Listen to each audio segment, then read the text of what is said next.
Well, you know what that means when the music pauses, boys, don't you? How are we, lads? It is Damo, and it is the Sunday session. Welcome back to another live stream of Park to Prem. I am always so thankful, as the voice is going, jeez. I'm always so thankful and so grateful when I see so many people watch back the VOD or the live stream recordings on YouTube.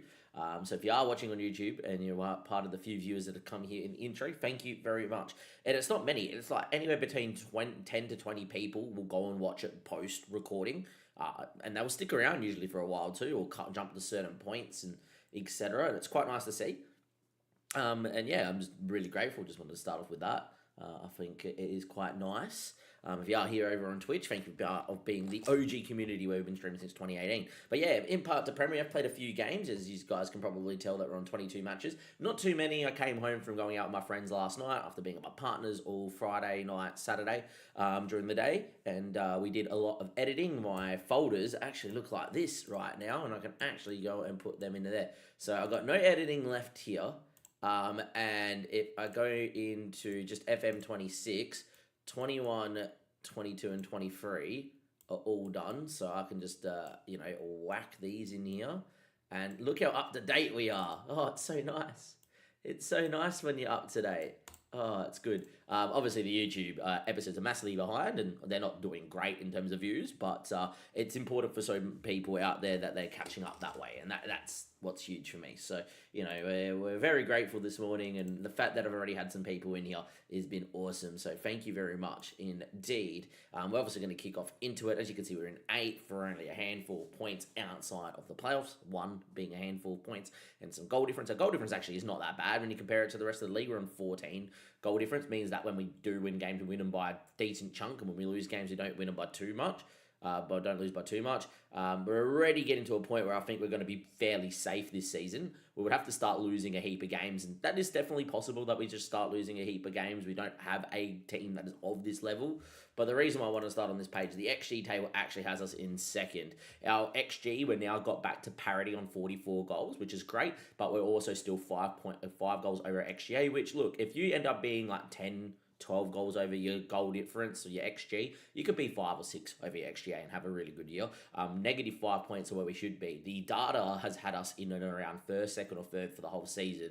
We've been as low as 21st and have come through, which has been really good. In terms of results that you guys have not seen, we only played a handful of games while I was editing last night. I think it was from a crew.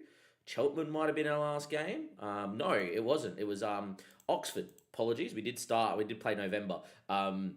Oxford lost 4-3 and Cheltenham lost 2-1. I was like, typical. Loading the FM and not the stream being punished. We lost 2 games. Oxford are top, so there's nothing wrong in that, and a fairly even affair. And we lost to Cheltenham in a game we absolutely dominated in the FL Trophy. I did rotate, though, for a fair chunk of this game, as we were guaranteed to be in top spot no matter what. It was the last game of the group. If we go all the way back down, we then beat Crew 4-1 in a very good game, as you guys can see. Port Vale 1-0 and Wickham 3-0 to keep back-to-back clean sheets before losing to Sheffield Wednesday at home in a game that we were fairly good in, but unfortunately couldn't find the back of the net as a rapid rate. We then beat Chelsea 1-0. We did rotate against Sheffield, it has to be said as well, as I wanted to make sure to beat Chelsea in the FL Trophy. Chelsea's side that they put out for this game was actually incredible. So they had, thank God, Emin, who is a wonder kid, 18-year-old goalkeeper. Well, I think he's a wonder kid, and I'm adding him into my shortlist indefinitely. He played against us, and he looked fan-freaking-tastic and was pulling off saves, saved a Finn Welch penalty, who, by the way, has missed his last 3 pens, so he might need to look for a new penalty taker.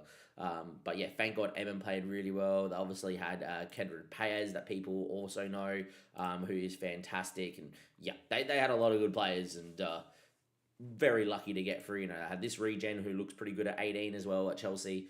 So yeah, and I like keeping these sort of guys in my shortlist because it's likely they don't break through at Chelsea and they get released, and then maybe you can pick them up. But yeah, we played Chelsea, we won 1-0, which means we're through to the next round of the EFL Trophy. And as you guys can see here, we got Pompey, who are in our division. They did beat us over in the league, but we did beat them in the Cabaret Cup. So another cup competition against a Pompey in a game that they're probably going to rotate in. We did, as you guys can see, make to the 3rd round of the FA Cup. And again, we get another League One side in the 3rd round, which is nice. We get Plymouth. So a game that we should probably, look, on paper, they're probably a better side than us. Yes, I think everyone is in League One. But on paper and considering what we can do in the FA Cup, this is a great draw and a big chance to go and make the fourth round again. If we lose this game, so be it. Just means that we're going to be in debt for the season, and that's my fault for improving the facilities, the training facilities, and the training facilities, and I think the youth facilities are now done. The reason why we're there is we did beat Wimbledon, but we needed a penalty shootout, and I was getting quite annoyed at 1 a.m. in front of my computer last night. I was finishing editing. My editing was actually done, and I wanted to go to bed in this game. And as you guys can see, Andy Wakefield off the bench, trying to see the game out, 95th minute on goal. So, yeah, we dominated this game, had 2.2 XG, looking really good, and then dominated. Then Wimbledon dominated me in extra time. Well, I'm going to bloody lose in a game that I only decided to play because I didn't want to leave the FA Cup game being the first game I played today. And, yeah, luckily for us, I did have Bycroft that played this game. And because it was a cup game, Finn Welch missing another penalty, as you guys can see in the 120 plus second minute in the penalty shootout. As I said, he's missed his last 3. Scarlett scored, Patton scored, and then Bycroft saving the next 2 penalties. Casanova bunker and Jebison scoring the penalty that sealed the deal. Speaking about Daniel Jebison, I did play one game this morning while watching the first half of Chelsea and just getting the last little bit of videos up. He's not had the best of year, has Mr. Jebison. But as you can see in his last game, he got 2 goals and an assist. We changed his role to poacher. And I just want to show you the goals. And you don't get these sort of goals when you're playing with a channel forward. And that's because the channel forward splits off and doesn't stay central. Have a look at Jebison's movement and have a look at what the players will do because there's a striker in the 9. Obviously, this is a goal for Casanova. Hits a free kick, which is perfectly fine. That's all well and good. Doesn't really matter. Nice to see him score a nice free kick. Always good for Casanova. He is also tied down to a new deal. He only wanted $100 more per week. And then, this highlight's going to take a little bit of time. So we'll just sim into here. And now that we've got the ball at feet with Webb, Bycroft will probably play a lot more minutes than you expect. And I'll explain why soon. But look at Thornley and look at Jebison, if I can highlight him, which you can now do, which is great. Look how central he stays. Normally the channel forward will try and split into here or here and get in the way of the 10 and the winger. I've told him to stay central. In the end, Ayapong into Dwyer. They play a nice little 1-2. And because he stays central and Finn splitting off, you've got this target in the box. And it's the first time I've seen a winger cut the ball in the match highlight or a winger cut the ball to your 9. Obviously, so this channel forward wall, which works like the advance, is fine. Anyhow, we score another one, right? And obviously, the highlight being Daniel Jebison's movement in this poacher role, right? I will say it is against Bristol. They were 19th, right? But Daniel Jebison has not scored goals, and he's a player of so much class for this level. Ex-Premier League. We picked him up on a free from Bournemouth, for goodness sake, and he played games in the Prem last year.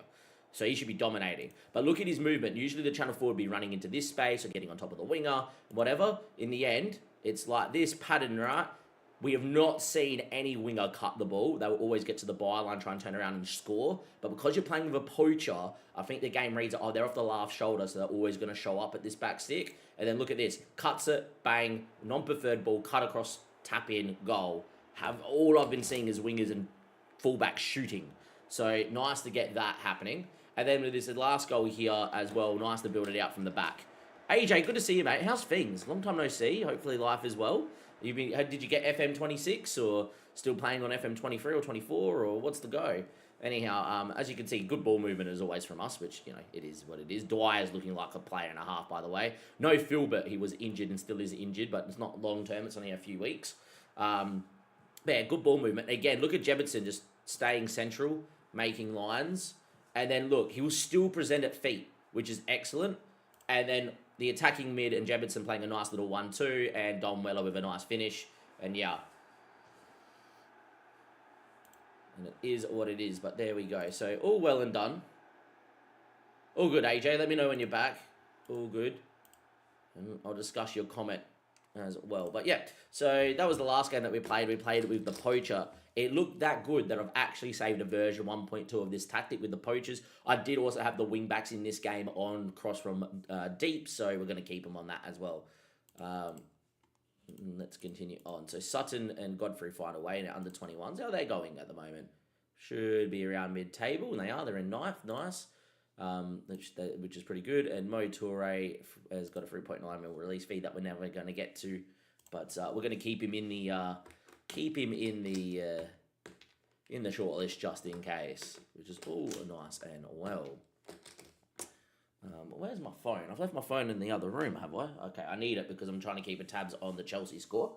Wakefield's injured. Hopefully not a long-term injury. The fact the game didn't stop me means it's 1 to 2 days. Yeah, all well and good. They love a training injury. I also set up some training. We've got a head. Okay. This is better than what we've been getting. This is better than what we've been getting of late. How's Faulkner looking, by the way? Because he could be a player of the future if he can get his passing up. Probably still too raw, which is not too bad. We've had an early assessment and intake. We've had what has marked Sam. What has marked out? What? What has marked out Sam Mansell? That seems like some bad English, but anyhow. At youth level, is their willingness, especially when things aren't going well, to try and rectify the situation up to the final whistle. So that means his determination is really good on Sam Mansell, which is nice. Javel Joel almost always seemed to follow his coach's instructions at the youth level 10 and working well with one of their teammates. So we've got a guy that's got really good determination, a guy that's got really good teamwork. Cool. Lewis Sinclair has a great habit of proceedingly seeming unpredictable shots, and the reaction time is second to none. Oh, so that's a goalkeeper that apparently can be like half decent. We don't have good enough intakes to really, care. But, that was meant to be a really poor we're meant to have a really poor intake first season, and we got bloody Andy Wakefield that is in and around our first team squad. We got Don Weller that I play a lot of minutes in, and if he keeps developing, will become a very good League One player. So, yeah, is what is. I need to go get my phone though, which is fine. I'll do that when we get to this game. But yeah, as you guys can see, we've had Philbert out. He's out for another 4 more days. We're not going to play him here against Wickham, which is fine. We'll be okay. Obviously, the goal of this season is not to get promoted, but the XG table does say that if we get going, we'll get promoted. So, yeah, this squad is doing it pretty well. I would love to get promoted again. I do think League One's the most fun league. You can have a lot more fun in League One. The game, everyone's really tight and tense, and there's a lot that can go on. And I think it's a very easy division that once you become really good, like your players develop and you get some League One talent to win as well. I don't know how much money you get for winning League One. Used to be able to go into rules of League One. Match rules, here we go. League stage, here we are. Yeah, so it's not too much money. It's 34k, which is absolute bugger all. But, it's worth something, I would say, is 34k to win the title here. Not saying that I would begrudgingly take a playoff spot and get up that way. And I don't know if that's what we're going to want to do with these guys, but we're doing all right anyhow, which is all well and good. But AJ, back to your comment. I am going to go and grab my phone. I've said that already 3 times, but I will because I've got the lives because of the Chelsea game. I captained Saka, for those that are wondering for fantasy. I did captain Saka, and Saka obviously got a goal, got free bonus, and got DC, so he got a 12-pointer, so 24 points for me. So as Haaland blanks, it's a really good week for me in fantasy, which will put me into the top 100k more than should be. There should be a pretty big green arrow from like 260k to into the top 100. Kind of sitting at 95. If Enzo scores, we'll be in about 60k to end the day. So I got FM26. I'm rubbish at it. What's the issue? So I need to find a new save. Of course, you're already in League One. Without saying too much, AJ, you can go and watch the live streams back. So what I've done, right, and I'm still doing it, and there's not many people here with YouTube just yet, but what I've done is I have a live streamed on YouTube and Twitch, and the numbers have been really good, as you guys can see. If anything over like 100, anything over 50 humbles me. And we've gone like pretty big. But what I've done is because I'm live streaming on Twitch and YouTube, on Twitch, the VODs only hang around for like 30 days unless you pay for it. On YouTube, they hang around as a video forever. And so I have a playlist in order that of Park to Prem. Highly recommend if you want to check that out. Obviously, the actual Park to Prem episodes are coming out and it just takes too long. But if you want to catch up, AJ, and just like go through really quickly, hours of content, you can whack it on, mate, and catch on up. But yes, we are where we are. We are in the annals of League One. We have played 3 seasons. We won the title in the North and South. At one point, we faced the sack in the first year, without spoiling too much if you do go back. But for those wondering, we did face the sack. The board weren't happy. We got knocked out in the 4th round of qualifying in the FA Cup, and the board wanted a first round appearance. We got knocked out by a side in our division. They weren't overly happy. The 4-3-3 that we used at Liverpool really hurt us, and we couldn't really win too many games. We were dominating, couldn't win. The 5 at the back we used at Chelsea, which we got sacked with. Chelsea didn't work. We played a couple games of that, and then we stumbled across this 4-2-3-1. Actually, the tactics were, even though I've coached football and I have a pretty good understanding of football, I feel, from a tactical perspective, I found that it was really hard in the game to kind of get your vision across. So what we did, and obviously this 4-2-3-1's been with us, is really dumb it down, especially out of position. Like I was telling my fullbacks to hold, I was telling my defending midfielders to go screen and drop and this and that, and it seemed to put everyone like out of position, and holding fullback seems so bugged. They won't go and attack the ball. They would just, I'm a holding fullback, so I have to, go sit next to my centre back. It's like, no, I want you to hold in the line of the 4 and then engage when the winger comes at you. But, not what you get. So I found that moving into a system which did not have any out of position instructions apart from your 10 to kind of track their 6 was the only thing. And that seems to have really worked, which is fine. And then we did that, and we didn't lose a game for the next 2 months, and went from 8th on the table to winning the league. So we did win the league in season 1. We then went to the National League with a very similar side, made the 3rd round of the FA Cup, and we won the title, which was great as well. So awesome with that. Always nice winning the title there in League 1, in the National League. We got a few of these guys. Then in League 2, we didn't expect to go up. We didn't overly go in and press the squad. We lost our club captain because he wanted to go play professional football, even though we became a professional club and could offer him a professional contract. Definitely was bugged. And then he kept saying at the end of his contract, if Maidenhead can make it to League 2, I would stay. And I'm like, bro, I've already won the title. Why do you not want to stay? And so we had to release our club captain, who would have been a nice box-to-box. And then, we obviously had an affiliate from Fulham, got a couple of loans, signed a couple of guys that changed our season, like Appion. We signed on a free. He's been fantastic. Nice free signing, obviously, from Chelsea, playing at a good League 1 level, is Mr. Appion. Who else did we sign? We signed Webb on a free, who's been really good. Signed Thornley on a free, who was really good for me last year and still is playing for me now. Harvey Bunker came in this season, so he doesn't count. Finn Welch was on loan and then got him on a free. And, in League 2, he got 24 goals. In League 1, he got 19 goals, 26 assists. So this guy on a free from Norwich has been insane, Finn Welch, even though he's missed 3 penalties this season in a row, which is not good. And so, we went in and won League 2 easy. We won League 2 with 100 points to get into League 1, AJ. So, back-to-back title-winning years, which is quite nice. And if you have a look at this year, even though our team is nowhere near good enough for this division, because the board have given me no money to use whatsoever, so it's free signings. I'm really even struggling to tie down my players' contracts. Our XG says that we should be 3rd at the moment, and we're on our XG, we're under by 5 goals. There was a period this season. Trick is to keep the simple.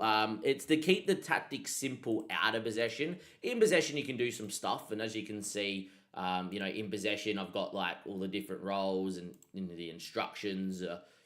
Very similar to last year. You're playing this hyper football. Where you're going a little bit more and working into the box and encourage some dribbling and pray for the press and all that sort of stuff. And you're still, Jurgen press and all that sort of stuff. But out of possession, you definitely want to keep it as simple as you want.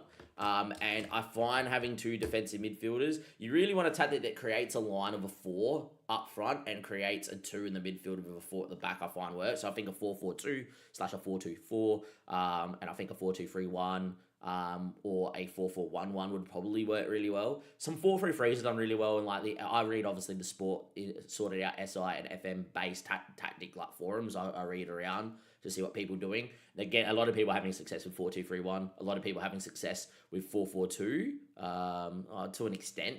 4-2-4. Some people are having some success with 4-3-3, but it has to be a super aggressive 4-3, 2 attacking midfielders, etc. A lot of people are having success with strikerless, with 2 10s, and that's because the attacking midfielders on an AM role. Even though I use a channel mid, AM seems to be broken, attacking mid role. I just prefer the channel forward because it gets into some areas to help with link up with my wingers.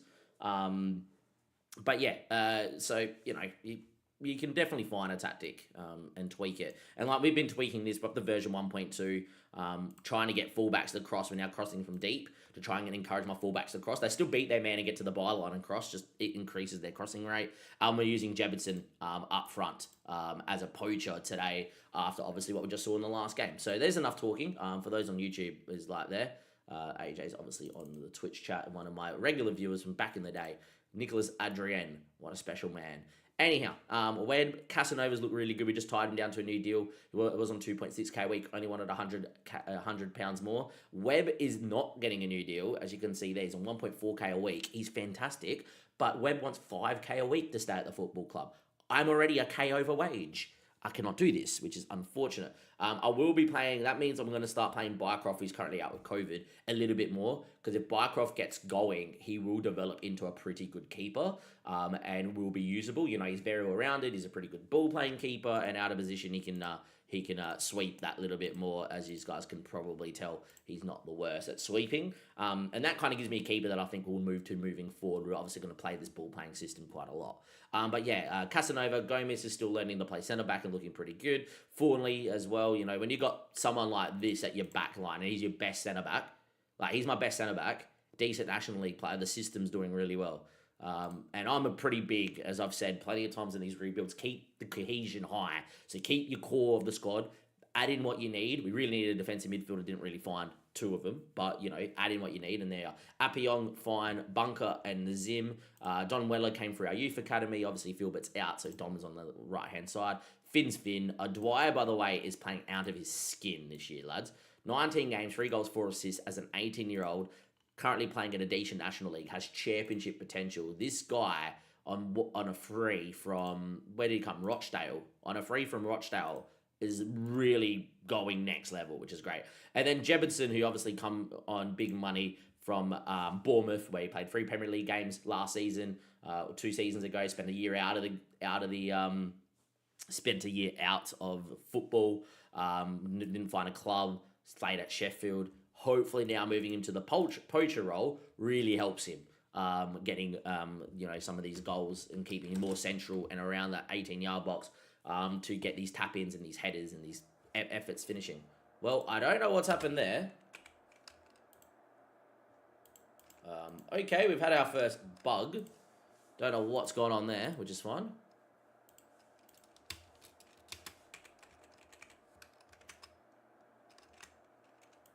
Well, there we go. I don't know what's gone on.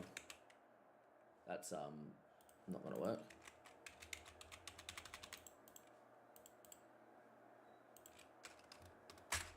Well, good start, Football Manager. Good start. I do not know what just happened then. But we had no way to get off that screen, which is quite nice. I haven't really encountered too many bugs, to be honest. I know there is a lot. I obviously read the Twitch, the Twitter place, and I obviously watch a few other streamers when I'm got no poker to work on and whatever. But yeah, that's always nice to go through and explain. This is why I always save, and hopefully I just saved. I know that I definitely saved after my last game while I was watching the Chelsea game. But yeah, very odd that we had an issue there. Huh. 9th of November is when we saved, and 9th of November is when we played. We need to go through the next 4 days. Beautiful. Apologies, boys. I should have saved before we got going. Now, did I save my tactic? That's the question. That's my bad. At least we saved after our last game. They're all resting, which is fine. And squad. My bad. Yeah, we did save the version 1.2. Okay, so everything's fine. Just need to go and start the game again. Now we have to sim for a few days. I'll go get my phone in a second. Hopefully it's 1-0 Chelsea. There was a goal right on halftime. It was Enzo Fernandez for fantasy reasons. But yeah, that's quite annoying. Make sure you always save. I'm pretty compulsive with saving. The only reason I pressed continue is I was like 99% sure that I saved. 100% that's because I went and looked at the goals at the start of the stream. It does not like being on the goals. And now our youth intake's worth. Beautiful. So we're meant to get a C intake. Now we get a D intake. Yeah, we got shafted, boys. And now Appiong's Ew. Oh, yeah. Treat at the club. We need you to play. Chelsea 1-0 Gusto. Okay. Well, wrong Chelsea player. Garnacho assist. Fucking hell. Enzo Fernandez always looks good and has not done anything for me. I'm going to sell him before Burnley, which makes no sense to sell him before their best fixture. But I have to do it. I have to do it. I have to bid him off for Sabozla, I feel. Yeah, Enzo to Saboz and one of my mids to one of my defenders to Van Dijk, probably being Dan Burn to Van Dijk is probably what I'll do, but it is an international break. Anyhow, we did just save the game. We've gone through all of it. Bycroft's still injured. I will pay Bycroft for a lot more minutes because I'm not going to tie down Webb, as mentioned, even though I think he's utterly fantastic. What I also hate is you have to go every time into preferences to change your preference for the skin colours. I've always played with the gold stat being 15 to 20. And the fact that I can't change what the colours are is annoying because I'm like, I would love to make it 15 to 20 being that golden stat because I have a lot of 15s. They're generally well classed. But anyway, our team for today is Webb, Casanova, Gomez, Fawnley, and Appiong, Bunker, and Nazim, Weller, Welch, O'Dwyer, and Jefferson. And just in case I didn't save, I'm going to save again. Teach me a lesson for not saving. It has taken us 34 minutes to play our first game. That is a little bit too long. Apologies, boys. But away we go into the tactics screen, and hopefully we will be fine, and there will be no bug or glitch. Maybe I press something on my keyboard. All right. We're fine now, which is good. Let's see how we go against Wickham. Hopefully Jebson playing in the poacher role really helps. And I think they fixed the glitch of it being a white ball.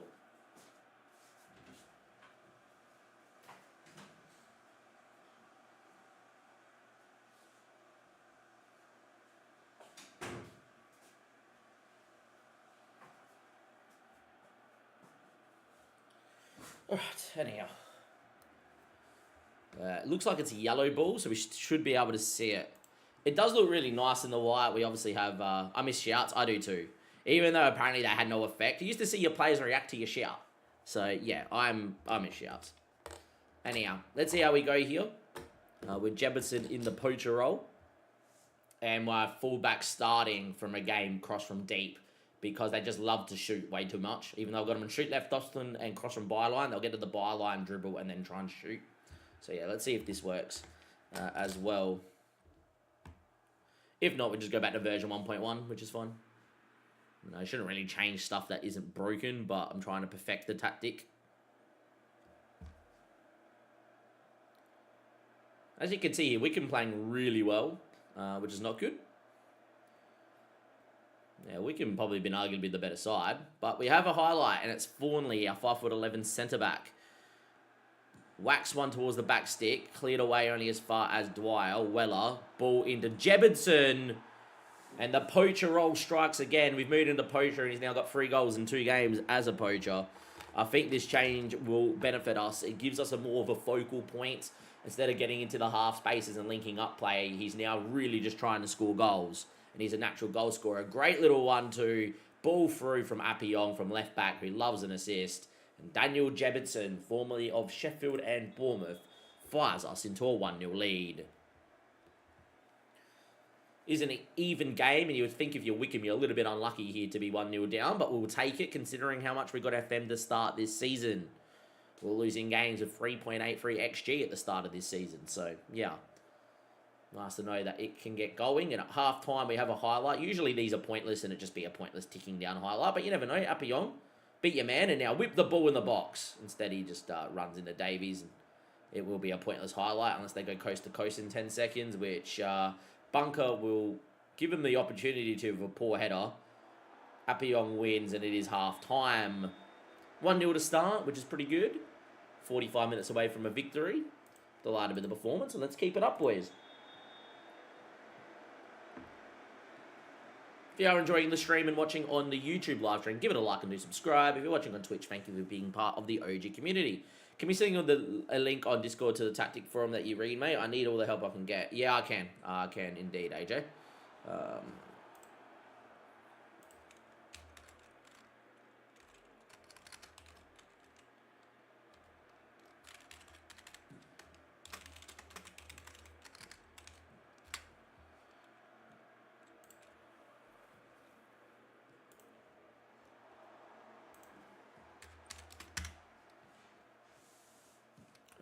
Where's Google?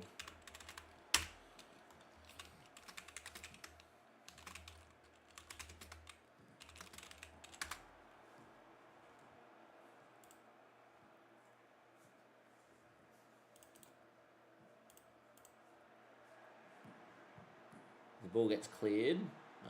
Here's one, AJ. Where are you? AJ. Where are you, AJ? I can't find you in Discord. Here we are. Let's just search. AJ, can you send me a message? I can't find you.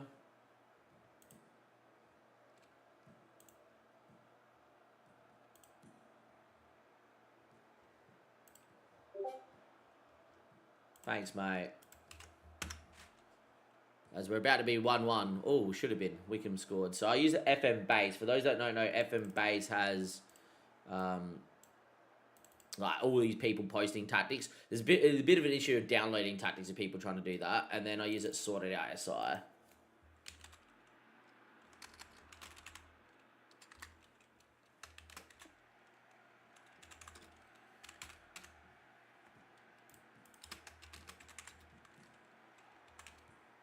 There it is. It is 1-1 here against Wickham, which is no good.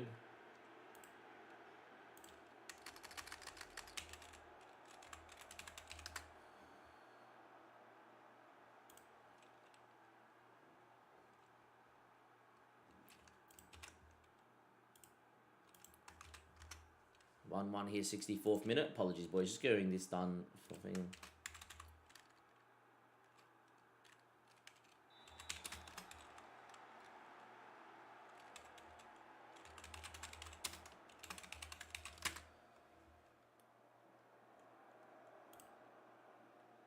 And then obviously the community SI page is not too bad as well.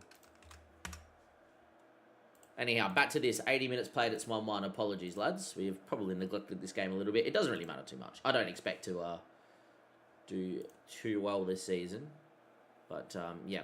Comley's going to come in for Casanova, and we're going to move Enzem out to right back where he prefers it. Going to move Briscoe in for O'Dwyer's had a stinker. And I am going to move Patton in for no one really. I don't think that's really been the issue.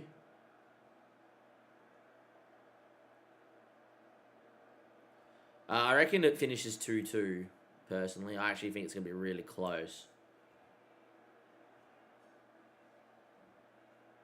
Go with that, I think. Appiong. I reckon finish 2-2. I reckon both sides can't bat. You guys can probably bat a little bit better than us. We're so unsettled. Daniel Jebedson. Oh, Jeb! Yes, let's go. 2-1. Daniel Jebedson in that poach roll hits the post. Unlucky. And then, yeah, I see it a lot. I just don't think we can bat. We got Steve Smith. That's really good. Like, I can go through our lineup. Kawaja's a bit too old. Doesn't move his feet, which isn't a bad thing. Like, you know, I love Kawaja, and I rate him highly as a cricketer, but I think he's past his prime. I think this will be his last series, and he'll retire, and I don't think he makes too many runs. I think he gets out a lot. We won't pick an opener, because we want to play Marnus in the squad, and we want to play Webster, and we want to play Cam Green as a specialist batsman. We're dumb. We need a specialist opener to open in cricket. I would love to see whether we'll get his debut for Australia, but it won't happen. They'll pick Marnus. Marnus obviously is a man that likes the ball and feel the ball, and he'll do all these, mannerisms and whatever. He's been in really good form. I can't knock him for that. He's been making bulk runs in the Shield, but he'll go and snick off early because it's Marnus and he wants to feel for the ball. And he's like, oh my God, I'm opening. My brain's going to explode. So they're going to go Kawaja and Kawaja and Marnus. It will be Cam Green at 3. Now, I love Cam Green, and I think he'll be a generational all-rounder. But Cam Green's injured and can't bowl. He's bowled 4 overs in the last 3 months. He can't play. I'm sorry. You do not pick him to be a specialist batsman. He is not good enough to bat at 3. So, straight away, Uzi's no good, right? Uzi's okay. Marnus will get himself out because he's not an opener. And then Cam Green at 3, dumb, right? Smith's the best batsman in the world on his day, so he's right at 4. Travis Head bats at 5. He's very good, right? In at 6 would be Bo Webster, because I want to play an all-rounder. Well, guess what? You're playing an all-rounder, you're batting him at 3, and he's injured and he can't bowl, so don't fucking pick him. Sorry, Cam Green. I know your mate are doing okay with the bat in the Sheffield Shield, but we need you to bat and bowl, and if you can't bowl, sorry, mate. Bye. right? Let me know when you're fit for test number 2 or test number 3. It's not like, oh my God, Pat Cummings can bowl, but we're going to go and play him as a batsman just so he can captain. Right? And then our bowling lineup's fine, right?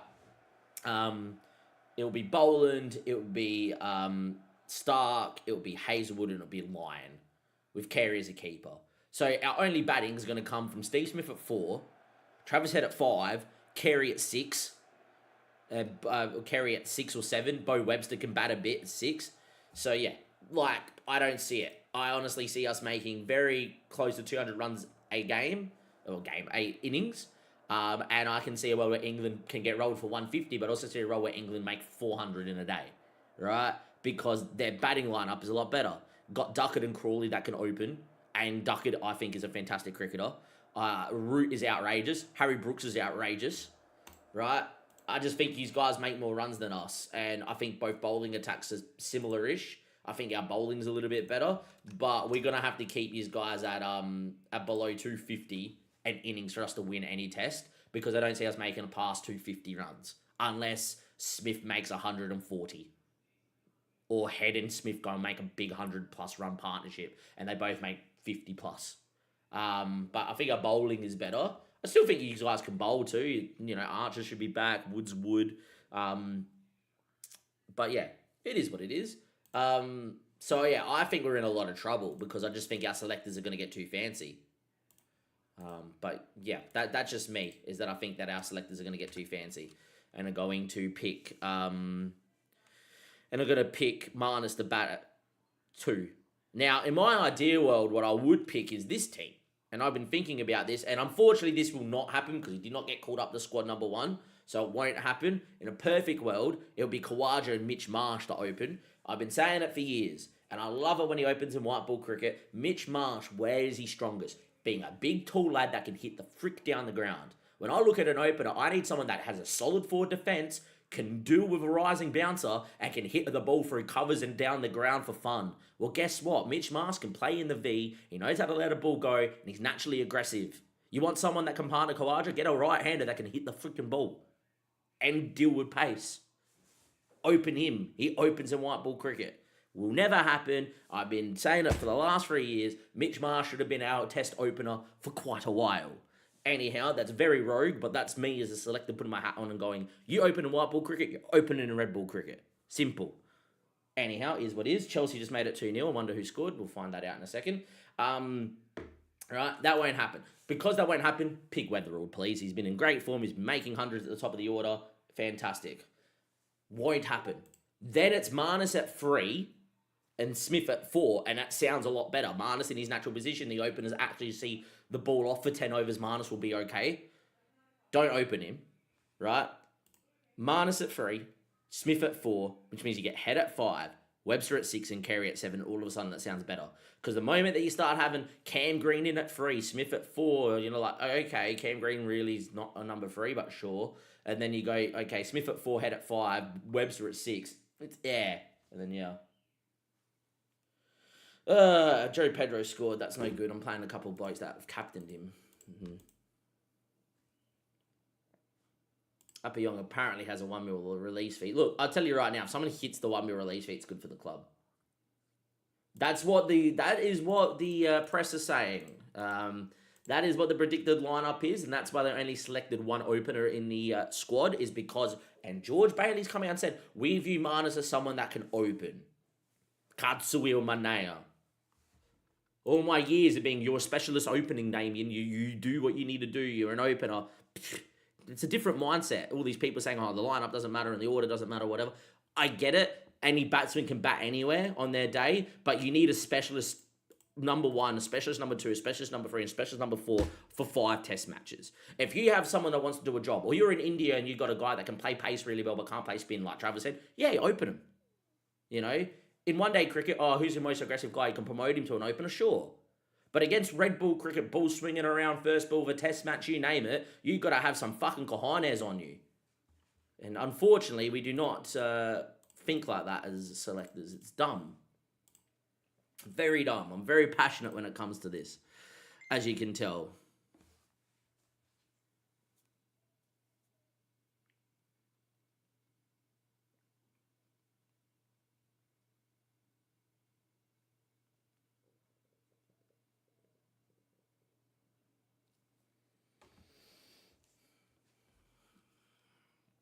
Anyhow, Sears will play here at Appion. I think that's fine.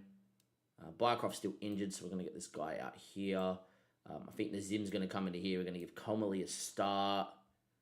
I'm going to get Paddington in over O'Dwyer.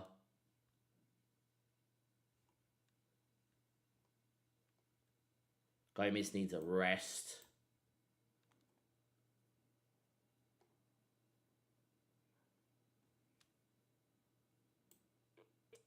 Who's our next game against? Portsmouth. We're playing Lincoln and then Portsmouth away. And then we got Wigan. Yeah, we got a lot of games coming up, don't we? I think something like this is okay. Finn just got to have to go out there and do a job. Going to also get Mick Pack in for Gomez, just in case. Mick Pack, by the way, has got Premier League potential. I wish. He's got League One potential. I don't see it, but look how well he's developing this year. Like, he's physically coming along. He's 5'10", which is so annoying. But he's coming along. I can see it. You know, my 3 guys that came out with decent determination for my first intake. You got to remember, intake number 1, first season, we didn't even have a youth development. It was Alan Devonshire who was the outstanding man. If you don't know who Alan Devonshire is, he was Maidenhead's coach, went around and coached a couple of different places, came back to Maidenhead, was in charge for 10 years. We took over, and the club automatically, without me doing anything, on day 1 made him general manager. Brought through Stephen Macpeak in his first, because we didn't have a heavy use, so he brought him through. Dom Weller, who has been playing for me, has got League One potential. And Andy Wakefield, he brought through in season 1. What an intake in season 1. Because in a real world, right, and unfortunately it's not going to go like this, you know, and Andy, unfortunately it's not going to go like this, but if we were still in the National League South, or just in the National League, Andy Wakefield, Dom Weller, and Macpac are all starting for me, because they're all of the level, and it's 3 seasons in, and that's ridiculous. Maybe they wouldn't have grown as much with them, you know, playing in league football and us being professional, but yeah, the fact that Alan Devonshire brought these guys through is ridiculous. Oh, my partner is up at 8 a.m. That's not good for us, boys, because usually she sleeps into 9:30. Then by the time she cooks, has a coffee and cooks, it's like 11 o'clock, we get 4 hours. It might only be a couple of hours stream. But in saying that, we've been live for 50 minutes. It's 8 o'clock. She probably doesn't want to go and wake up the house with cooking. She might have a wake up, coffee, shower, then start cooking, and she has to cook a few things. So yeah, interesting anyhow. Go and have fun, boys. Go and have some fun as we've rotated a little bit. Another game in the snow, which I hate, but that's fine. We currently sit 4th, lads. We're 4th. Outrageous. If you're watching over on Twitch, thank you very much. If you're watching over on YouTube, give it a like and subscribe to the channel. Good to see you here. And yeah, hopefully we do all right. What you cooking up? So I think what we planned for meal prep this week is, and I say meal prep, we then eat out Wednesday night, Thursday night, and I eat out Saturday night. So yeah, we meal prep, and then yeah. So we're doing some overnight oats, which is generally what we do. Really, really, really small lunch, kind of try and starve myself. And then for dinner, we I think this week we've done pasta salad, which is not too bad. It's Corey Sears on the ball and then loses out. Finn Draper, what a player, into a Lloyd Afori. Finds Sears, beat him, and now cross the ball. Cuts it. Daniel Jebedson 1-0. Very good run. Jebedson and the poacher are holding on the penalty spot, getting the cutback, and that is 1-0. Ever since we moved to the poacher role, Jebedson's cooking, lads. Jebedson's cooking, and we lead 1-0 inside 2 minutes. Look at this from Sears, beating his man, and we got him on. This is crossing early, according to the game now. Crossing early is from here, by the way. Not crossing early is not from here, it's from here, because that's the byline, and they get there, and then yeah. Is there a particular specific position you're looking to target? No, we have no money. What season are we in? We're in season 4, as it says in the title, Charlie, and we're in League 1. So we've gone back-to-back title-winning years for back-to-back promotions. We're 1-0 up, though, early doors. Jebedson has moved from a channel forward into a poacher and now has 4 goals in 3 games since doing that, which is fantastic. Also moved our fullbacks on the cross early to encourage more crossing, like we've just seen. Lennon on to McKiri. Finn Draper, fantastic player, Finn Draper. Tom FM. If you watch any of Tom, you know about Finn. As that is a finish and a half from Williams, his first goal in 16. And yeah, there you go. His first goal of the season comes against us. Seems legit. And 1-1. 3-0. If it's Pedro again, I'm going to scream.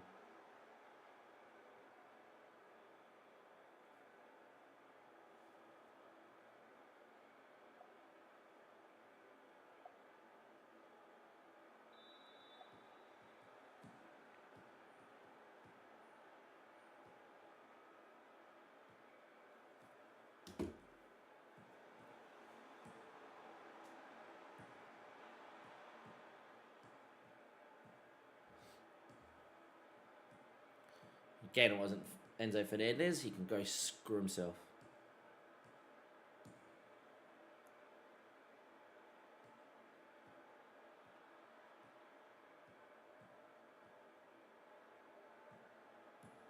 Pattern.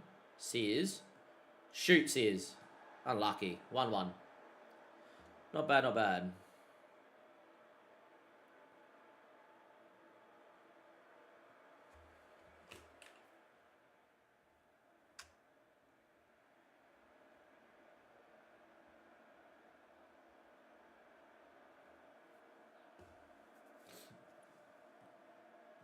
Corey Sears. Good ball in. Falls to Finn Welch. 2-1. Finn's getting his 8 and 24. He's missed 3 penalties this season in a row, has Finn. So he could be quite a few more goals this year. Could be in double digits. Still having a fantastic year for a guy that has come through with us since the National League.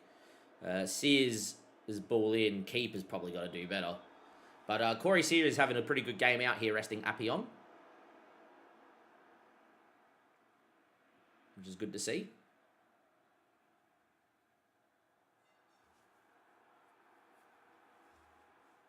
Had the better of the game, according to the stats. Or Jebberson free kick. Hit it, nice boy. Put it top bins, Daniel. He's a man on a mission since moving into the poacher role. Maybe the poacher role is just elite, boys. If he scores this, I'll change my title. Takes his time. I don't care, mate. Oh, it was so close.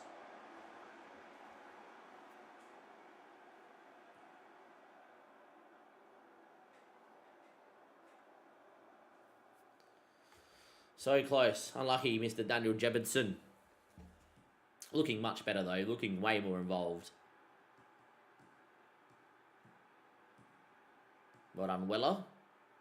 Filbert should be back for the next game as well, which is fine. Good into Patton. Cut it now, Patton, or he's going to shoot, isn't he? Yeah. Fair enough. He got it on his right foot. I think if he's going to shoot, he's going to take one more touch and open his body up, but yeah.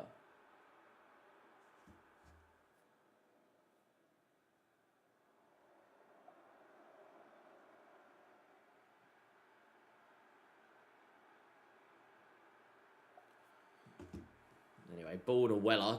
Dom, backstick ball. Patton ain't going to win that. Corey Sears on the volley from fullback. He's having a day out, isn't he?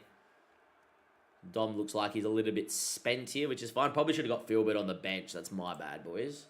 Happy with how we've dominated possession. Keep it up. A Forey is also dead as well. Nazem in for a Forey, and we'll get Ollie Shield in, which I think is perfectly fine. And we're going to get off Dom Weller for O'Dwyer, I reckon. No, Weller can probably play another 10-15 minutes before we do that, so... yeah.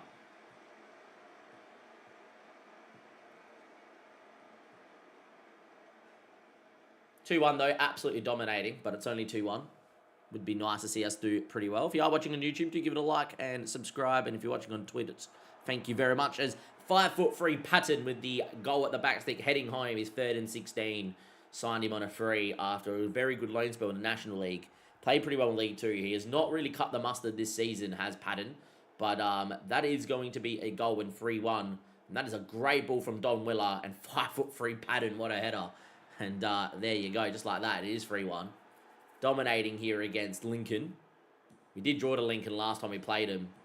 At home, we drew 0-0 in a game we absolutely dominated in.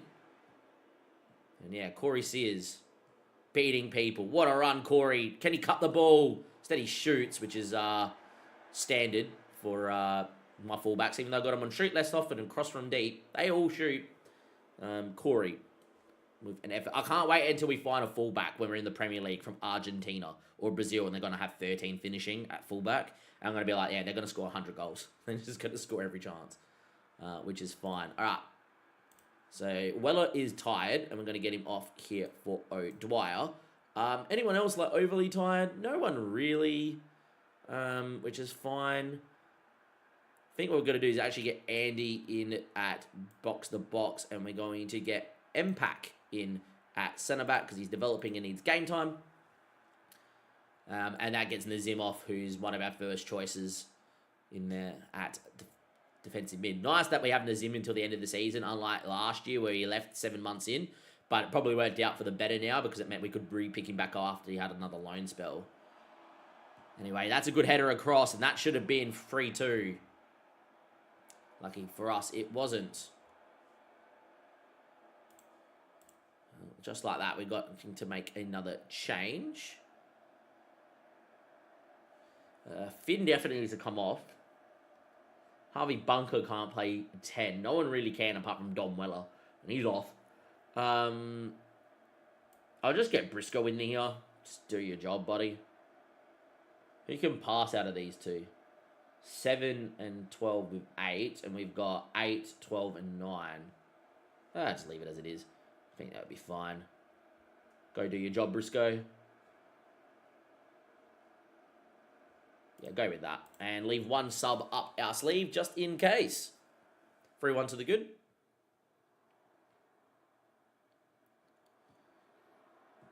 I think I'm training Dwyer to play in the 10, so maybe I could move him into the 10 here, which is probably the better idea, actually.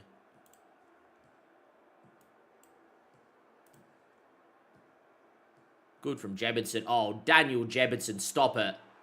The poacher roll was broken. The poacher roll's elite.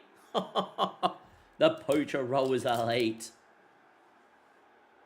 Our striker's on fire. Your defense is terrified. Jebson's on fire. Look at it. Poacher just dropping in. Plays a nice 1-2. Makes a nice run. Pat him with a great ball through.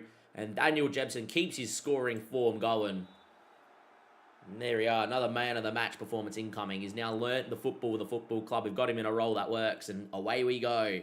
Channel forward, yeah, it might be what all the big tactical users are using in their tactic testing. But when you're playing games and you ain't swimming through seasons, that poacher role, oh yeah, it is very, very good. Anyhow, 90th minute, we're 4-1 to the good. We're going to win another game here as Thornley heads one away. Patton, who's had a fantastic game off the bench, which is good to see. Chips one out there to no one. We're probably going to have to deal with one more chance. The FM has always historically loved a 4-2, let's be honest. And there is a 4-2.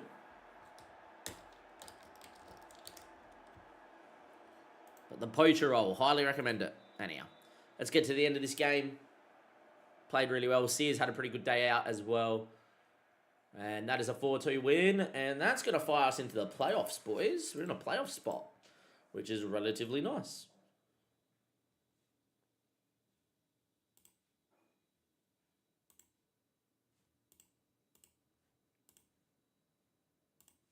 Go and pick our 11 here. I think Nazim comes in for Comely. Casanova will come back in. I think Gomez will probably get back in here.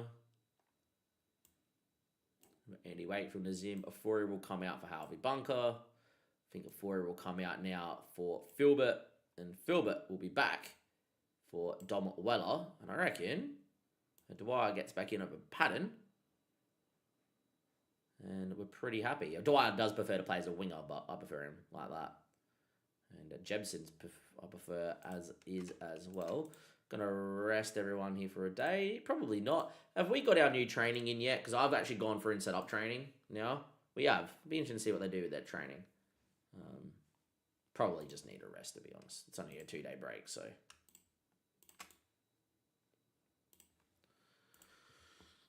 See how we go here against Peterborough. Peterborough are somewhere around the mid-table.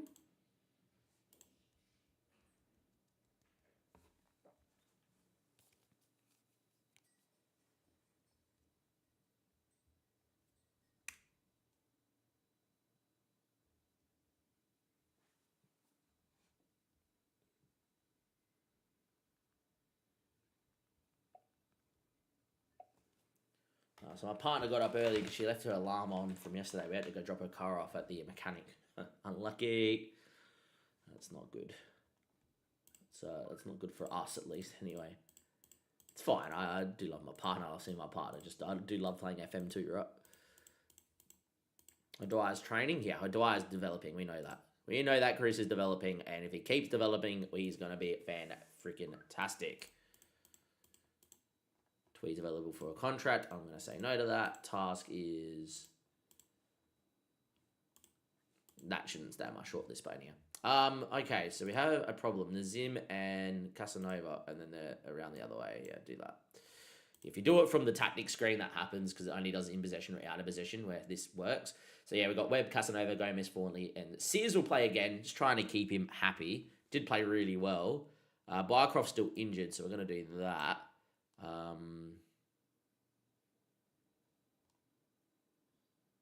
Yeah, go with that, I think. Appion can get another rest, maybe? Nah, probably just play him. To be honest, it's important. So Webb, Casanova, Gomez, Fawnley, Appion, Bunker, and Nazim, Philbert, Welch, O'Dwyer, and Jebedson in the poacher role. Let's go, boys. See if we can get another victory here. Back-to-back wins, or back-to-back-to-back wins to start the stream. Maybe we're just playoff bound. Maybe we're just going to win the league. Who knows? Maybe we're just going to win the league. The data does suggest that we're going to go on a run. I will say that. So the data hub has been saying that we have been a top 3 side all season, and we've just been underperforming massively. And now that we've got Jebson in the poacher, we maybe have got ourselves going big.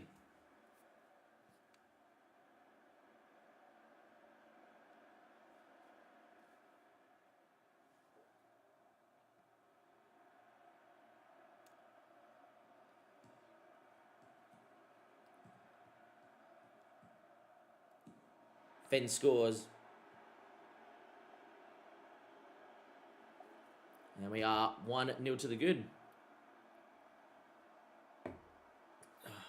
Philbert short into Finn. Good ball to O'Dwyer. And then Finn made this nice diagonal run. And O'Dwyer sees it and links it. It's so beautiful. And Finn Welch scoring again. We lead 1-0 here against the 4-2-4 of Peterborough. Who, they will create chances on the break. And yeah. Loving the channel forward role, even though they said the attacking midfield is more broken.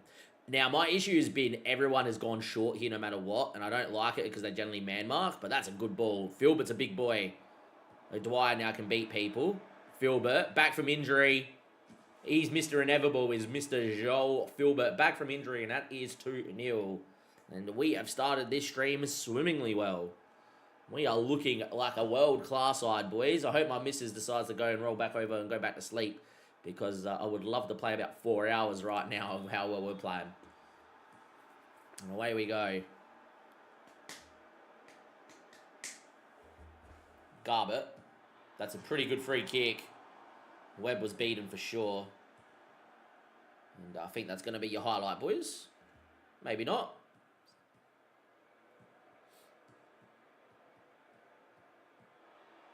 I've tried that. She doesn't like it. She's very chill, and like, you know, you do what you want and whatever, but she did get annoyed at me when I told her, I was like, I'm not coming over Friday, the beta just released for FM, I'm playing all day, and I played 13 hours on stream, and she's like, I didn't expect that, and I was like, I said to you that I wasn't coming, and she's like, 13 hours though? I was like, yeah, and then played FM the next day on the Saturday, but yeah. So I think it's about being a good partner, not playing games when your partner is over, when you got limited time, and then, you know, whatever. Also about having fun, too, right? But yeah, fine balance, and like if I can just wake up and get through a couple of hours in the morning, then it's not that bad. But yeah, as Casanova going on a run, Appion will shoot for sure. I know Appion. Yep. I was going to say, Appion doesn't do anything else but just bang him. And look, Appion is a glorified winger that plays fullback with his stats, even though he's natural at fullback. And we're 3-0 up here, 28 minutes played. Appion getting a goal. Dwyer's having an absolute stormer out at left wing. And a very dominant display. It has to be said. A very dominant display. Who picked up the knock here? Dwyer on an 8.9 picked up the knock. Of course he did.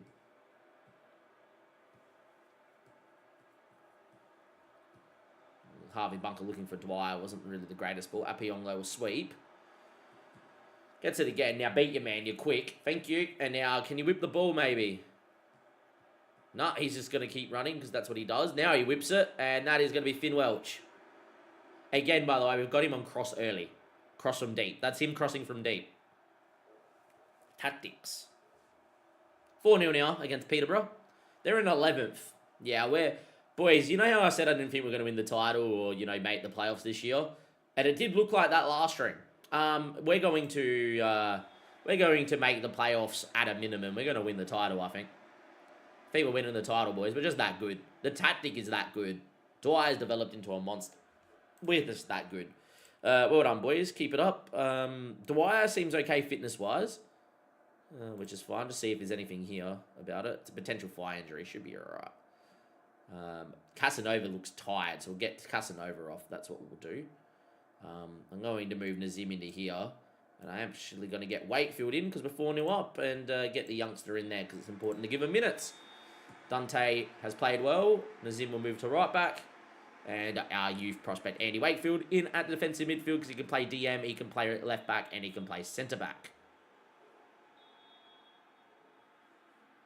Highlight continues, which means this is going to be a highlight for Peterborough or us if we win the ball back.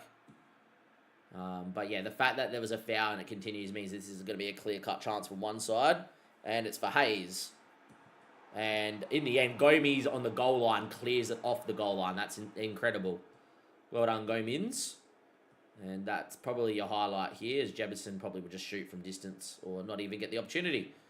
But yeah, they had 0.97 XG. That was a 0.8 XG chance, and Gomez with a good block. It's good to see. 4-0 to the good, though. Knowing Football Manager, this will finish 6-4 or something crazy, because FM loves teams not being able to defend. But yeah. It's a great ball, to be fair. What a save from Webb. He knew nothing, didn't know it was going to be offside. This is why I want to tie him down to a new deal, because I think he's absolutely outrageous in goals. Just, he wants 5k a week, and I can't afford it. And I don't see Bycroft making that save. We do have Bell out on loan. Might have to buy a keeper next year, which is not particularly what I want to do, but yeah. Filbert's on a run. This is for 5. Good save from Brits. Wonder if he's here on loan, or if he's actually been picked up by Peterborough because City have let him go. Mr. Brits.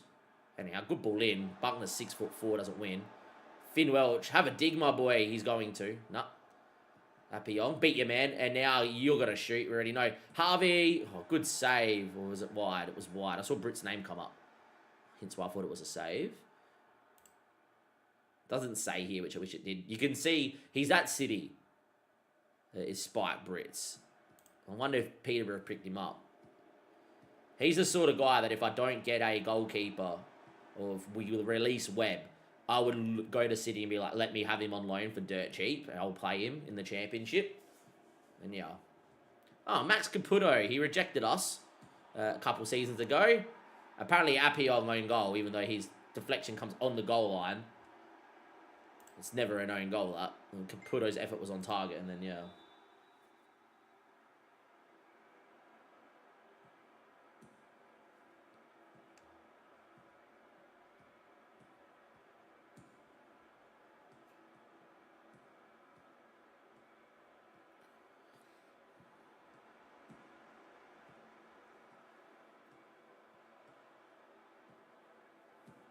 Dwyer's effort straight at the keeper. We're going to make a couple of changes here. We are still 4-1 up, which is good.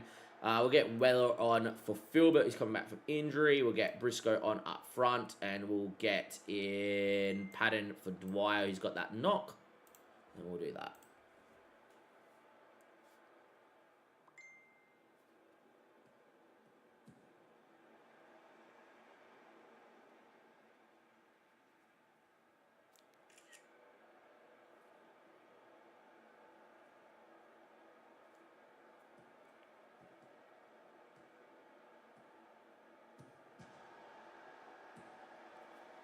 I'm just doing something for Paul. 1 sec, guys.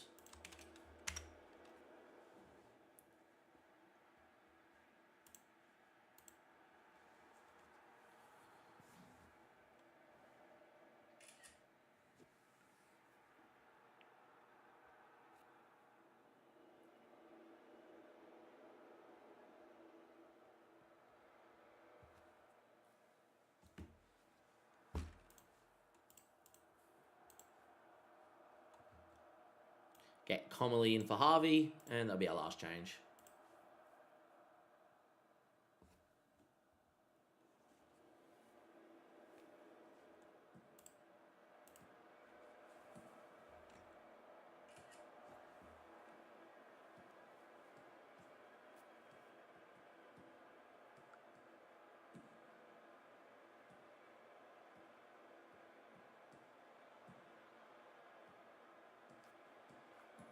Good ball, Dom. Good goal. Let's go, boys.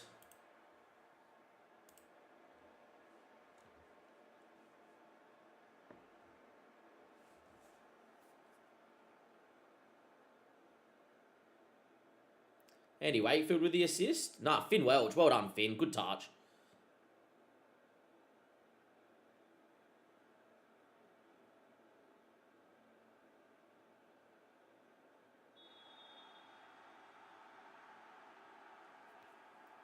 Anyway, win 5-1. Very good performance. That's a result that I'm pretty happy with. I actually clicked on the wrong thing there, but that's fine. All well and good.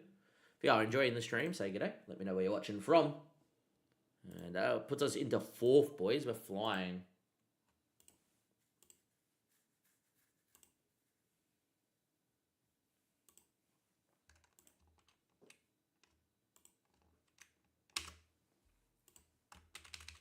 Look at this. Control S not working again. I love this game when Control S doesn't work. Just staple. It's a thing. Hey, Nico. Good to see you in the YouTube chat. Apologies, I was doing something for Paul, one of my friends, letting him know how I'm making my thumbnails at the moment. That's good. And I'm resurrecting Bordeaux from Oblivion, a club stripped of its professional status. Yes, we know. I was tempted to do them as my main save until we landed on Part to Prem, because we haven't done Part to Prem in a while. But yeah, for those that don't know, Bordeaux are now in League 1 or League 3, and no longer are professional. Had to sell off their youth facilities and all their, sparkly League 1 facilities, because they needed to make money so they didn't go bankrupt. Andy Carroll, I think, was playing for Bordeaux at one stage before moving to Duggan and Redbridge in the lower levels of England, just enjoying his football. But yeah, Bordeaux definitely a great rebuild with big financial worries. That is for sure. Speaking of financial worries, by the way, boys, but if I realised it was going to be 1.9 million to upgrade my facilities, I would not have done it. The prices are inflated for upgrades on FM. Very annoying. But yeah. Anyhow, we just won 5-1. We got Wigan next, which should be fun. Let's see how we go. We've got Wigan. Rest for a couple of days. Why not? Should hopefully have Bycroft backed.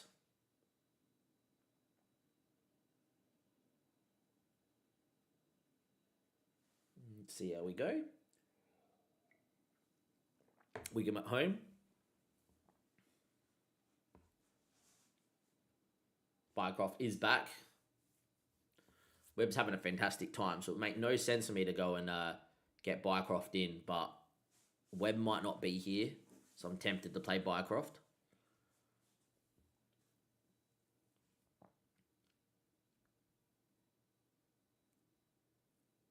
Yes, he had the flu. It was out for 2 weeks. COVID, without saying it was COVID.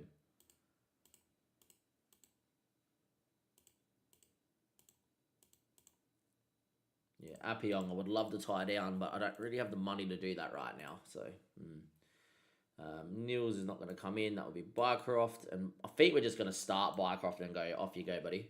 Which is fine. He's 27. I don't see him developing, but what I do see is a very well-rounded goalkeeper that could become really decent. Individual training. We're going to put him on sweeping because I think that does the best for improvement for keepers. That's good, Nico. I think we all do, which is good. We all do with FM. It's good to see. Some club wants Dwyer on loan. Yeah, he's playing first team football. That would be a no. Outside of that, I think everybody else is just going to pick themselves here. I think that's just pretty fine. Rotate again against Hull away.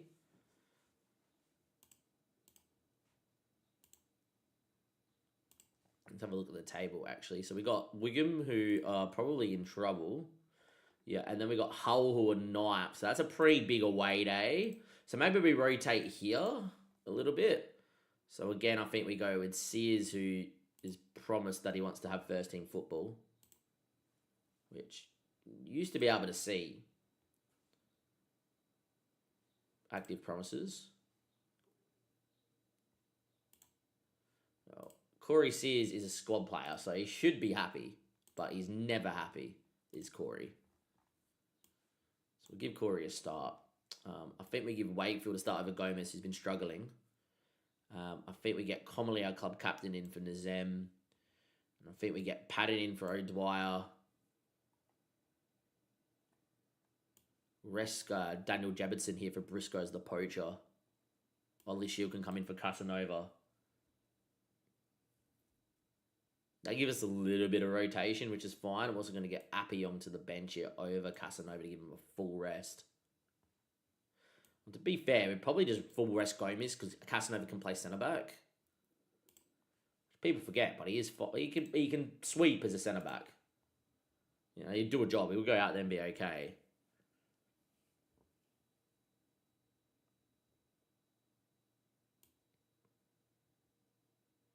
I'll leave Weller and Dwyer on the bench and Jebson. We'll start Finn and Filbert because I think they're so important to us. But yeah, we'll get a bit of rotation out there. If you are enjoying the stream though, say good day. Let us know where you're watching from. And off we go.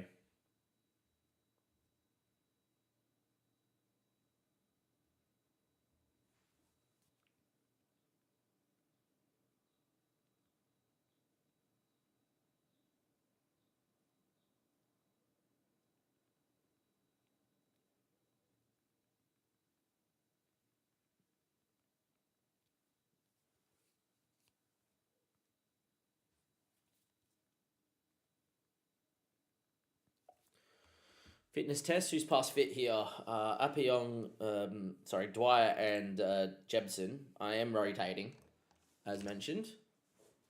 We are rotating. I will play Bycroft as a sweeper keeper and as a line, and as a ball playing keeper.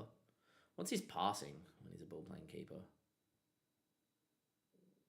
Passing's 10, vision's 10. Techniques 10. Like, it makes so much sense. He's very well rounded. Like, there's a world where Bycroft, if he developed that little bit, could have like so many 11s and he would look really well rounded and just be like, cool. Another what's it called? Another snowy night. We've played in the snow every game so far today.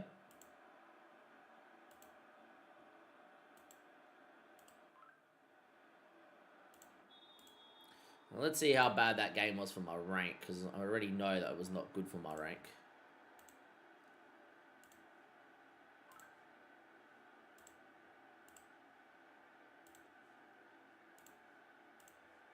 And we'll do that. And away we go.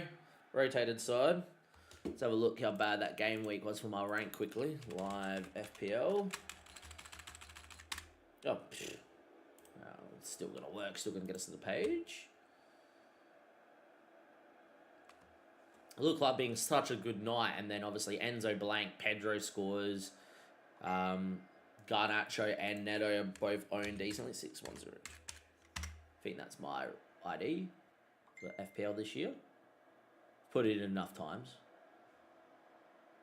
Yep, that's me. Let's have a look-see, boys.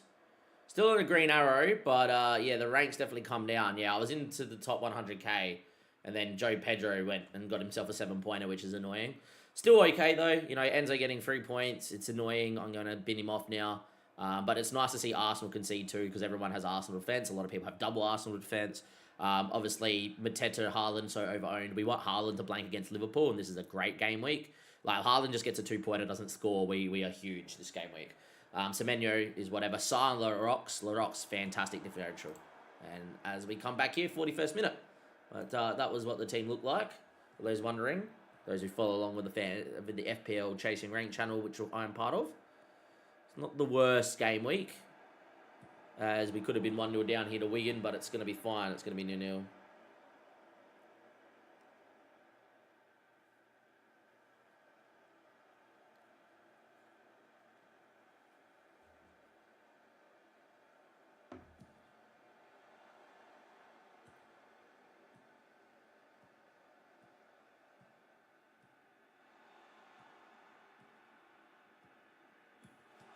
Good save. And 46 minutes, it is going to still be nil approaching half-time. We've dominated the half here against Wigan. Happy with the number of shots we're getting off though, boys. I am okay with this. If we can get to the 75th minute still at 0-0, I can bring on some of the other first-team players, and that's all right as well. Have a look. Mostly rotated side out there, and we're doing okay.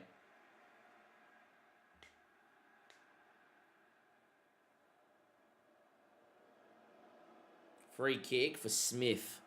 Long way from home. Would be a rip-snorting free kick. Instead he goes short, which I quite like. 1-0 down. First goal in 10. See what I mean? Webb just would pull off the outstanding save. Bycroft doesn't.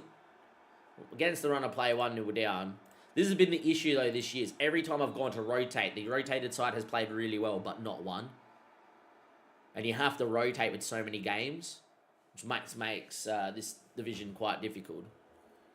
1-0 down. Really wanted to get Philbert and Finn Welch off here, but I don't think that's going to happen here today.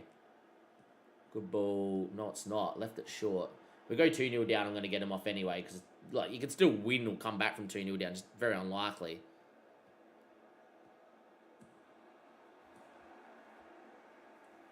Leave it till the 70th minute, see if the boys can maybe resurrect something. Looking at the match momentum, we've been much the better side. But sometimes that doesn't equal results. And definitely first after the year, this could be our first loss in today's stream. That does happen. But yeah, Corey C is going on a run. Beat you, man. Now, can you get a ball in the box, Corey? Goes back to Harvey. Harvey's got options top of the box, like Comely. That's good from our club captain. Needed to hit the target and didn't. 66 minutes. We are going to make a couple of changes here. I will bring Weller in for Philbert because I don't want him getting injured. But Patton will come off here for O'Dwyer. And Briscoe will come in for Jebedson, who's been in form. And I think we're going to get Appyong in for Sears. And make those changes and try get back into the game. Even though we've been the better side for the most part.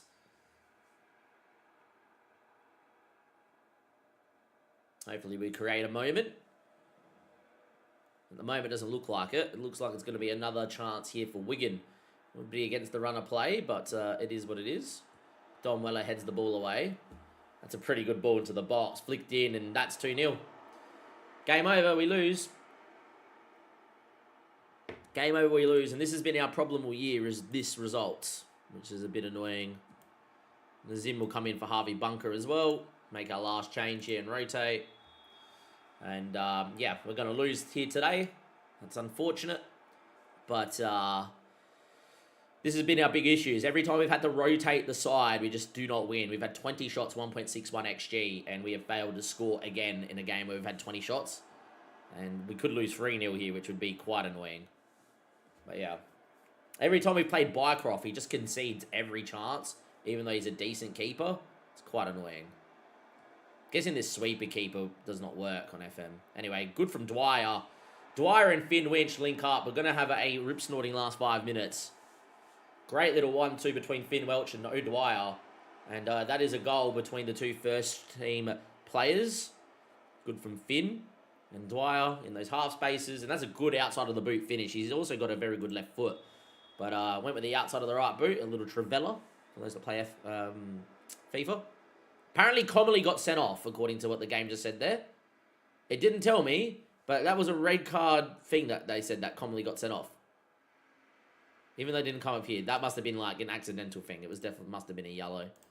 Because we would have seen it. Anyhow.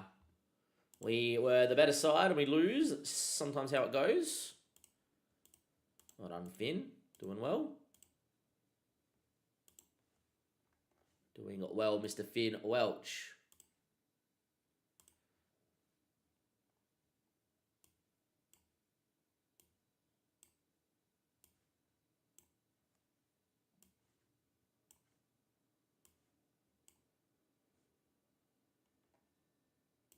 Might start Sears again. Just try and make him happy. Go with that. Keeps us in fourth, though. Gets boring if you win every game anyway. But, yeah, that was quite annoying to dominate that game and not get a result. So we've got a few games. We've got the FL Trophy. 4E Mantle. Here we go.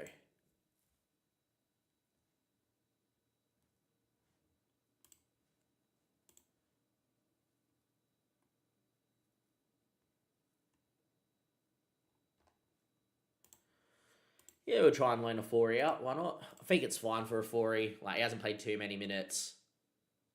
I would prefer to keep him, but, you know, we've got people that can play defensive midfielder if there is an issue.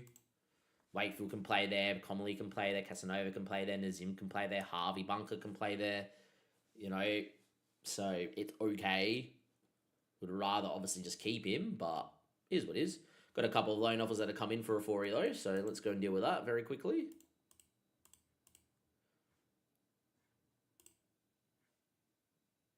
Oh, we got someone paying wage. Mate, if you're paying wage, you're going to go. That's a very nice bid. Thank you very much for paying wage here, Eastleigh. We are going to go and say 90% and 90%. Suggest terms. No, sorry. 90 and 80. And we're going to lock that in. That's fine.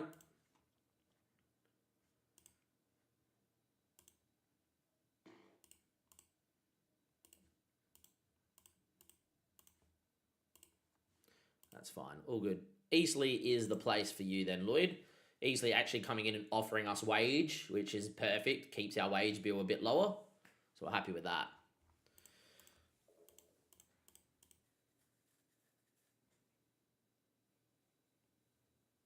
So Billy's about to come from loan. Can I like offer an extension? Man, I can't offer an extension.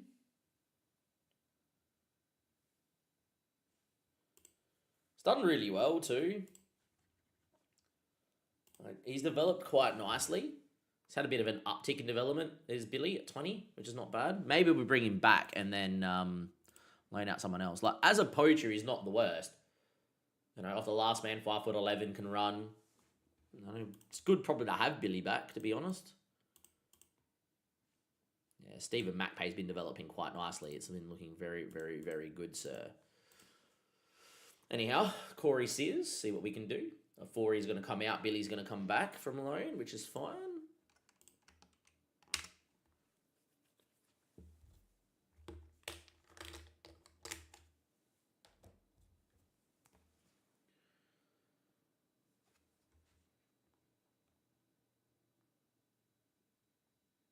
Give Gomez another rest, I think. Bycroft, apparently Casanova can't play fullback. Yeah, that makes no sense. All right, here we go. That's better. Bycroft, Casanova, Wakefield, Thornley, Sears, Nazim, Bunker, Filbert, Welch, Dwyer, and Jebson. I'm going to give Bycroft another game. I'm going to not play him as a sweeper keeper, just as a goalkeeper. See if that helps. But yeah, I would prefer a sweeper keeper, but that's fine.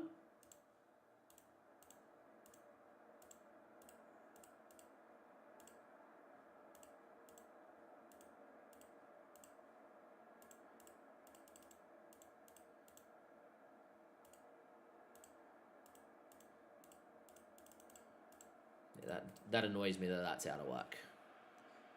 All right, Hull City. See how we go here against Hull. Let's go and find out.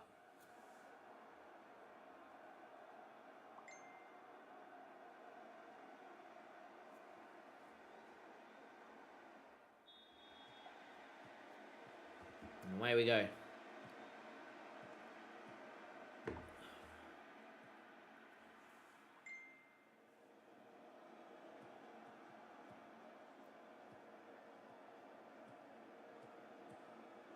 Anyway, Jebson not getting to the ball there. Really should have.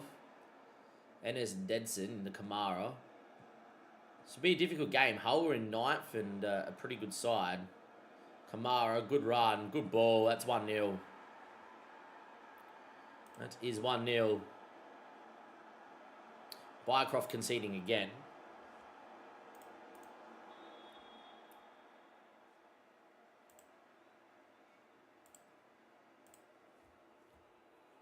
It's really annoying for Jack, but that's fine. He's been a decent backup, and that's the thing. I just don't know if I want to tie down Webb or not.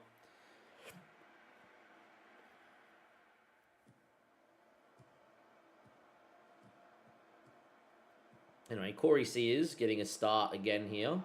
Just trying to make him as happy as possible before... He's on a squad player. I don't understand why he's not happy, but yeah. Anyway, Filbert picks the ball up. Beat your man. He does. Now, is he going to shoot? Is he going to cross? He's going to shoot and put it top bins, and it's 1-1. Great from Joel Filbert. And that is 1-1 and a very nice goal and a very nice finish. Very nicely done.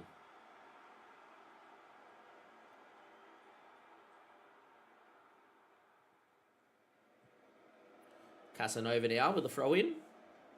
Into Finn Welch. I think my dog's trying to get in. Hello, Stella.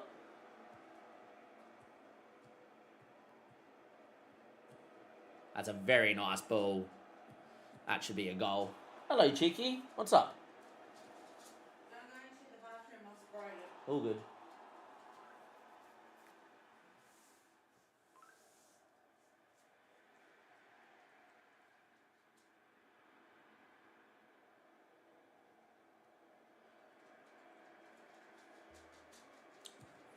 Ball in. Wakefield doesn't get it away. And that's an effort from distance. Bycroft makes a save. It wasn't convincing, but it's a save. And that's all that matters. What's the matter? Hello? And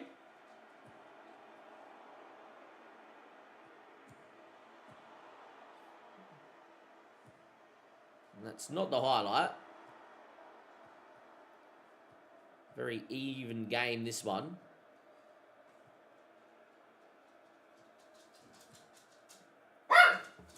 What's the matter, Cheeky? What do you want? Have you been fed? She been fed? Want to go in there? You want to go to bed?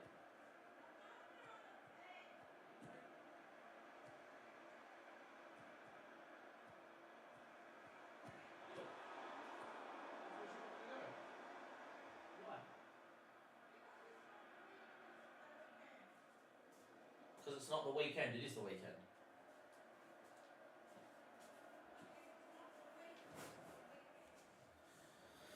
Anyhow, 1-1 here, 45 minutes played. Still doing well. Trust the team here. I think it's not good enough, to be honest. Start the second half. No one overly tired. Would take a point here away to Hull. Hull are a pretty decent side. They sit ninth. Yeah, anyhow. Casanova finds in the Zem. Good ball out to Filbert, who probably could have took it a touch. Instead, he tried to flick it on to Finn Welch, which was not the play. So, a mistake from Filbert. That's a pretty good ball out to their fullback. And that's a good ball in, and that's 2-0. Or 2-1. Filbert's fault. It was a decent ball out to him. All he had to do was just take a touch. Just get your chest out, buddy. You're a big boy. Instead, he decided to play this flick-on header, and the ball comes back the other way. To be fair, Hull have been the better side here, so can't complain. We're going to lose 2 games on the bounce after winning 3 in a row. Interesting times.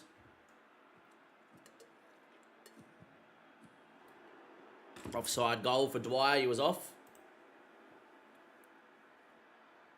Apparently, Filbert in build-up was off. I don't know about that. I thought Dwyer was probably offside. But yeah. Not been the best of games. It is what it is.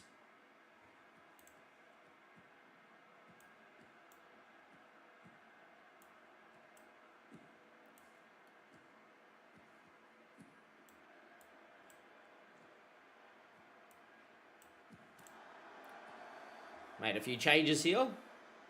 Get Weather in for Finn Welch, get a few others. Or I'm also thinking about the next game already as well. Not that we haven't lost this game, just know that Hull are good and we obviously aren't as good.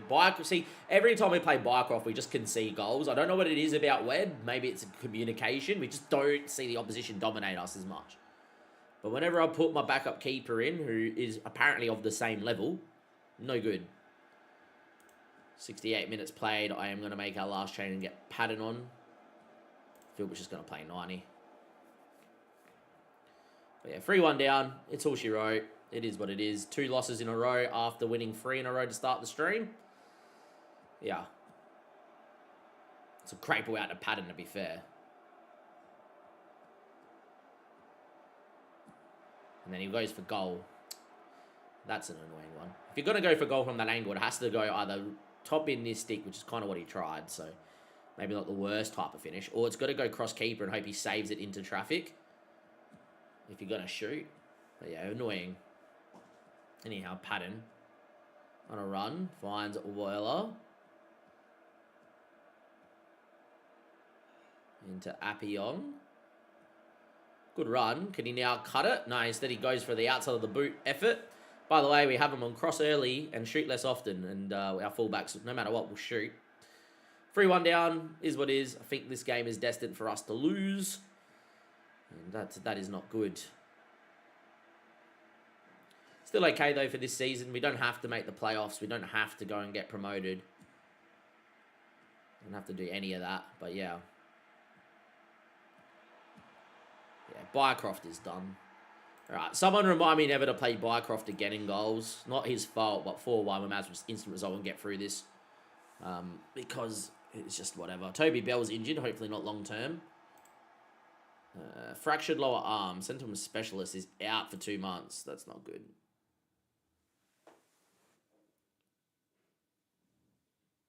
I recall him from loan as well. Played really well. Did Toby Bell. Unfortunate. So yeah, our third choice keeper comes back from loan. That's not good. All right, first things first is Webb in for Bycroft and just.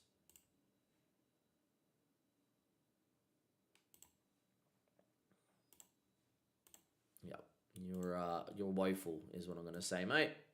Hopefully we don't have to play you anytime in the future. For sure is the thing.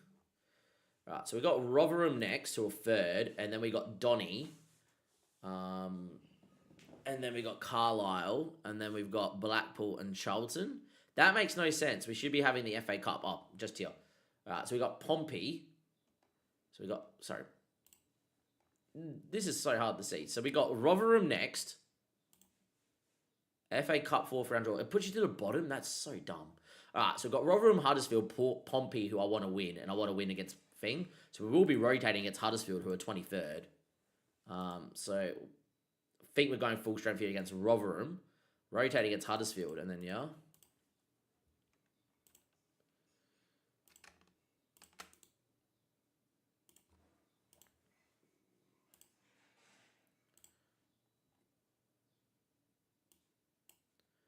Going in for Wakefield as well. Would be up starting 11. Sears is still upset, I think, about Promise. Of his promise, which is no good.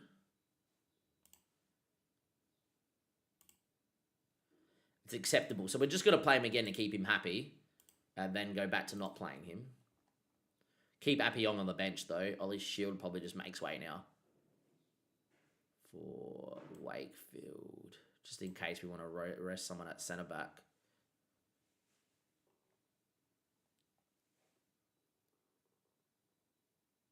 Never seen an intensity with max intensity. Well, there you go, mate. We've got it on max intensity. Seems to work.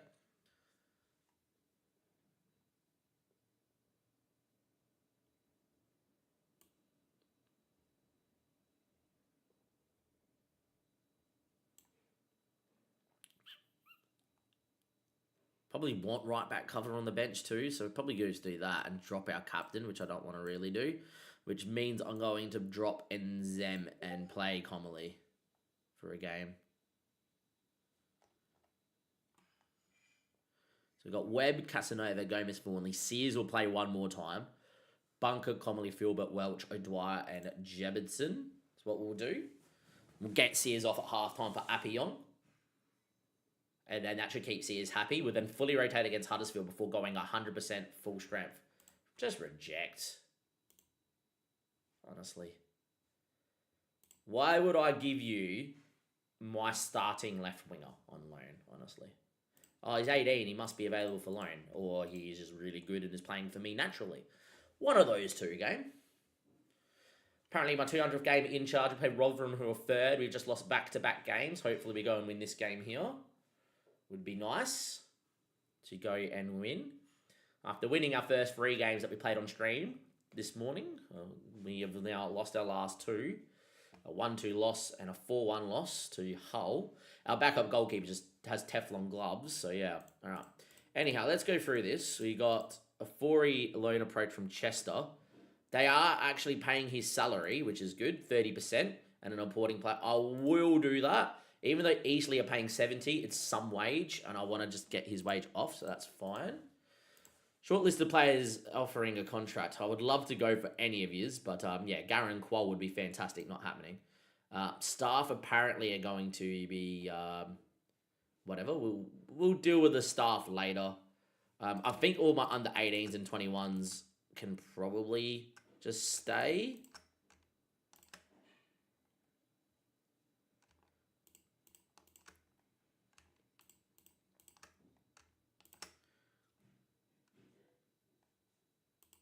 I can't instruct my DFO to do that. Why is that?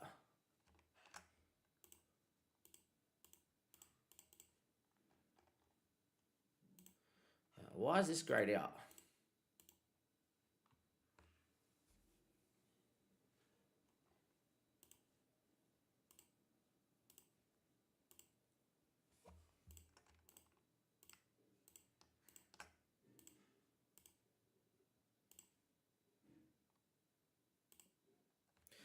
Pretty much season one, no.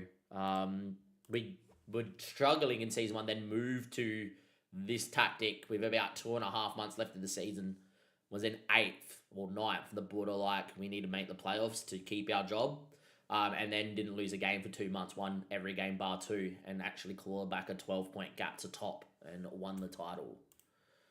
And then, yeah, all right. So in terms of actual players that are leaving, Lewis Webb, I would love to tie you down to a new deal, but as you can see in the club screen, we are over our wage. We don't have enough money to ask for more wage, and he wants to go from 1.4k a week to 5k a week. I can't afford it. Hope it's a long one for you too.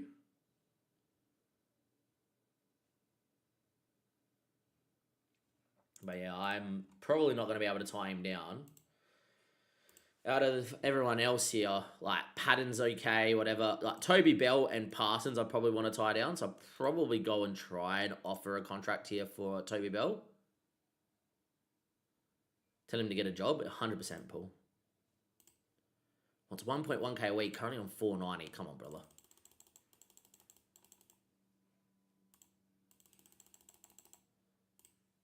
Madonna, honestly, Madonna. Really? Don't want to lose him. Alright. 4-year deal at 1.2. At least it's going to be for a while. Main reason is if I lose Webb, I know Toby Bell has potential, former Chelsea keeper. I'll just get him and play him. Like, if we're in this division, if we go to the championship, I'll probably need a keeper. But he'll be my backup for a fair while. Because if he hits his potential, he'll be a good League One keeper. And I'm pretty happy with that. And yeah, Toby Bell injured. But we'll tie him down. That's going to not do well for my wage, but hopefully we can get him another loan deal. I'd rather tie him down than Webb, I think. I don't really want to. Didn't really want expecting it to be that much. Parsons, I'm happy to sort of release. Don't think he's good enough, is Parsons.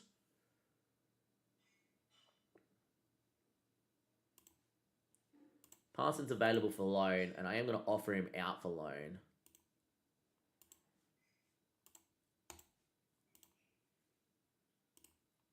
See if someone comes in with 100% of his wage. Something like that. Probably no one will. It's only on £50 per week, but, you know. He's still on his part-time deal.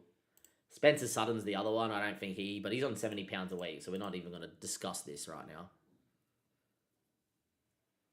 Corey Sears, I don't think I'm going to tie down, but I want to try and keep him here. I think Sam Rehoy has not developed enough to warrant a new deal as well. Want to keep him here because he's like one of my better young prospects, but I'm not going to start doing this. I think what we need to do is just let this season run. If we lose Webb to a free, then we lose our keeper to a free. Just plays out the year and tries and gets us promoted. Sort of what we do. Anyhow, we are going to go fairly full strength against Rotherham at home due to the fact they're in 3rd and we're in 5th. We lost our last 2.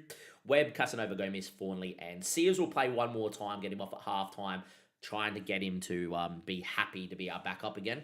Bunker and Comely, our club captain, will probably not play. I'm going to get Nzem back in for this one, I reckon. Is fine. which is okay. I'm going to drop Shield. If we get an injury, then so be it. That's right back. It's fine. Should be right. Just doesn't mean we don't have a right back on the bench. Nazim can play out there, Casanova, if he gets tired, something like that. Bunker and Nazim, Philbert, Welch, O'Dwyer, who's been developing outrageously well. Out on the left. And then Jebson, I think, is up front. Just double check that. He is in the poacher. Has done really well. He's got 4 goals in his last 4 playing as a poacher instead of a channel forward. Did blank the last time out. Did play off the bench last game too, so it's technically 4 and 6, but in his starts, it's fine. Let's see what we can do here. I would love for this to work. Yeah, this annoys me that they're not in order, but anyhow. So many screens that are broken. This would be a pretty big result for us if we can get a result here. Keeps us in the automatic promotion race. Losing here today, we start going 9-10 points back to Rotherham, and they're in that sort of area. I'll show you the league table when we get past this highlight. Anyway, we're very good at home, and we're not in the snow, finally, for the first time today. The last hour and 49 minutes have all been in the snow for our games. Casanova, a good ball winner for John Philbert. Interesting, well done. Casanova with an effort straight at the keeper. Loves bombing on from right back. We are going to make 9 to 11 changes to the next game so we can be full strength for both cup competitions. Money is, of course, important. As you can see in the league table, we're on 45. We're on 52. A loss here with 10 points back from him. It's only top 2 in the automatic promotion spots. That would kind of, especially if Barnsley go and win or whatever, this would probably put us in some danger. But yeah. Anyhow, away we go. If you're watching over on YouTube, as always, I'll just let you know that you can like it and subscribe. Helps get the stream out. It's a little bit lower than normal for a Sunday morning stream, the views, but that's okay. We've done so well of late, so it is what it is. And yeah. As we're about to be 1-0 down. See, Bycroft would have conceded. Webb just makes saves. Yeah, very odd to have such low views on a YouTube on a Sunday morning, but that's fine. It is what it is. Still going to do better than all my videos I'll put out. Anyhow, Webb with the ball. Out into Corey Sears. Good run from Corey.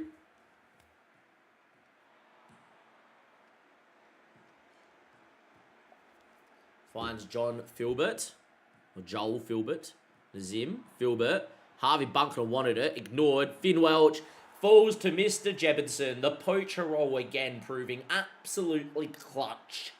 The poacher roll of dreams. And it is 1-0. Good ball in from Mr. Philbert. He finds Finn Welch. Deflection. Falls to the poacher. We lead 1-0. Welch has been credited the assist, which I quite like. Love that FM does that. If it was like a shot that's deflected and falls to someone. Sometimes you see it from a shot that hits the keeper and falls to a striker. They give the assist, which is quite nice.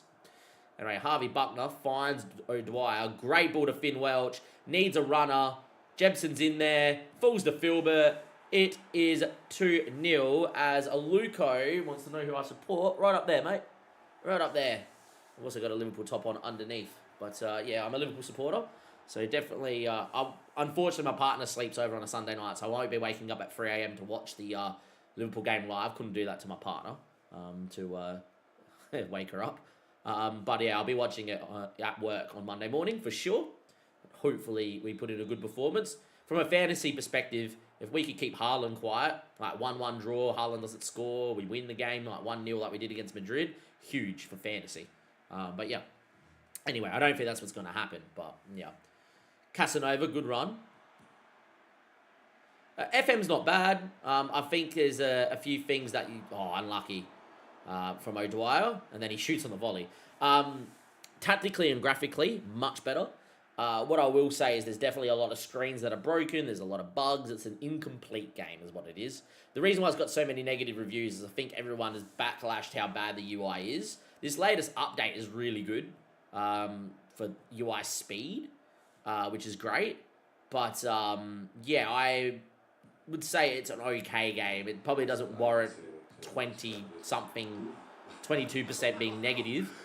It's definitely the worst FM they've built in the last 5-6 years. But what you can see is the potential. They've moved to a new gaming software in Unity. You can see how much potential this game has. So to give it so much backlash, yes, it should be better. Yes, there should have been an update to the full game and on release. We shouldn't have to wait another 2 days. And yes, there's a lot of screens that aren't there and a lot of features are gone and, etc. As Finn probably should have took a touch there to score there. But I also understand that they've had a pretty big job. They didn't work on this for 2 years, 3, 4 years that people said. They were working on FM25, couldn't get it out, and then had to scrap all the shit of FM25 and work on FM26 for a year. What did we expect? So yeah, I probably expected a more complete game where they used the screens a little better and the UI was definitely very bad in the beta. But I think everyone was kind of like, oh, it's 2 years. They've had 2 years to make this game. It should be the best FM, and it should look like FIFA, and everything should be flowy, and nothing should have changed in the UI, and etc. I think the other reason why it's getting bad reviews is they clearly made this game for console instead of PC, and they're very good at making a PC game, and that's their biggest mistake, because they should have made it as a PC game that can be played on a console. Not we're going to uphold everything and make it a console game that can be played on PC, which this is not. But I think they'll learn from that mistake and move along, and we need to be, as players, a little bit more, as Webb makes a great save, a little bit more supportive of SI and understand that they will do their best to rectify, which they will. So yeah, I think it's an okay game without it being great. The way I put it is if you're going to play 50 to 100 hours, then do it. It's good. Go and get it. If you're someone like me that's going to buy it every year and put 1,000 hours, then it doesn't even matter what game it is. As we probably should have conceded twice here after halftime, so not a great start post halftime. Not going to drop anyone though. Not really. Apayong for Sears maybe, and do that. Make one change here. Rotherham post halftime have had all the chances. But yeah, as I was saying, if you've got expendable funds, go get it. Just play it. It's great. If you're someone that's going to get super annoyed with the game not being completed and they've pulled it out to us, then don't grab it. And yeah, that's the way I would view it. As Dwyer, mate, he's very good, Mr. Chris O'Dwyer. Now, how's FPL going? I've had it on screen earlier. That's the wrong one.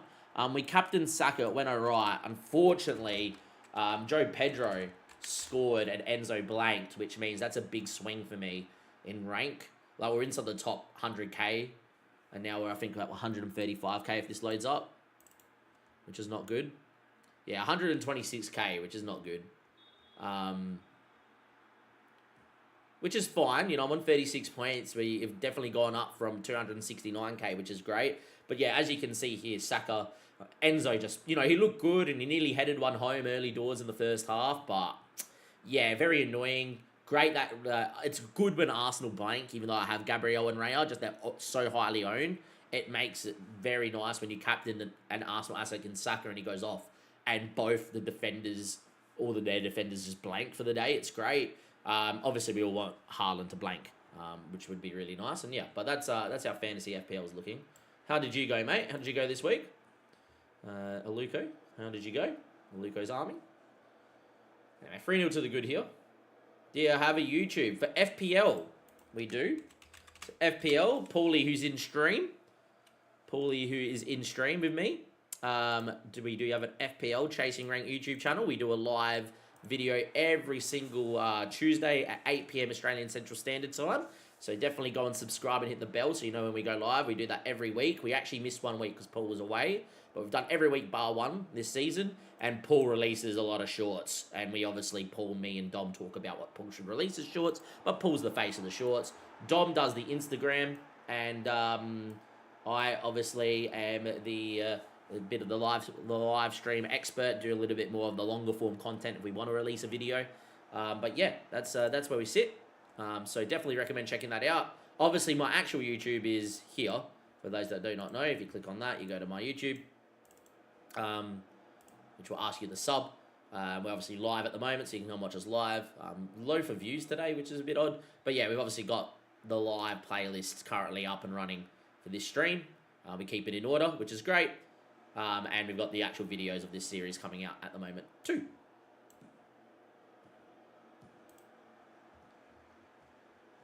So yeah, definitely recommend the FPL channel for sure. Daniel Jebberson over the top for 5-0. Really should have scored. We're going to make some changes here. On YouTube. YouTube, mate. There'll be videos coming out daily nearly. So like short videos, but it is about 3 seasons behind. Or you can catch up with the live streams. They're all in order under the live stream playlist tab. Weller will come on. Commonly will come in. Patton as well. Briscoe. Well, no, that's Harvey. Briscoe. Yeah, just do that. There we are. Boys look good. 4-0 to the good. Rotherham in third. Big game for us here to snap a 2-game losing streak.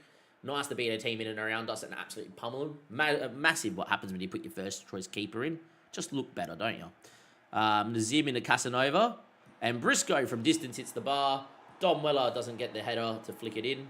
And there we go.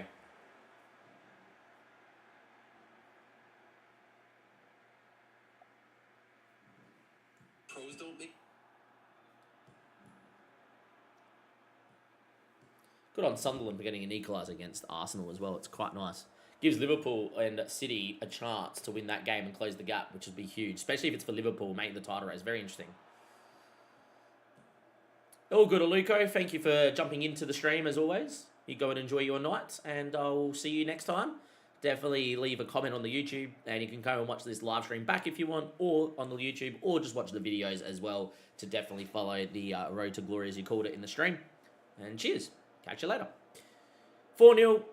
Absolutely stunning victory here against Rotherham, who are in third. Proves yet again that when we're on, we are on. And I am very happy with that, and we'll move along. And we've got a couple of big cup games coming up in the not-too-distant future. Classy Welch. Yeah, Welch, mate. We'll just give him a praise. Keep doing. 3 in his last 5. 4 assists in his last 5. Yep. Finn is playing out of his skin as it stands. We are going to rotate here, which is fine. Sears will probably play again. We're going to get Andy in for Thornley. Commonly in for Harvey Bunker. Probably move these two around. I'm going to get Weller in. I'm going to get O'Dwyer in. I'm actually going to keep Briscoe to the bench, and I'm going to get O'Dwyer off, and I am going to bring back in Billy, who should be back from loan by then, and Billy will actually play up front for Daniel Jebson.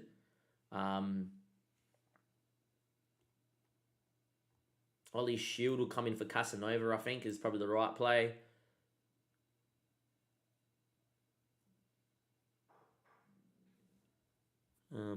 Probably that's what we'll go with. That's what I would say.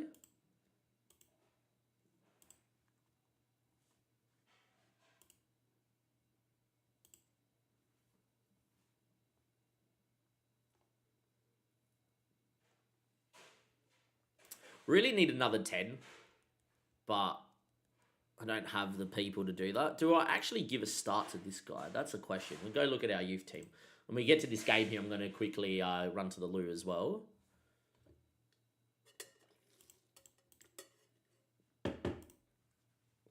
Chris is training out of his skin. Same with Patton. Patton's actually doing really well at the moment. Good look for Patton. Appyong's doing quite nicely. We did change our training schedule, so we should be getting some improvement in that. By the way, you can't go and download training schedules and load them. I had to recreate them last night while I was editing. It was not fun. But I've got some loaded, which is nice. Apparently, all the general training does really the best. So, like, just general and in specific, like, attacking, defending training, etc. Jebson is now suitable at breaking the offside trap. Nice. It's good for him. Apparently, we've got a scouting report here. Don't really care. Club at the moment, we're in 52k of debt. We're 2 big wins in the FA Cup away from being profitable again this season. Like, as long as we win here against Plymouth, if we lose to Portsmouth, lose to Portsmouth.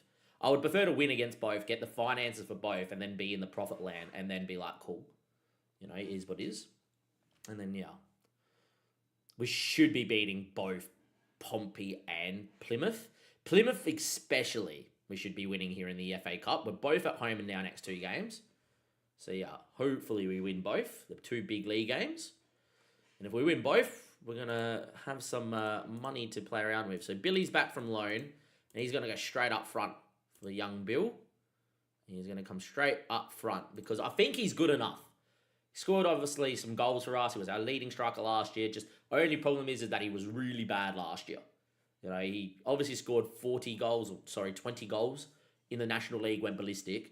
Then the year after, he was out dropping 6.5s, but maybe he just wasn't as good as a channel forward, and as a poacher will play better, because Jebson as a channel forward does it really well, and I really like Billy off the bench. I think what I would do is then loan probably Briscoe out, because he has potential to be a League One striker as well.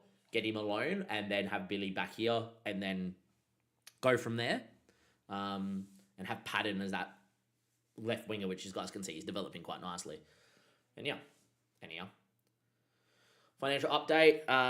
Apparently this team's made a Billy Culamento offer. I would love to go in for him, but yeah, unfortunately not going to be the case. You know, he's still on a free, wanted 6K a week. It is ridiculous. If I had money, I'd be there. Just paid out all our wage, which is unfortunate. We lose about 50K a week, 50K a month, give or take, which, you know, is what it is. We've got a lot going on here. Sears drops like a football, which is the big one there. So Aiden Bentley is signed. Don't know who you are, Aiden, but sure. Aiden Bentley is signed. Nice. He looks decent. Like, he's not the worst. He can play on the left. Can play in the 10. Cool. I can't remember signing you. Picked him up. Oh, from for non-league side. He was playing as their best player. £550 per week. That's fine. He should be part of our he should be part of our senior squad, and then available for the 21s for 90. And we're going to work him in on probably just his ability to pass the ball. And I'm going to be training him to play as a channel midfielder.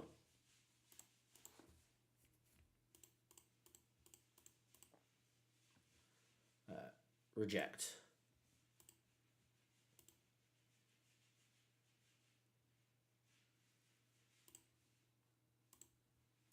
Unavailable for loan.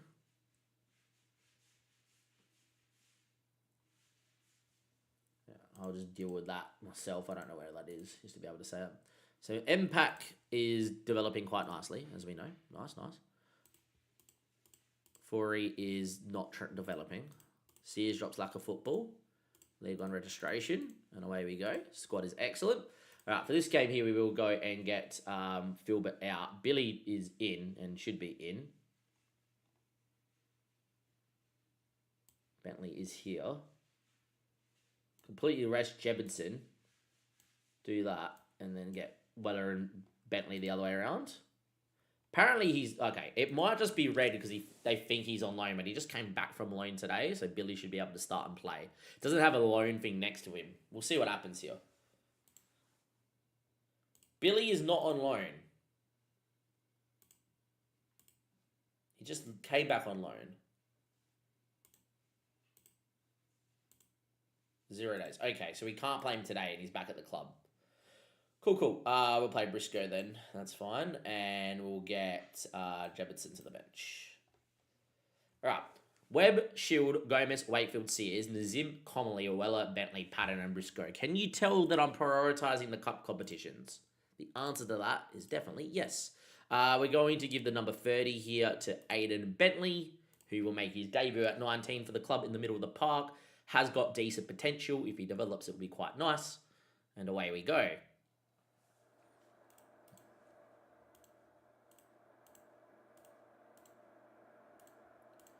I am going to quickly run to the bathroom. I'll be right back. Don't go anywhere. We are playing Huddersfield, who look like going down this year.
Apologies, boys. Mum wants me to take out some rubbish, so I'll just come and do half time here quickly. Apologies, lads. Anyway, Don Weller on the ball in the Wakefield. With our rotated squad here. Don't know what the game's been like, so don't know if we've been dominant or not.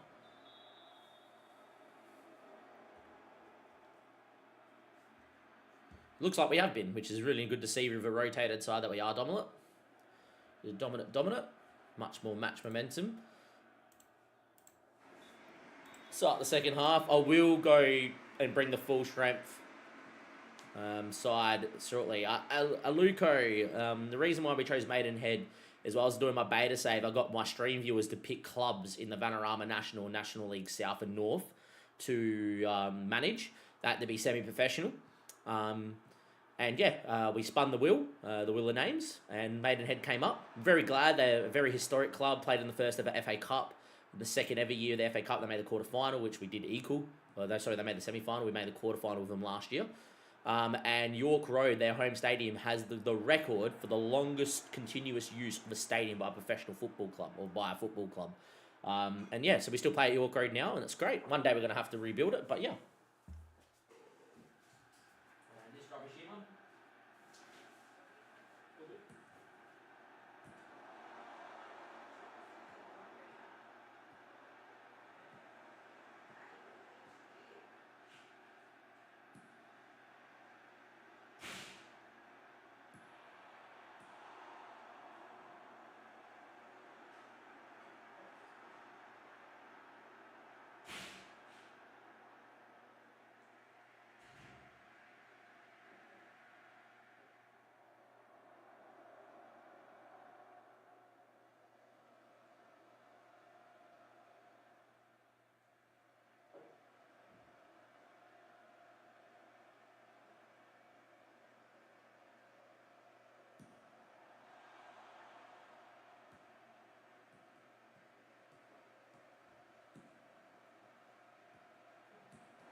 Anyhow, 70 minutes played, still 0-0, which is fine. We're doing well.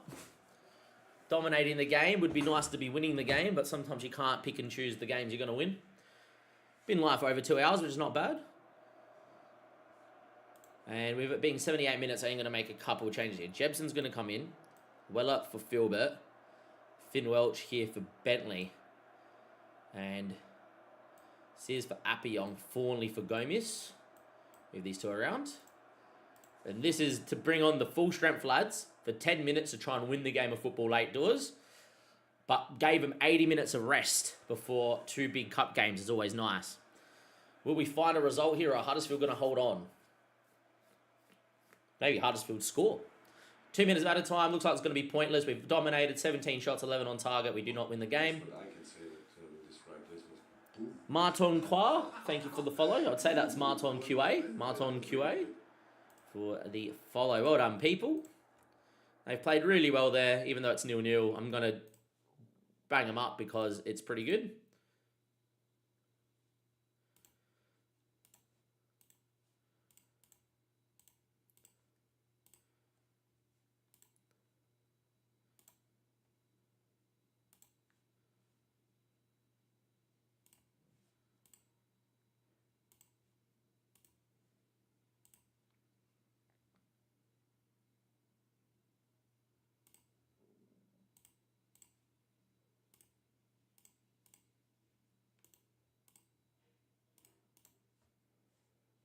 For Spencer Sutton out, if he's going to cause issues, I might as well just loan him out then.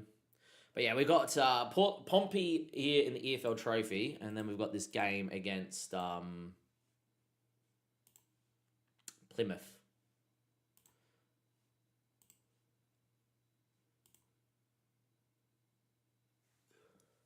Just make the loan bid anyway. We'll do it. Lloyd Afori going out on loan. Hopefully he develops a little bit and comes back. He wanted a loan because we weren't playing him enough, and it's probably fair enough.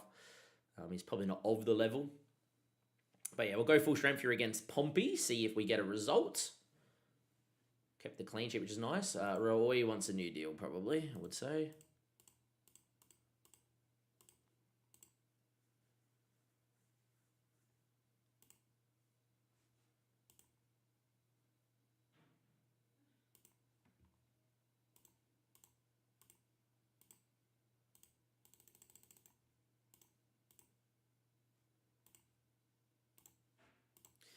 it's not bad. I want to keep him here anyway because I think he's pretty good.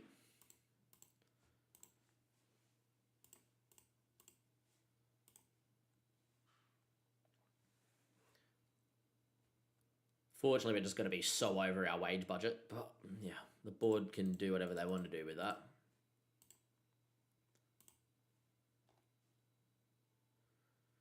Right, let's go pick the best 11 here, which is fine. Where's Ollie's shield? Best 11 incoming. We're not rotating for this game here.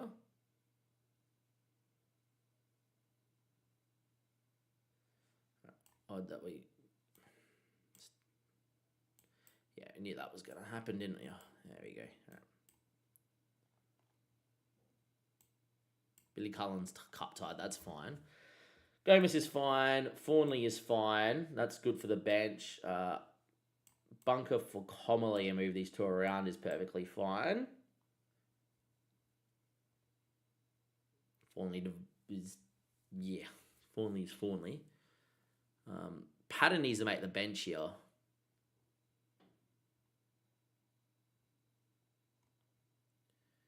Probably over Bentley. Just. Where is O'Dwyer? Here. Couldn't see him.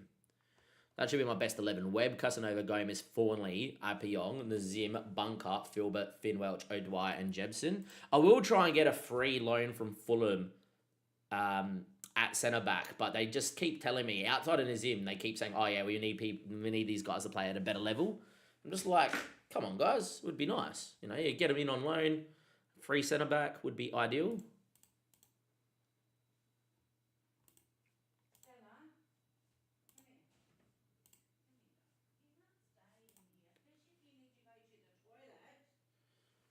And away we go.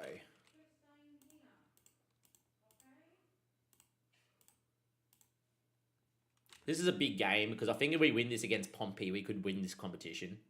Like, we get a good draw. Would be nice. I do want to win the FA trophy. I think it's only a competition I won once in my long, doing non-league. But yeah, the Zim's not 100%, nor is Gomins, but that's fine. We'll be able to get Comely and Gomins and Nazim off for Comely and Wakefield at some point. But Webb, Casanova, Gomins, Fawnley, Apiong, Bunker, and Nazim, Filbert, Welch, O'Dwyer, and Jebson's playing as the poacher. This is the team that's going to play today, and then the team that's going to play in 4 days' time for the FA Cup third round, which is a very big game for us. And hopefully we do a good job. Trust the team. Go out there, boys. No one expects us to win.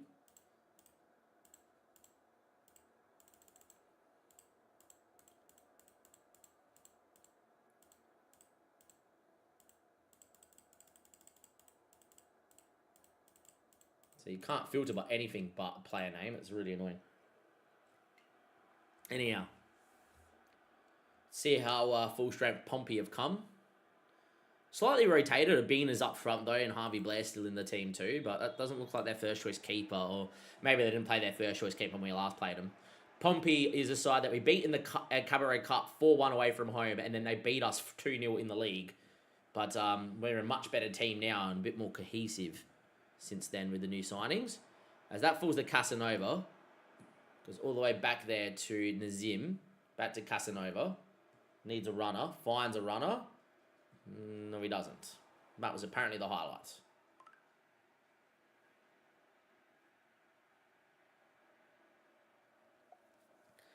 Anyhow, 9 minutes played. Finn Welch goes back to Mr. Stewart.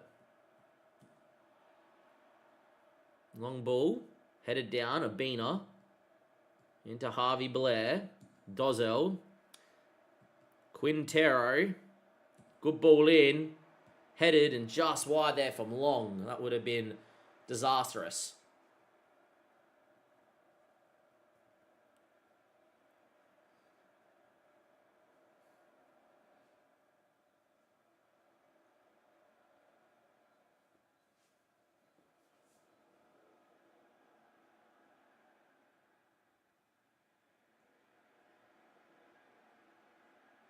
So far, though, we've been much the better side here against Pompey.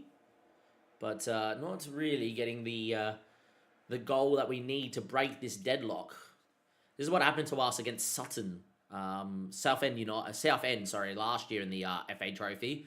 And then we conceded very late doors and lost the game. So hopefully not the case here.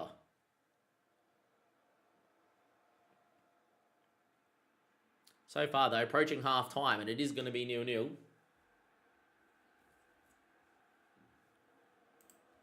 Half-time, we've played well, but without the result.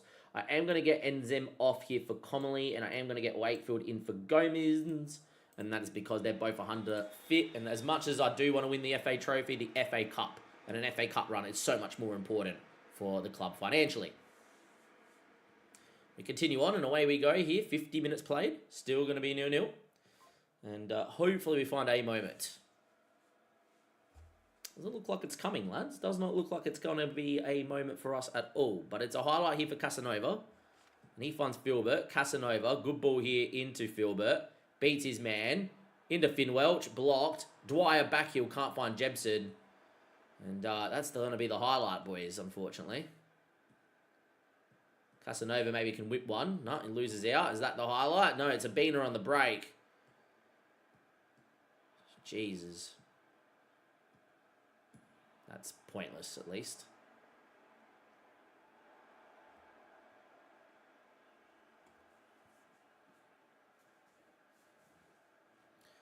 Webb plays Fawnley. Highlight still going. Out to Wakefield. Decent with his feet. It's not really the ball to Appiong. Thankfully, Fawnley wins, and now Finn Welch can unlock the door. Beats one. Needs some help here. Has a Dwyer. Ball inside to Harvey is there, and he finds him. And they link up with Appiong. A good little triangle. Go back if needs it, and does. Fawnley. Good ball into Comely. Harvey bunker. Great ball into Jebson. Was fouled. It was a good ball. Got good body position to the striker. Found on the edge of the area. Casanova's good with his right foot. Has scored a free kick goal this year already. Unfortunately, couldn't get it up and down. 60 minutes played. It's still going to be 0-0.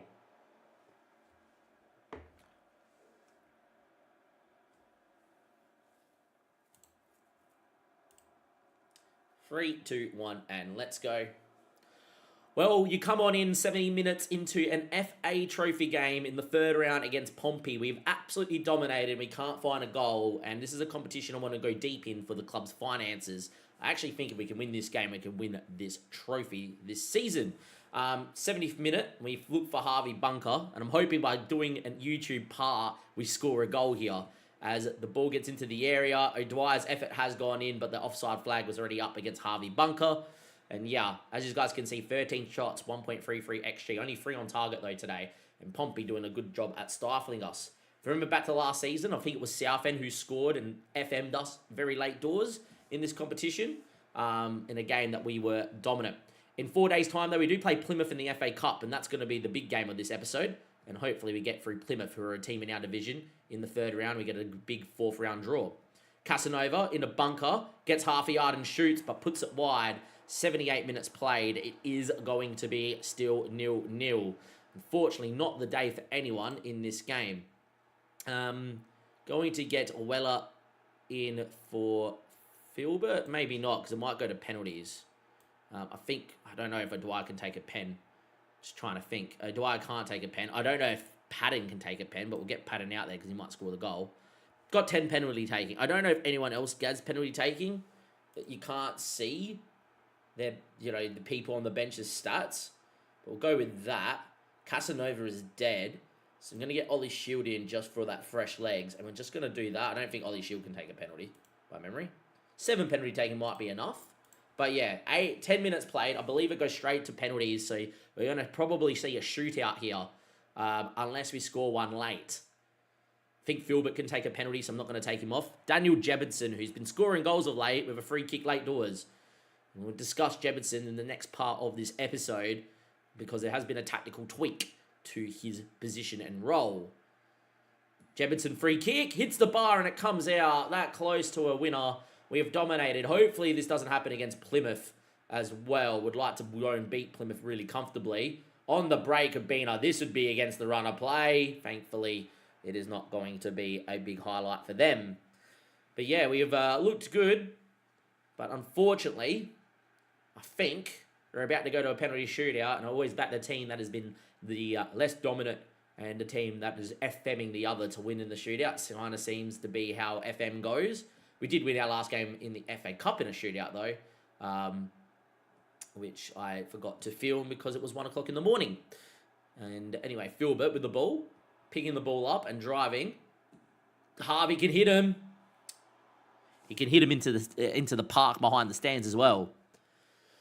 Hey, yeah, boys. Not going to be our day. 16 shots, 1.49 XG, 61% possession, and Pompey are going to get themselves a penalty shootout to knock us out. Maybe in the 3rd minute we get one last chance. I doubt it. I think this is going to be a pointless highlight and the referee's going to blow his whistle. But you never know. Andy Wakefield. It's going to be a shootout. Of course it is. Awesome. So Finn Welch and Patton can take penalties. Okay, we've actually fixed this now. So Harvey can take a pen. Shield can take a pen. Jebson can take a penalty. And then the rest can pick themselves. Webb is in goal at least. So here we are. We got a crash.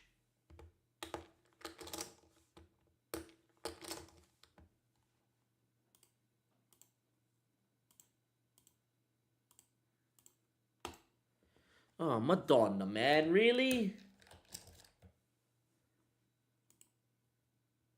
Never had a crash here at a penalty shootout. There you go.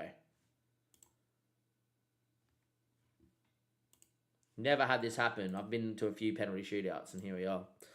I'll delete that episode.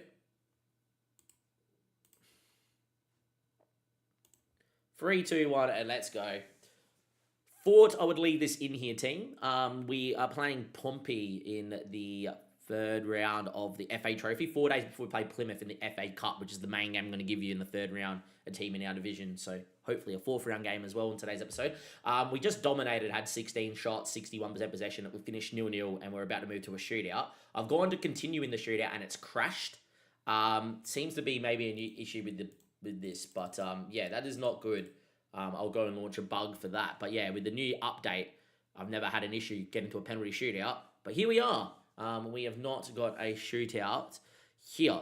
I even had a penalty shootout last night in the FA Cup 2nd round, and it worked. But yeah, a bug as chewed, and so I'm going to have to replay this match. And hopefully, for Plymouth, we just win the game in normal time. We don't have to worry about this either. Well, looks like we have to restart again. That is very freaking disappointing.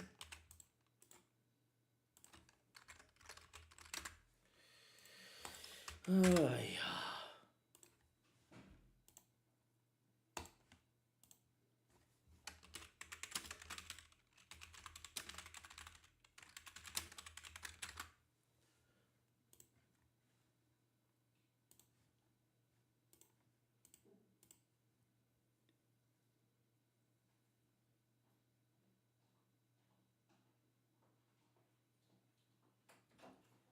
I'm going to the shops, and depends how long I am, I'll go straight to Anna's. All good.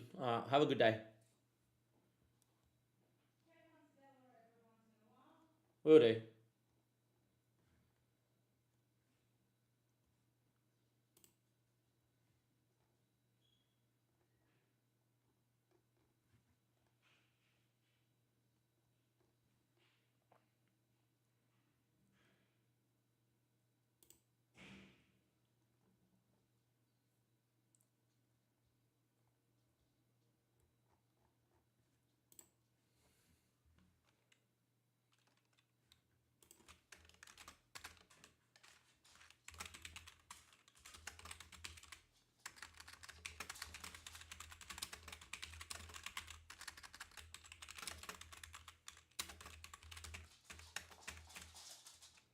I'm just typing a crash in Stella. There we go. Just typing a crash in quickly. Stella.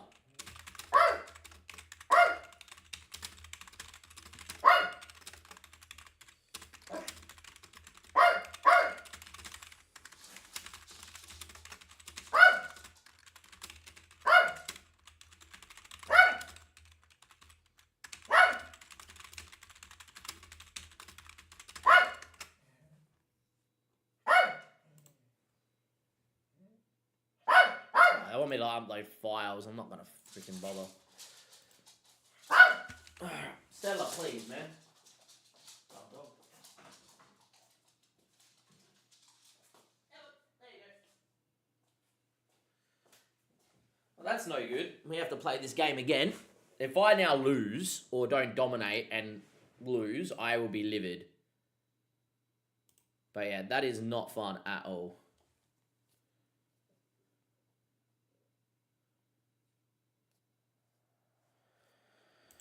Oh, there we go. All right, let's hope that doesn't happen again.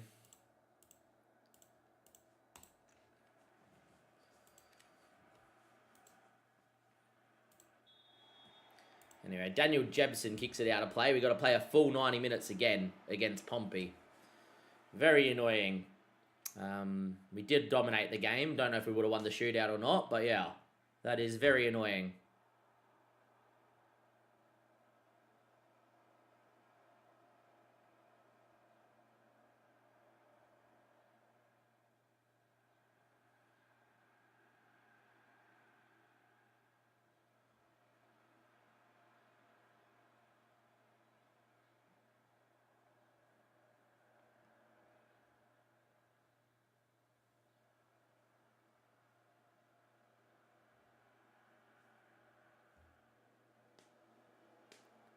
Anyhow, 30 minutes played. As you can tell from the match stats, we're not dominating this game now, which is very annoying.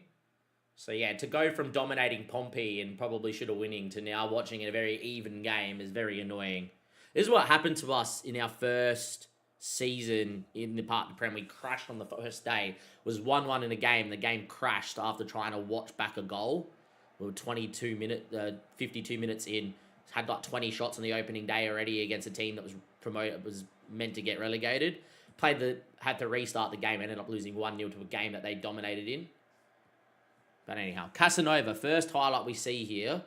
And it's a pointless highlight. At least we got through. Apparently, from what I just read in the forums, an instant result will work at the end of that. But the instant result of penalty shootout is just so dumb. I am going to make the same change we made last time, which is Wakefield and Comely. But yeah, start the second half and away we go. Yeah, very annoying. Very annoying.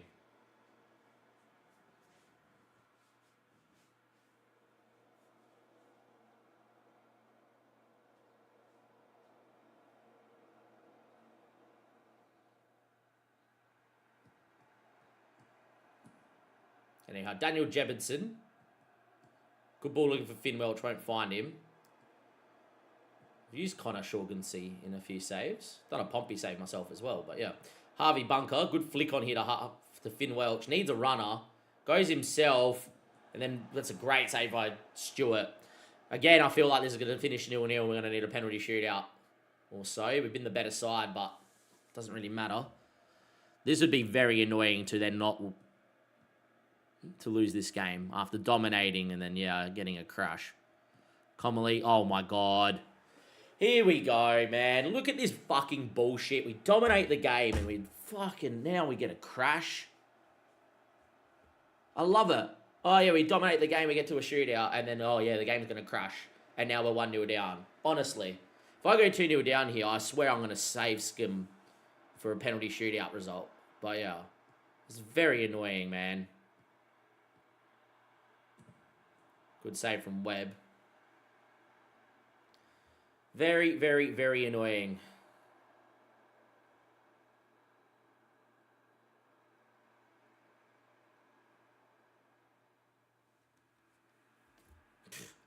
Dumb. Absolutely dumb. What a game, eh?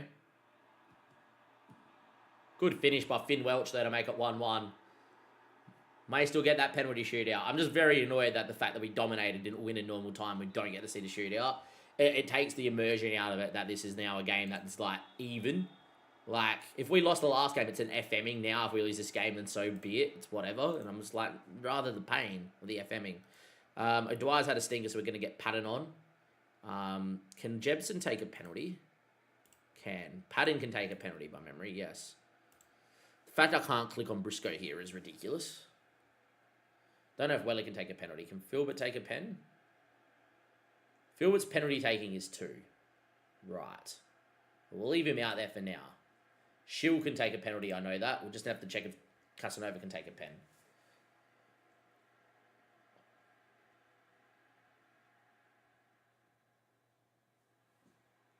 Hopefully it doesn't crash this time, but if it does, then that's very annoying.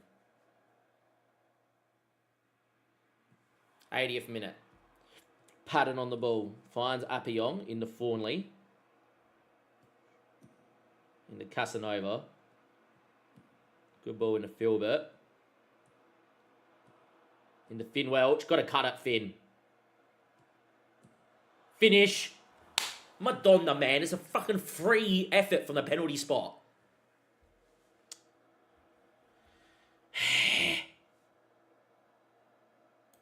Right. So Filbert can't take a pen. Can Weller take a pen? Weller's got better penalty taking. I know Shield has to come in. Can Casanova take a penalty before I whip him off? Got 10 penalty taking. Can Butler take a pen? He's got 8. Comley's got 5. So we're going to move Comley here and get Shield in.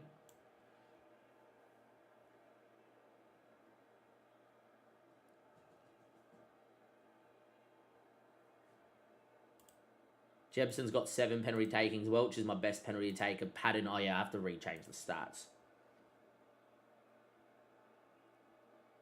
Let's confirm that. I think that's all our changes anyway. Yep. Just making sure. Well, we might concede one late or maybe score one late. Here we are.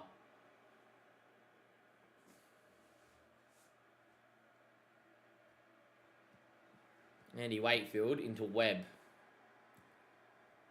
We're going to concede one late. Here we go. Here we go. Please miss. Thank you. 3, 2, 1. Let's go.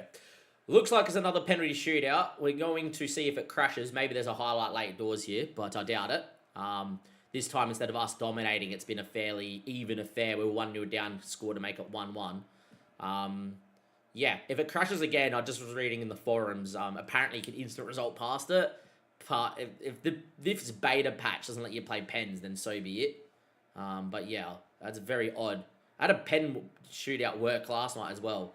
Here we go. Okay, and now this has changed too, which is not good. So Casanova, Harvey Bunker, Daniel Jebinson, Ollie Shield.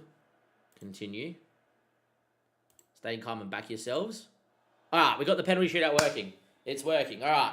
Here we go. To make it through to the next round of the EFL Trophy, Finn Welch starts and scores, which is great. That is 1-0. Thank you very much for coming. Well done, Finn Welch. Webb, obviously a known penalty stopper and a penalty saver. Well, it's always good when you have a crash and then you get basically the same game with the same result. It's nice. Would have preferred a 0-0. Would have preferred just a win in normal time, but yeah. Anyhow, Dozel versus Webb, and we know how good Webb can be. Goes the wrong way. It's going to be 1-1.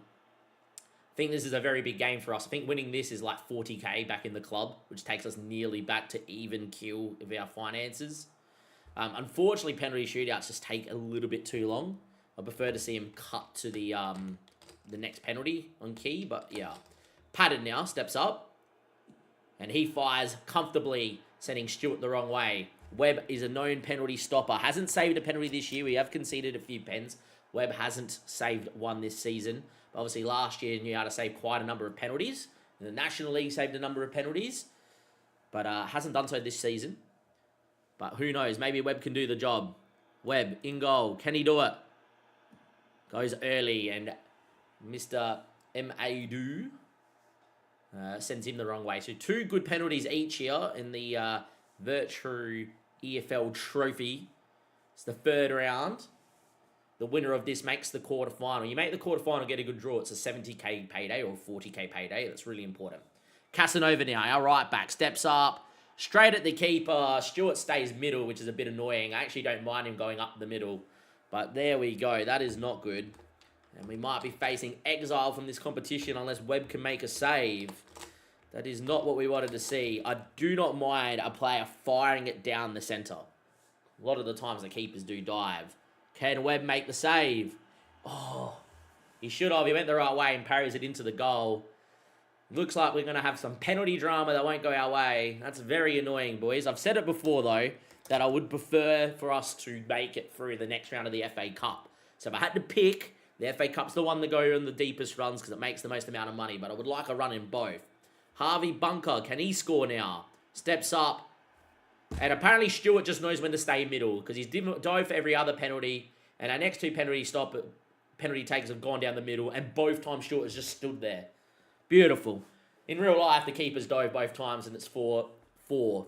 Unfortunately, we're going to be out here, and there we go. Williams scores. We're out of the trophy, of the EFL trophy, and we've lost in a shootout in a game that arguably we should have probably won on paper just. Then you look at this, it's very even. We had better XG. But yeah, very unfortunate here. What I will say is we should have won the first one that didn't crash, where we had 16 shots and they only had 4 or 5. But yeah, unfortunately, that crash has killed that. I'm proud of the efforts, though, boys. This same team is going to play against Plymouth, who are in our division. And that is the next game, ladies and gentlemen. Third round, FA Cup. We've got Plymouth in a few days.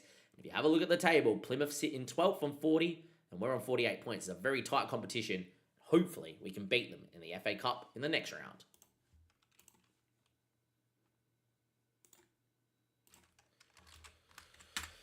Unfortunate. It's a little bit of bullshit, but anyhow. Would love to know. See, now that all runs through your head is like, well, if the game didn't crash, maybe we would have won the actual shootout, the proper one. But you don't know now because the game crashed.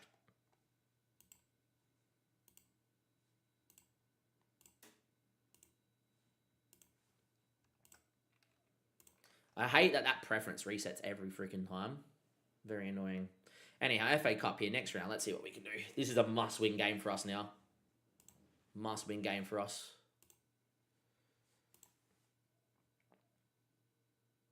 We don't win this game, we're going to be in massive debt now.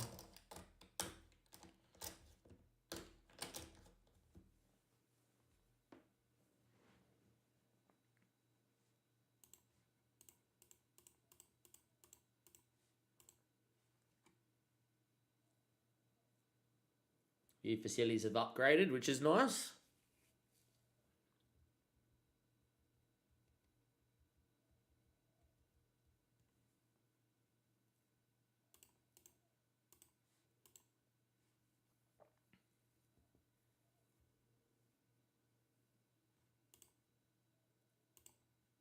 Lots of people developing, which is good. Finn's doing all right.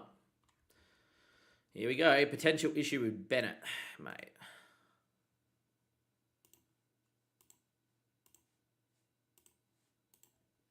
No, I'm not going to talk to him. He's a youth player. I need to save the wage. Very annoying.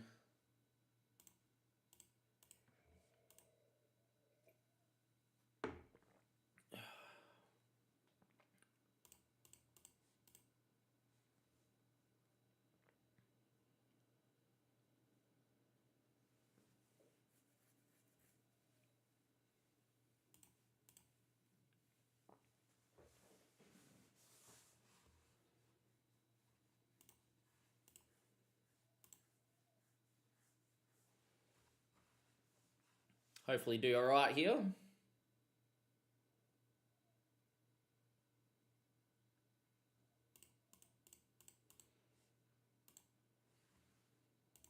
Go to the club screen where it's most important.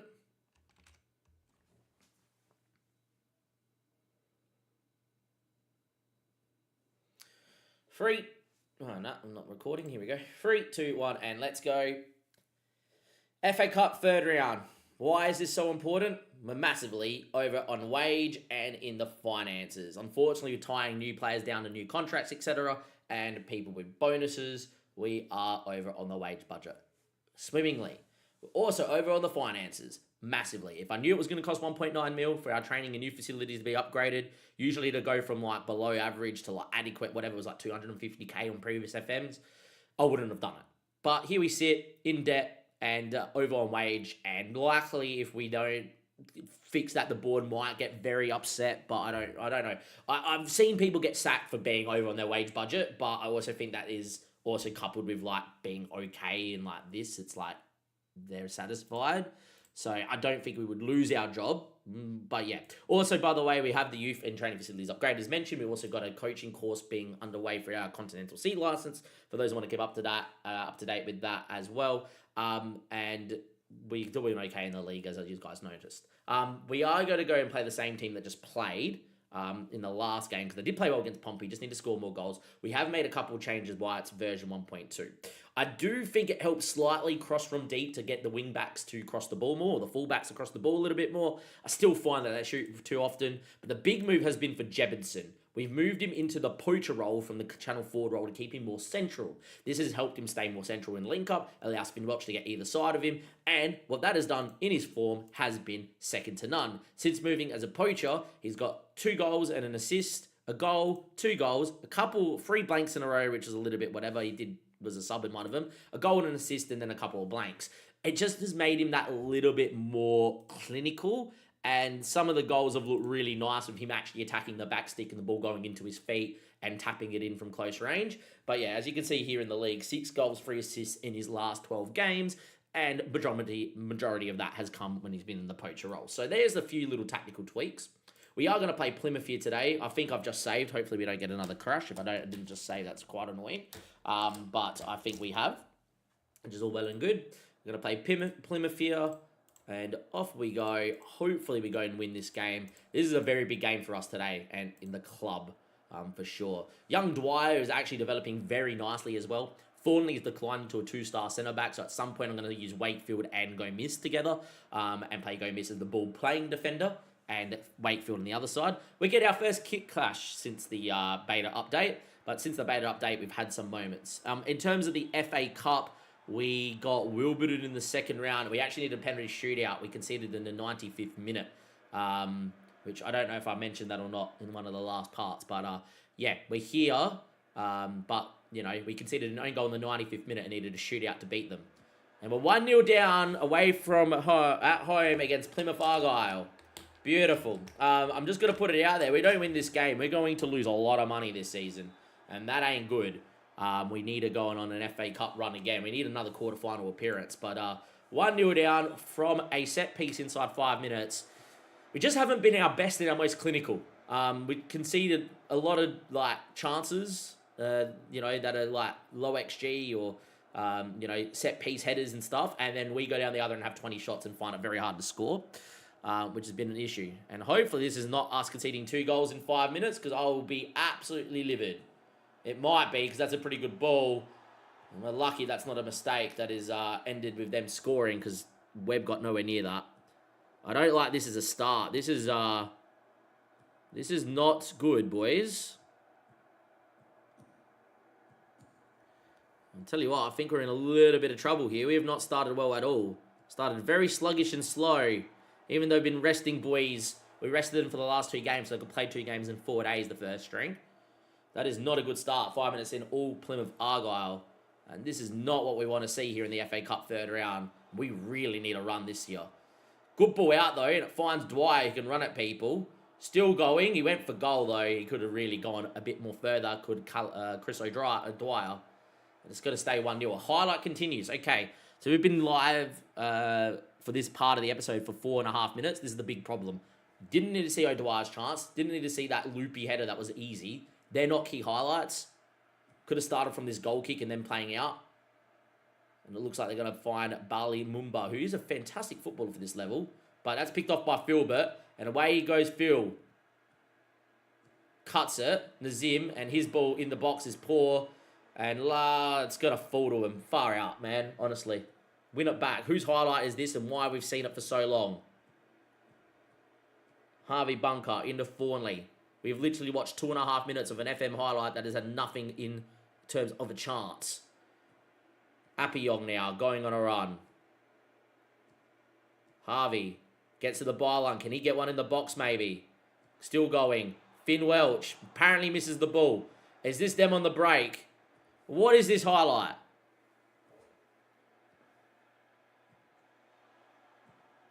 Apparently we're 2-0 down. Beautiful. Well, we're out of the FA Cup. This is a disaster episode. Disaster has struck. The reason why I say we're out of the FA Cup, we've not started well here. Plymouth have had 2 chances, scored both, and this narrow 4-2-2 sort of system always seems to do us over. And we're 2-0 down here early doors, which is not good. We need an epic comeback to keep our FA Cup dream alive. Realistically, this is one of the better draws we could have got in the 3rd round, so this is quite annoying. Philbert, no, on the ball. Can he cut the ball in the box? He can. Finn Welch, can he score? Yes, he can. Well, 12 minutes in, crazy game. 3 goals in 12 minutes. We're 2-1 down. We are a better side than them in terms of league table and how we play football. On paper, every side's better than us. But we need to win this game for the club and its finances. We already had 7 shots compared to their 4 shots. They've just been more clinical. Can we find that second goal early? Not a great start for us at all. In an ideal world, if the board actually gave me enough money and wage, we would actually buy a centre-back and a defensive midfielder, but, you know, that's not going to happen, and now I've put the club in massive debt, so my fault for the game changing how much it costs, which is a bit annoying. Anyway, Callum O'Dwyer. That was the right idea, but Harvey ran past his mark. Look at the counter. What the hell was going on here? They've hit the bar. Plymouth has probably played this weird system. Against teams that play normal systems, it's fine, but this is a very weird system for Plymouth. And they just look like a team that are great on the break. Anyhow, no need to panic or change the system here just yet, but 28 minutes in, it looks like we're going to probably cop it.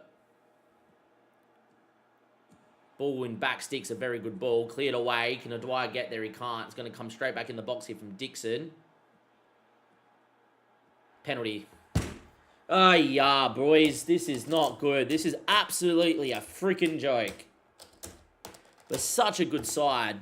Such a good side when it comes to cup competitions. And then we get a crash of a game and losing a shootout. Webb has kept us in this tie at least. What a save from Webb. Couldn't have done that in the shootout, just gone. But a great save from Webb keeps us in this tie. We are absolutely getting killed in this match on the break by Plymouth. Man, Stockport got Arsenal. That would have been such a good draw. Like, if I'm going to lose, let me lose to a Prem side in a Prem League club. This... man. Why can we not get on the ball or dominate? This is absolutely a joke. Well, here we go. We need to get on the ball, lads. This is a great buy. Yeah, man. Game over. We lose. I don't know how we're going to stop this. Apparently, really narrow systems with, like, multiple 10s and 8s is really good on FM. Good football from them. We're getting outplayed. Shouldn't complain. But, yeah, we're copping it a little bit here. We are copping it a little bit here. It's a system that no team would ever play in the real world. But here we are. It is a game. Finn Welch on the ball. Probably going to end with a shot, and it does. And then it's just them on the break because we commit numbers forward. Good save from Webb. Thornley's going to come off here for Wakefield. I think that's what we're going to do. We're also going to get Nazim in off for Comely. Double change here at half-time. Going to what was that and get the second half started. And yeah, I don't think we can change the system. The system is good. Like, we know on our day this system will dominate, but yeah, Plymouth are just killing us. We could get a goal, this would be great, but this is a disaster class. After such a good run and making the quarterfinal last year, we have a slightly better team on paper than last year's quarterfinal run. We are going to get knocked out by Plymouth Argyle in the FA Cup. If we could get a goal now, though, there is enough time. Appiong, can you beat your man and get the ball in the box? Here he goes. Finds Harvey into Appiong. Back to Harvey. Ball to the top of the area for Comely. Chips one back to Appiong. Numbers are queuing. Harvey bunker. Finn Welch. Philbert. Can't afford to miss chances when you're 3-1 down from the edge of his 6-yard box, mate. Another chance goes begging. Dwyer's had a stinker. Briscoe's going to come in early doors. And, yeah, I don't know where this goal's going to come from. I'm going to leave Philbert out there for now, but it might be Dom Weller on the right-hand side. Andy Wakefield now. This is not good, boys. I didn't envision this happening. I thought this would have been a very easy tie. To be fair, at home, against a League One side. But no. Daniel Jebbertson in the Casanova. Filbert makes the run. 68 minutes played. Can he beat his man? He can. Gets to the byline. Finn Welch effort's blocked. Just your typical highlight. Appiong now cuts it, and Hazard will claim it before Jebson can tap it in. 70 minutes played, and it looks all she wrote.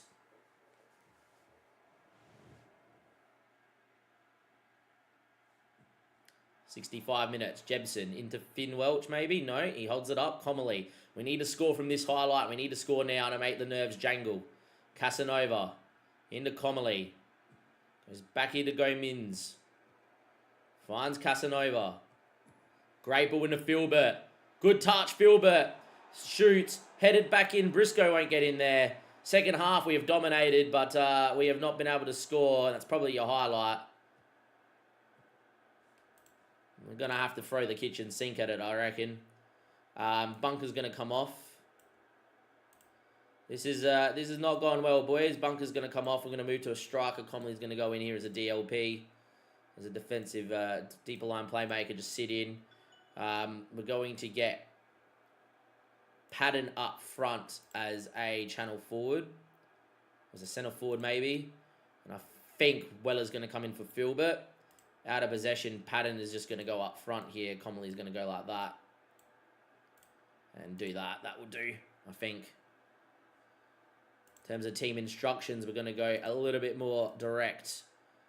And we are going to be a little bit more expressive. And we are not playing out. We are going to go to the target forward. And we are going to go more direct. And we're going to float crosses into the box as well. And try and cause some havoc. We have a couple of strikers out there. Away we go. 3-1 down here. FA Cup.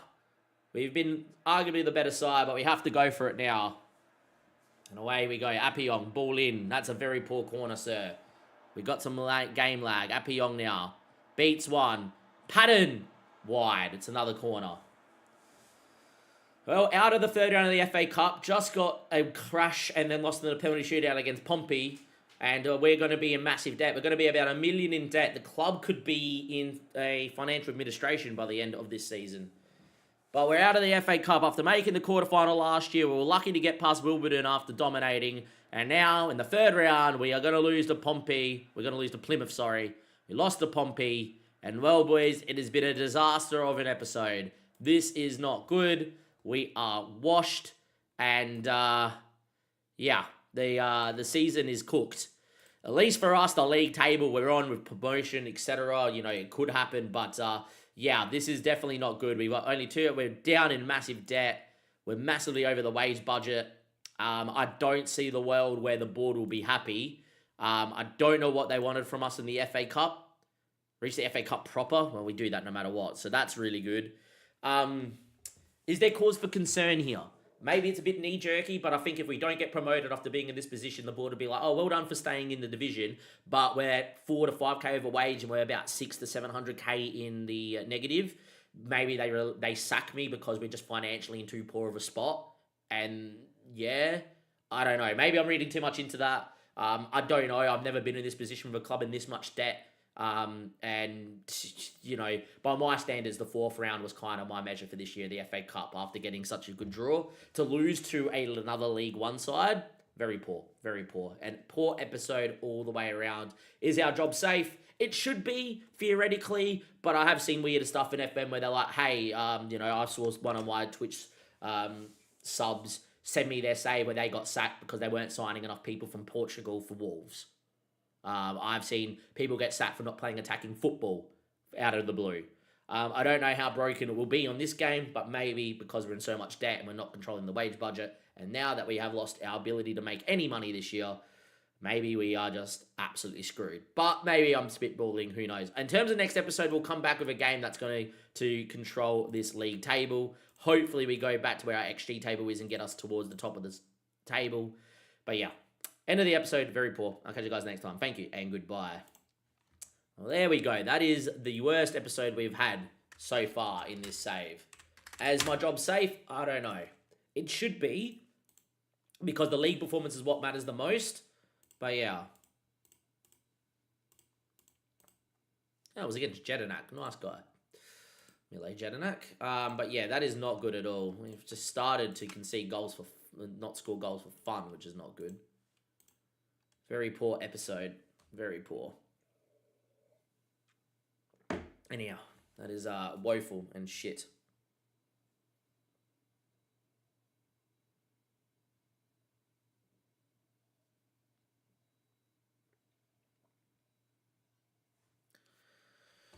Not good at all. Yep. That is incredibly bad.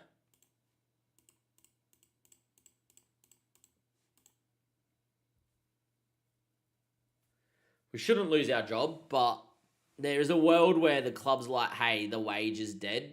You know, why are we so out of the wage? Why have we lost so much money? It's my fault. I never should have increased the facilities. In my defense, previous FMs to go from like below average to adequate, it was like 250k was the cost. Did not expect 1 mil for the training facilities and 900k for the youth facilities. Like, it's good that they're done, and if we don't lose our job and, you know, somehow the board pumps money into the club and whatever, it's great.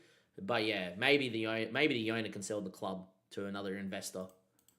But yeah, this is not good.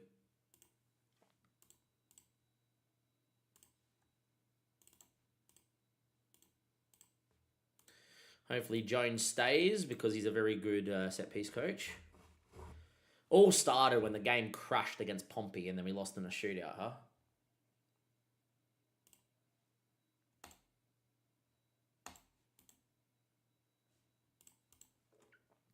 Look, Parsons, if you can't get on board with the fact that we can't afford it, then you can go.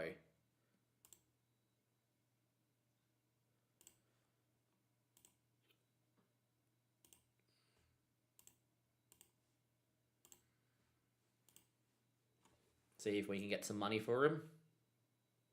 Doubt we will. Doubt we'll get 375k. We'll probably get anywhere between 50 to 100.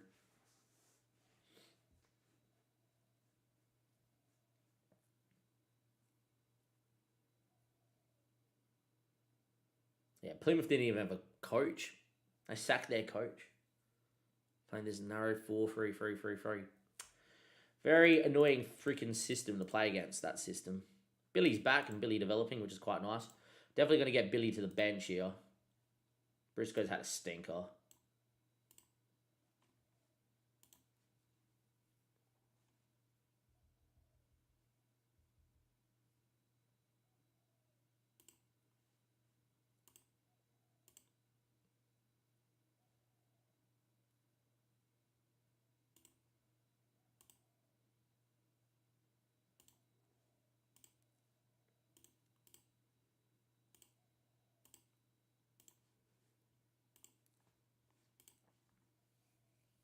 See if we can get Briscoe out on loan as well. Here we go, got some loan offers, which is not too bad. Hopefully with some funding. A lot of clubs make loan bids, Jesus. Wish we could just view the offer. View all offers, thank you. 60-80. Fringe player.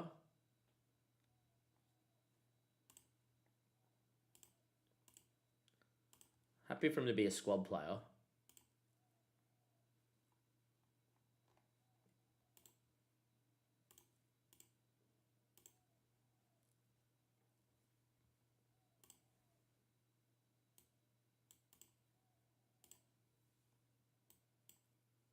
I've got to reject this offer because that's not enough.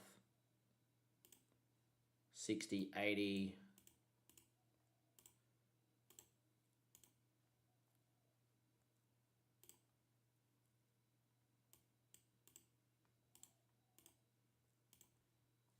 At least we get Briscoe, maybe get some loans, because Briscoe has a lot of potential, so I wouldn't mind Briscoe doing and getting the loan, which wouldn't be bad.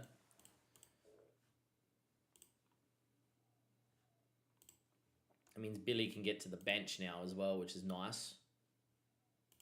One day they're going to have to put the Saviour's thing in there.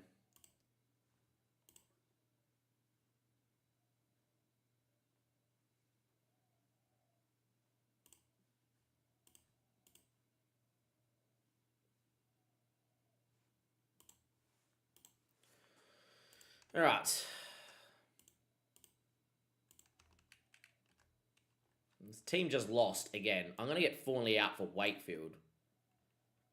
Fawnley's declined this much. So, yeah, when you look at centre-backs now, our best centre-backs Harvey and then Gomez, and then Fawnley, Wakefield, Dante, Commerley, Sutton. So I may as well play the young kid in Andy Wakefield. I'm going to move Wakefield to a centre-back. And I'm going to move Gomez to the ball-playing centre-back.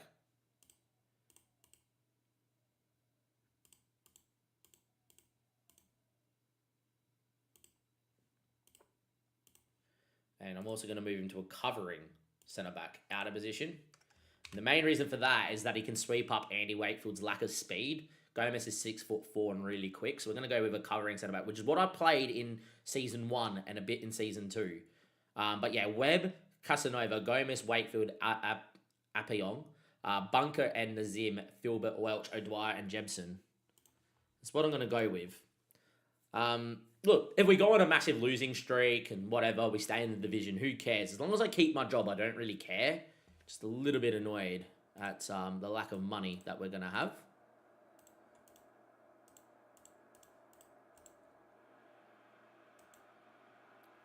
But yeah, I'm going to play... This starting 11 is my best starting 11 for sure. And off we go. But yeah, how's things, True Teller? How's the session been, if you put a session in or two? And nice to hear of your stories at 500 NL. But yeah, all well and good.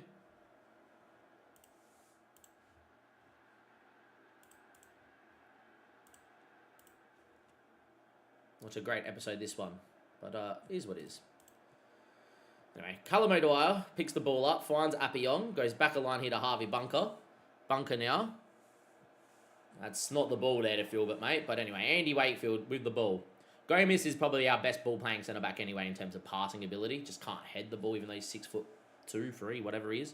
Great ball. Oh, my word, Finn. And then 2 saves by Bishop. The first one, Finn Welch would score every day. Great ball in from Dwyer. It's very annoying. Donny not having the best of seasons. Well, at least we've only got the league to worry about now, so it is what it is. We just go through and do what we got to do. Yeah, not great.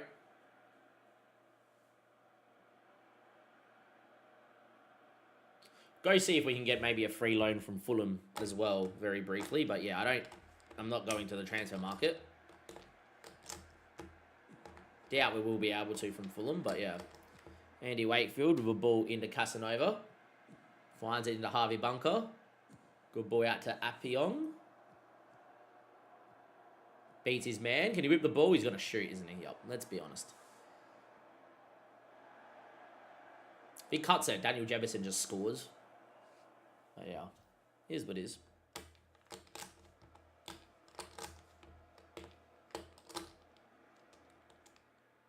Time ticks away.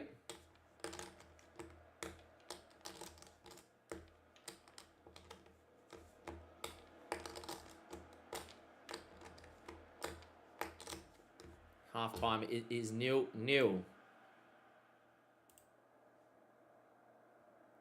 Far from pleased what I saw.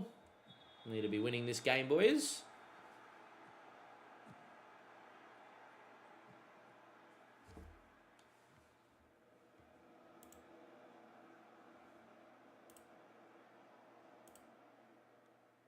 Apparently I got an error with the stream. Just let me know if it's still streaming for you on YouTube or Twitch. But okay, now it's working, which is very odd.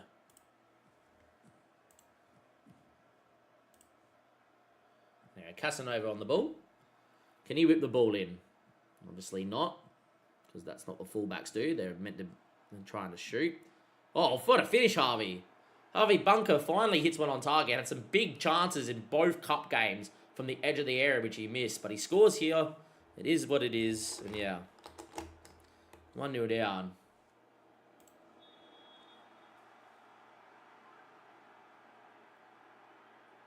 We've done well. We've got over a 3-hour stream, so I'm pretty happy. Bishop with the ball. He goes long, headed down. Bailey now, going on a run. And that's from a long way out. That's going to be fine.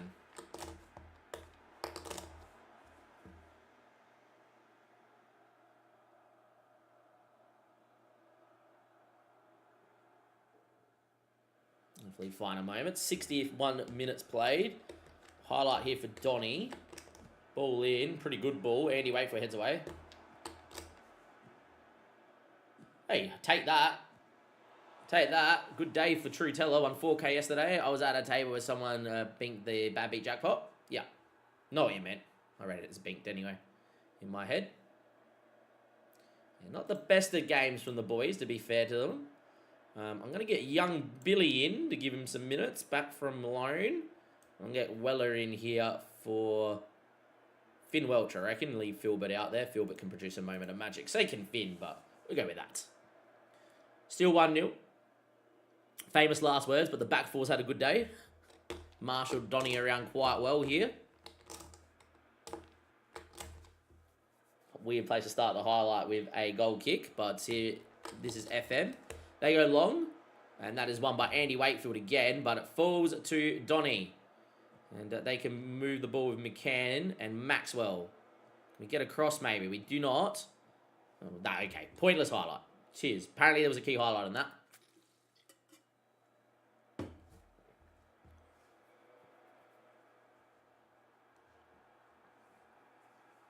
Time is ticking away here.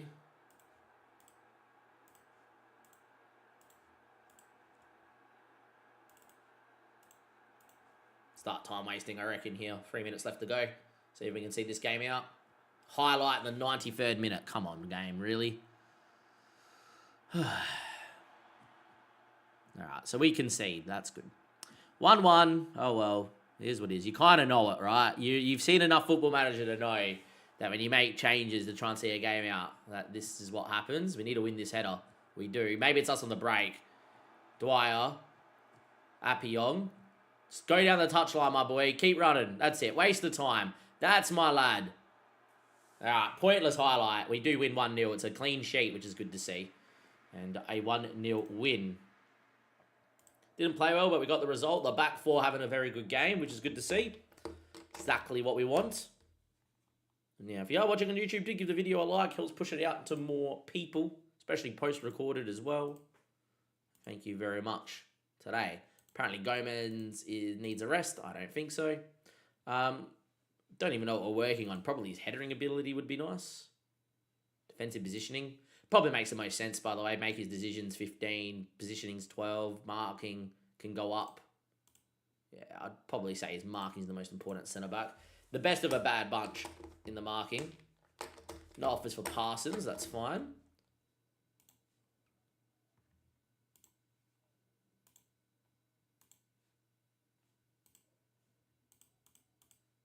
What's my dog barking at? Stella! You're barking at someone. It's got my partner here, so probably not. I'm coming, huh? Dog. What's the matter? Hello? You want to go now? Come here. Off you go. You can jump as well, you know. I've seen you jump.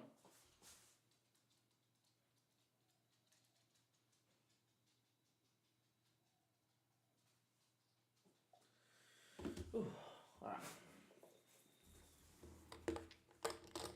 So yeah, it's a little bit late for me, but it is what it is.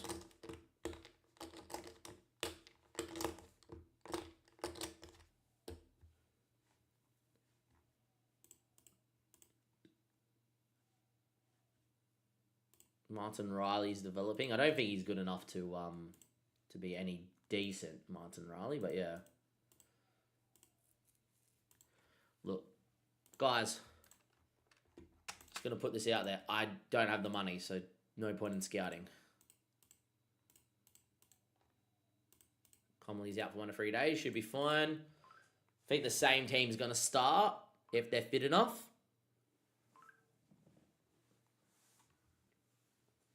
No offers for Parsons. That's fine. All good.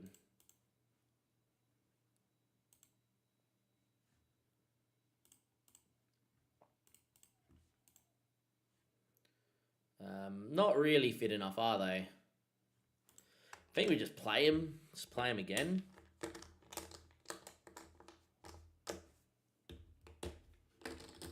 Could rotate a little bit here. Sears can do a job. We know that. Ollie Shield can do a job. We know that. Commonly can do a job. We know that. Move these two around. And we probably can get some...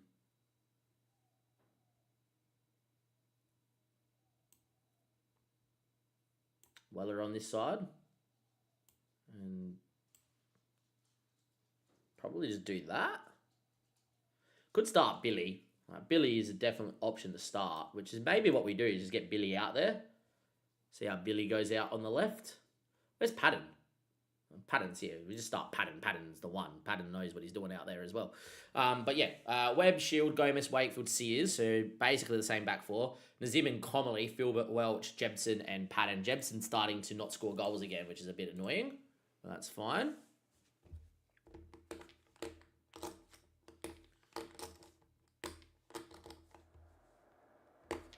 It's my fault for offering. I didn't think that it would cost this much. That's the problem, right? Is on every other FM, when you go from from below average to average, or below average to adequate, and then it goes to average, right? Or to below, it goes like non-existent, below average, whatever that pyramid is. All I know is from below average, bad thing. There's average, and then there's below average, and then there's all the other ones. For the level where it's average and lower, probably a better way to word it, it's 250k previously. So it's like, oh, okay, do both for 500k, we're going to have 1.3 mil in the club, and, we won't be in debt. Instead, it was apparently 1 mil for the training facilities and 900 for the youth. So now I'm not upgrading any facilities till we get to the Premier League. And then, yeah. Look, it's good. It's all well and good. We'll get away with it, hopefully, and maybe the club can maybe get some money and whatnot. But, yeah. Probably means we need to go up now this season. There's probably a lot of pressure. With York, I started 1+ mil in debt. Yeah, same here. And then we got to 1.9 mil in profit, but there's still obviously the loan that they have out, like they do in real life, as they head over the bar there, Carlisle, who came up with us. But yeah, now I think there's a bit of added pressure for us to get promoted because that championship money, and then I probably don't invest in the squad too much and try and keep as much of this team together and just be like, keep me in the championship, because we would make money in turnover from TV revenue, is what I would imagine. And yeah, anyhow, been a little bit too patchy our form to probably go up this season, but who knows, we might be around. Anyway, that's a mistake, and maybe Daniel Jebson can do something. Cuts it to Finn Welch. Oh yeah, good. Finn Welch with the extra pass, and Patton scores. Patton makes it 1-0. Very well done. Daniel Jebson's not going to get anything for his match rating, but his interception and reading of the play here was the difference. And there we go. Won't get anything for the match rating. Finn Welch, who missed the big chance last game out, getting the goal.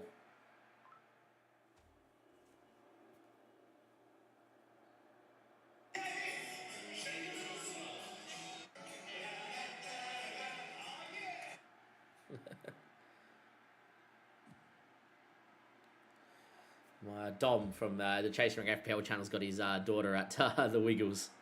A classic. It's a good boy out here to Bowers. Good save from Webb. Do look a much better team when Webb plays.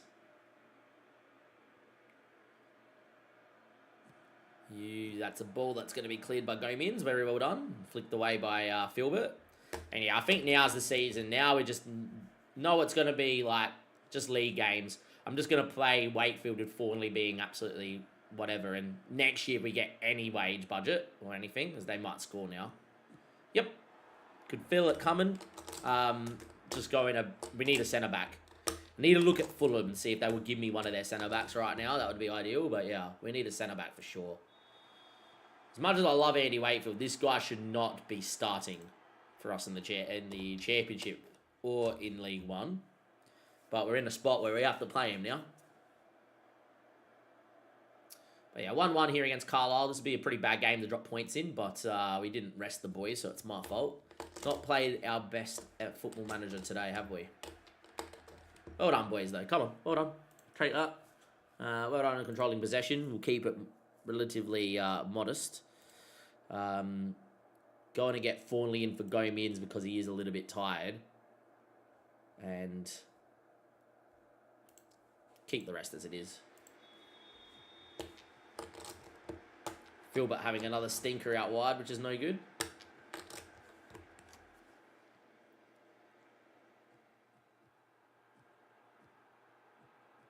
Anyway, Nazim with the ball into Daniel Jebson. Good ball into Filbert. Comely. Shield. Well done, Ollie. Comely. Club captain. Getting a start today. Into Fawnley. Finds Comely. Great ball to Filbert. Can he cut the ball now? Keeper comes and doesn't get there. Filbert instead shoots instead of crossing it into one of the open guys. And that is a goal. And thank you very much for scoring young Filbert. Con Yalita... Hang on. Con Yali the Commander. There we go. What a name over on the Twitch. That's Con Yali the Commander. It could be Con Yali. It could be Con Yali. Anyway, the Commander. How are you? Good to see you. How you doing? Welcome. Anyhow. Whisker. Good ball back stick. And just like that, it could have been 2-2. Just seemed to be a little bit too open at the back today. Which we have been of late as well. Would be a nice game to get away with it. If we could. 55th minute, Ollie Shield.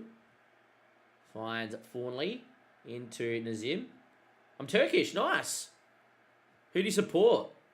Always interested in Turkish football. There's a lot of things happening in Turkey, referee situations and all. I do watch a bit of Zealandism to keep up to date. But yeah, nice. Awesome place in the world. I'm going to be visiting Turkey. Apparently, it's an offside against Daniel Jebson here, which is a bit annoying. Going to be visiting Turkey next year on my cruise through Greece. So that's pretty cool. Going to do Greek islands and the back end of Turkey. Anyway, Webb finds Wakefield. Into Nazim. Corey Sears. Good ball into the middle of the park into Finn. Yes, it is. Good into Jebson. Finds Filbert. Switches to Patton. Great ball to Nazim. For a man who only has 4 finishing, he scores his first goal for the club to make it 3-1. Yeah, nice. Well done, mate. Awesome. Fenerbahce, good club. Nothing wrong with Fenerbahce at all. Good club indeed. Very historic club. Man, so much potential in Turkey if they got all their corruption sorted. Right, so I think Cullen's going to come in here up top. Filbert's going to come out for Mr. Dom Weller. And Wakefield's going to come out here for Casanova.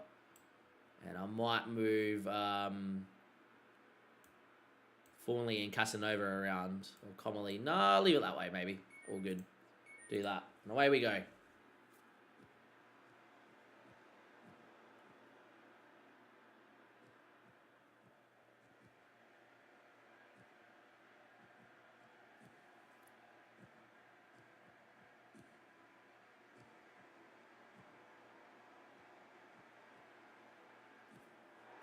Anyway, apparently we got a penalty there.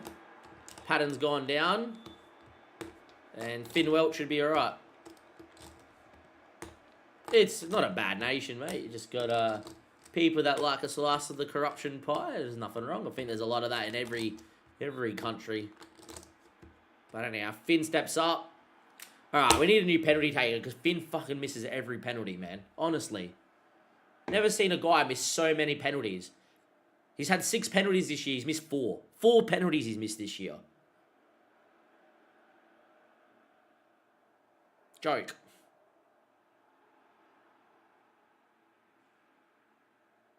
Anyway, Corey Sears. Yeah, I did.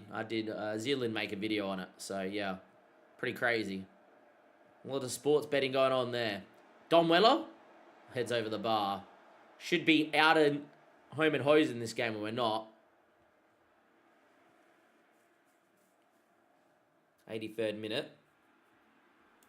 Get Bunker on shortly. Don't know if it's Galatasaray. I think it's the whole of Turkey, but yeah. Sears. Good run. And Finn does score. So he missed his penalty, but now taps home. Sears with a good run and finish. And that is 4-1.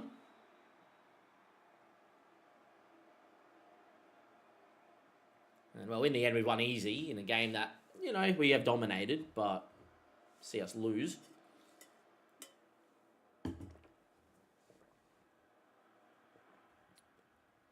And And there we are, boys. A 4-1 win.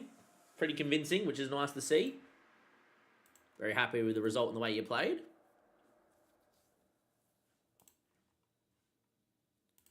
Two players that need a rest. Not much I can do. Just go and rest up, lads, please.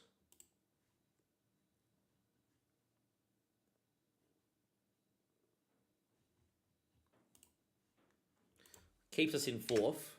Yet again, Control S not working. Make sure you always save your game. We've already had a couple of bugs today.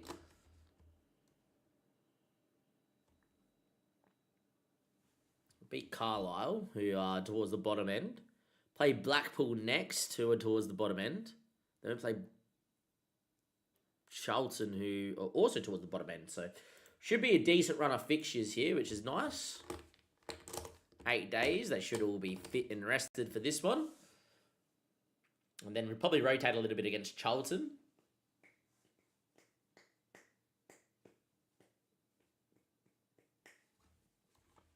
See what we can do.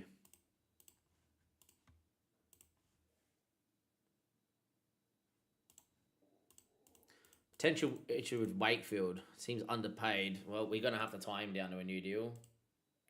He's too good to be let go.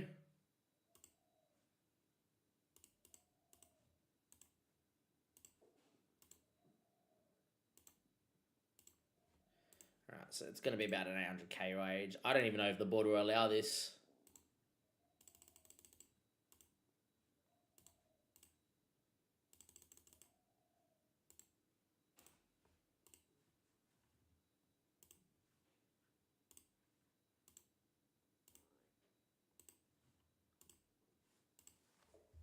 Yeah, we're hemorrhaging money. Hemorrhaging money. Which is not good.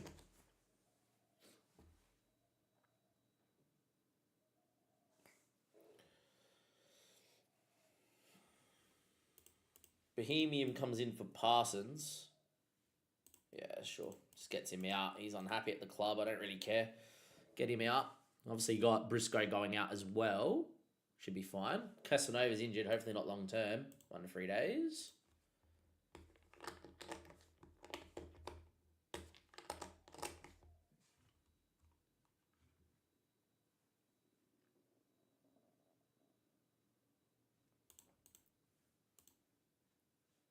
Yes, Appiong show is pleasing.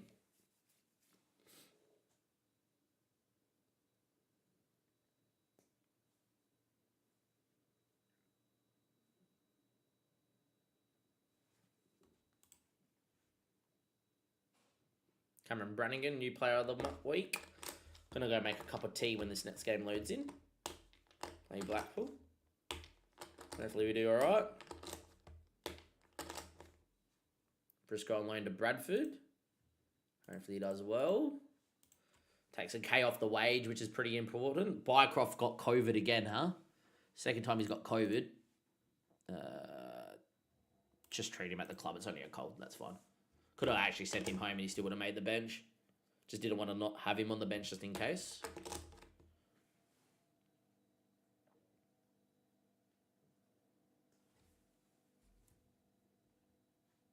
Parsons on his way out as well on loan. Thomas supports on O'Dwyer. Mate, he's looking fantastic, this kid, honestly. 1.7 mil. Personal, when's his contract end? 31st. So we've got a couple years and there's no release fee. Let's go. Come on. That's the thing. If someone came in and gave O'Dwyer a deal, I'd probably just take it, right? Patton's out now. Send him home. That's fine because then I can go and do this with Patton off. Is get young Bentley to the bench for Patton.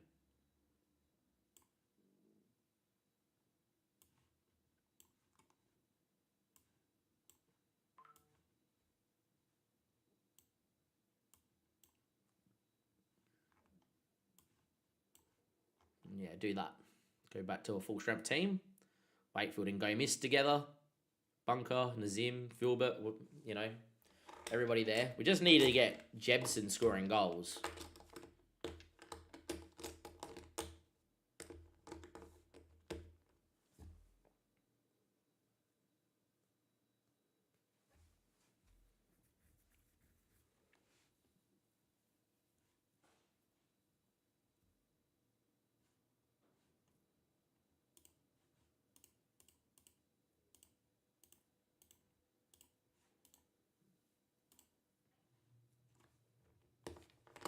Plymouth just lost 5-0, yet they beat us in the cup. That's not good.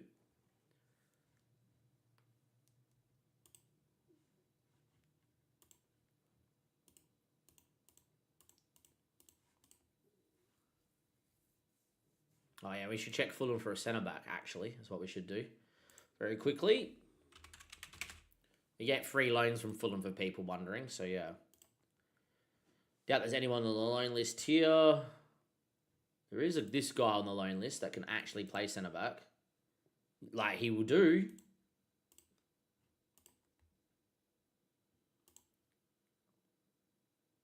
Mate, it's meant to be a free loan. Honestly.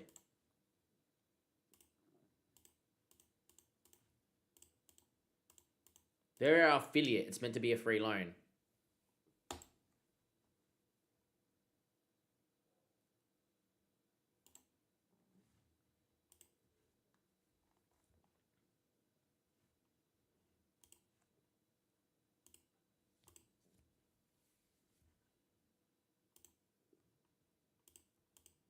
Like, and he would do too, if he wants.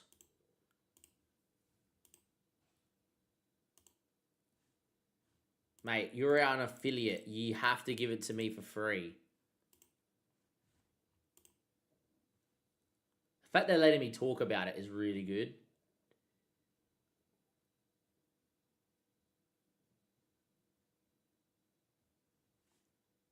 See if we get one of them. It's the whole reason we have an affiliate deal with them is so I can get loans on free. If not, we'll go back in for both of those guys on deadline day and be like, hey, no clubs come in for him. You want to put him on loan? I'll take him on a free.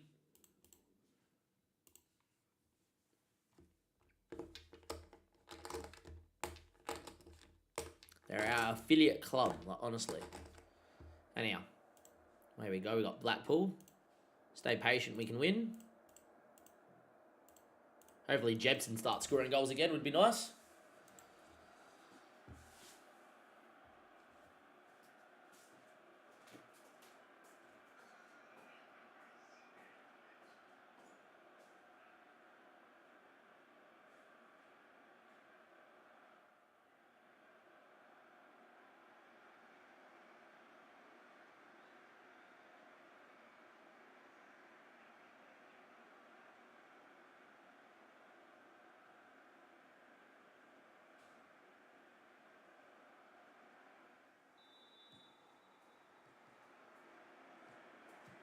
Got the kettle boiling for our cup of tea.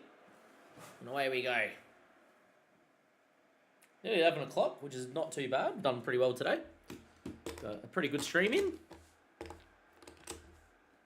My partner says she's on her way. We'll get off and I'll go have a shower and get the stream all ready. And then, yeah.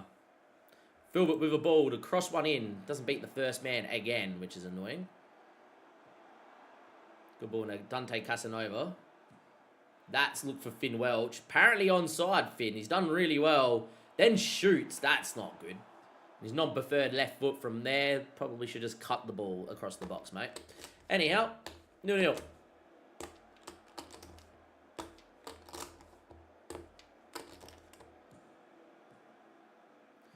Mistake and Filbert. Now on the break. Finn Welch. Good ball out here to Nazim. Checks, mate. How's things? As Nazim puts it straight at him. How are you finding fm26? Thinking about skipping it? Yeah, look.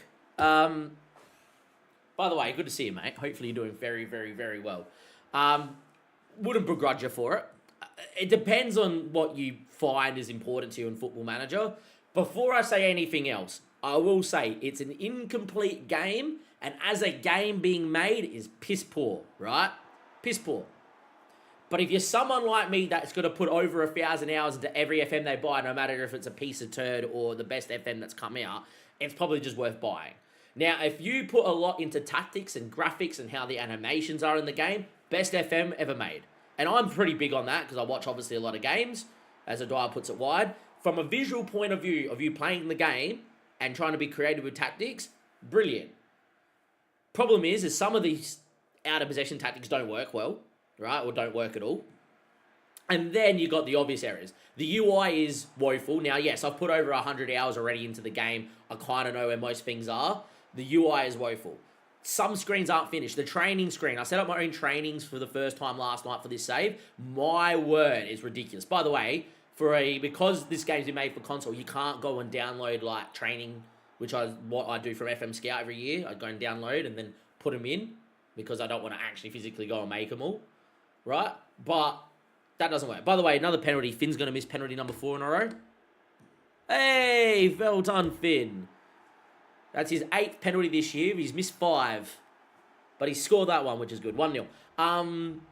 Right? So, like, the training screen. It ain't done. It doesn't even tell you. That only just fixed you being able to see the set-piece stats and penalty stats when you're actually trying to change your set-piece players in the set-piece screen. And that's how broken the set-piece screen was. There are so many screens that you look at, it's not finished. The data hub, none of the graphs have an X or a Y axis title. And you can't actually see the names of it. It's just the badge or just a player. And when you don't have a face pack, all the players are basically a silhouette at the lower levels. So you don't know who's who, right? So yeah, the data hub is absolutely broken. Some of the screens are not where they need to be. Is it oh, that's a finish, Chris. Great finish from Chris O'Dyer there for 2-0. So is it a good game? Or is it a game worth skipping? Yeah, if you want a game that's fully complete, you don't play as many hours as I do, and you want to buy a game and know that, hey, I'm going to get the complete package, probably skip this. Because I think it's going to be just a beta year where there will be an update after an update after an update, the whole way to FM27. And I think 27 will be similar. But if you want to buy, if you know that you're going to sink hours into the game no matter what, it's a game that is playable, that you can create and have a storyline and put hours into, because, hey, I'm putting hours into it, I'm quite enjoying it, because it's Football Manager. But yeah, it's not the complete game. I think it's one where if you have a disposable income, which, look, you know, it's FM. It costs us, what, 70, 80 bucks here in Australia to play it. If you can afford to put that towards a game, then it's probably just worth doing anyway, just so you can experience the bugs and everything else as well. But that's the way I view it, as Web makes a good save. But yeah, that's the way I think about it, Checks. I don't think you're missing much. I think FM24, when you look back at this game, was the reason why it was very highly rated, and it's pretty damn good. And there's a lot of mods out there for FM24 to bring it up to today's database. But yeah, I think that there's a lot to be desired with FM26, but graphically, massive step up, which is good. Anyhow, is what is. 2-0 to the good, and away we go. Hopefully you're doing well though, mate. But that's my honest opinion. I think it's one that's like, whatever. If you're someone that's an addict, an FM addict like me, you just do what you need to. Figgy's already on a yellow. Nope. Okay. Weird that we see this highlight. Some of the key highlights like that. That's apparently a key highlight. The guy stepping on someone in the middle of the park. It wasn't even a booking. But yeah. Like, there's so much. They can't customize any of this. But anyway. It is what it is. It's whatever. You get something like that and then eventually it loads. A little bit going on. But anyway. There's a lot of stuff that could be worked on. I need to go and get my cup of tea. But good to see you, Chex. Give me one sec.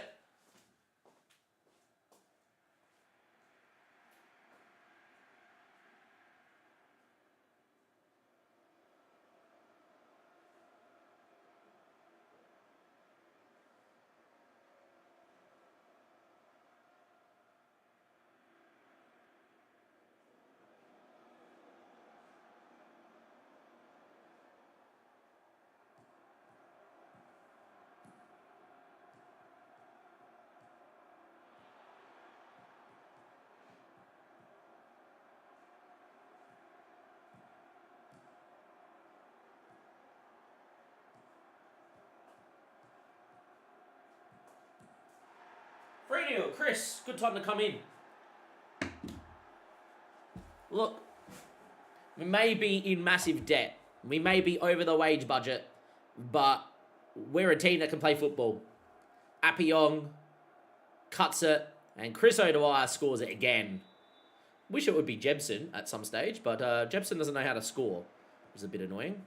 Going to leave him out there for 90. Is Chris on 2? He's on 2. I don't want to really take him off then. We'll do that and bring on Billy. Finn Welch will come off here for Weller. I actually want to get Bentley in, actually. Get Bentley in the middle because he's learning. To be fair, that's it. Well, they've hit the post, and that should have been a goal. Don't know why he took a touch. He should have just shot. And then Nazim goes flying in. Well done, mate. Our free loanee from Fulham. Why Fulham are asking for me to pay wage now, even though they're my affiliate, meant to give me free loans, is yeah. Wow. We have got a weird camera angle. That was actually pretty cool. Great save. Yeah, man. Hope you're doing well. Yeah, man. So on the fence, obviously getting significant amount of hours into the game, but the UI, the lag, and the other problem is what you mentioned is making me lean towards not buying it. First, I'm not buying FM since FM13. Yeah, I hear you, because like I started playing since FM13. And yeah, look, if I stream it, right, and I enjoy it, so probably for me, I was going to get it no matter what, right? But I honestly think I think it's a very smart decision to sit and wait. You could sit and wait for the game to go on special. Like, they always do it in, like, March, where it goes, like, you can download it for free or something like that, and pick it up then, when it's had a few more patches. The UI lag is definitely a lot better with the new update because of the fact that you can set it for, like, faster transitions and stuff. There is a little bit of game lag. That's a pretty good ball. I probably should have scored. And yeah. I think it's an alright one to miss. Put it that way. I think if you want to miss it, by all means. Anyway, well done, Daniel Jebedson. Casanova beat your man and whip that one in, son. Well done, Harvey. To Appiong. But yeah, there's so many screens that are broken.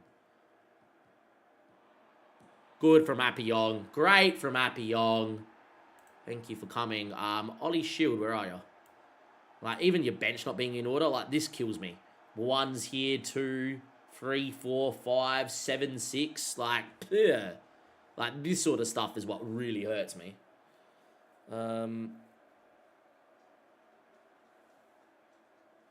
Might get Thornley in here for Appy, who just scored and put Wakefield out at right back. And might get Comely in for some minutes here over Nazim.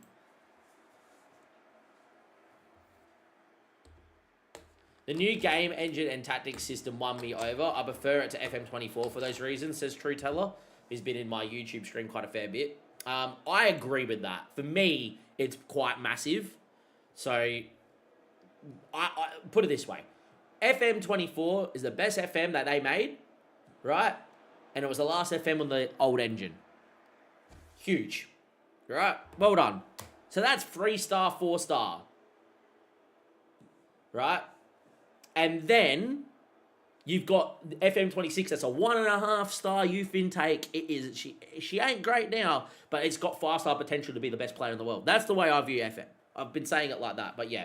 I find it insane they learnt into the console players. Like, I get it, more eyes in the game, but it's an insane way to go about it. Yeah, that's true, bro. The quality of life is fucked. The quality of life is just dumb, man. There's some things that are whatever. Like, I've had to restart the game twice in today's stream. To be fair, I haven't copped too many bugs, personally. Now, I've got a supercomputer for Football Manager. It's not like, oh my god. You know, it's like, you know, checks, you know, Fano's computer's a supercomputer, right? Mine's not of that level, but I've put some money. I dumped another 1.5K into the computer for this game. It's why the graphics look so good and it runs so well. Right? That's all well and good. But the quality of life is just some screens that are broken. We'll go through some of the screens that are broken right now in a second, right? This screen, like, how much more you could do with it. And like, trying to get into here and then trying to get into the XG table. Yeah, it looks good. We should be top, by the way. Yeah, standard usual. Conceding enough goals. But yeah, there's a few things, like, where's the data hub? So minutes clicking to find the data hub. Match day, data hub, there we are. This is, by the way, Control S doesn't work because it keeps thinking I'm trying to, like, use a controller and ping down to here. Look at this, Control S. Look what keeps coming up when I press Control S. Just dumb. Bang. Oh yeah, that's what you're trying to get to. No, I'm just trying to save the game. Right? With the new update, you get an occasional crash when it gets to a penalty shootout. So we drew with a Pompey, we needed a penalty shootout, and we could watch the crash, which is not good.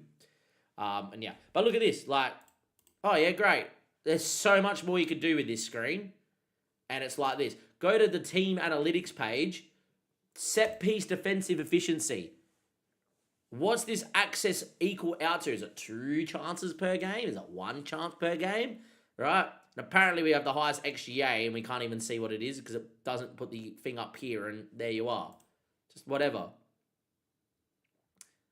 Opposition passes per defensive action, low defensive line. high defensive line. We have the highest defensive line in the game. But how high is it? I can't tell who these are unless I know my badges. I have to click on it and then go back. And it doesn't even take me back to the data hub when I close it. It takes me back to the squad screen. See what I mean? The flow is whatever. I like the fact that they've now listened to us and you go to preferences and you can now go to detailed and go to audio and visual and change your player attributes. But if I want it to be on preset 2, every time I log into the game, I have to go and make it preset 2. Because it goes back to preset 1. Transition speed. UI, you can change the animations and cards and reports and how much faster you want it to be. And I've got it on fastest. Right? So it's nice that they make that change. But my God, there's so many screens that are broken. And I get it. They probably looked at it and was like, they didn't think they could get a complete game out on time. And they couldn't delay or cancel this after FM25. So they just had to run it. And I get that. Sega probably would have said, hey, guys, if you don't get this game out, we're going to cut you from being part of Sega. And they couldn't afford that. So, yeah. But there's a lot of quality that is good. And that's the thing. If they work on the things that are broken, get them up to speed in a year. It's going to take over a year at least. Then it should be all right. But, yeah.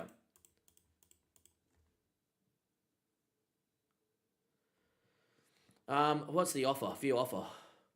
I want 3K a week. I don't know if I can afford that.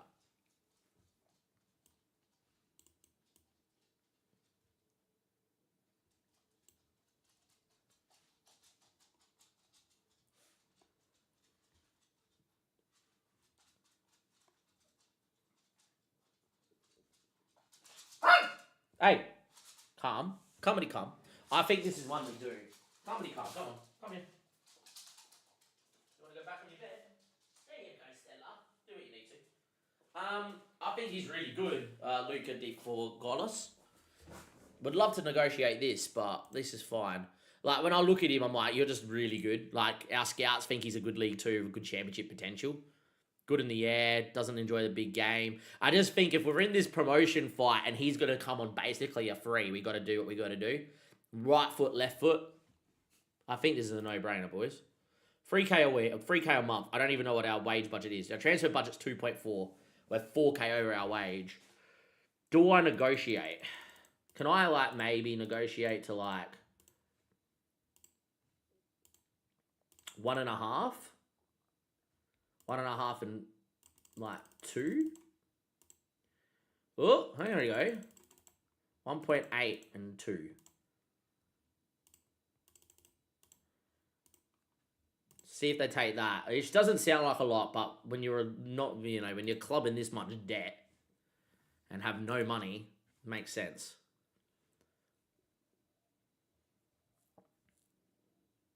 Just think centre back. If we get a centre back, we'll be right. Imagine if we get both centre backs here. Ooh.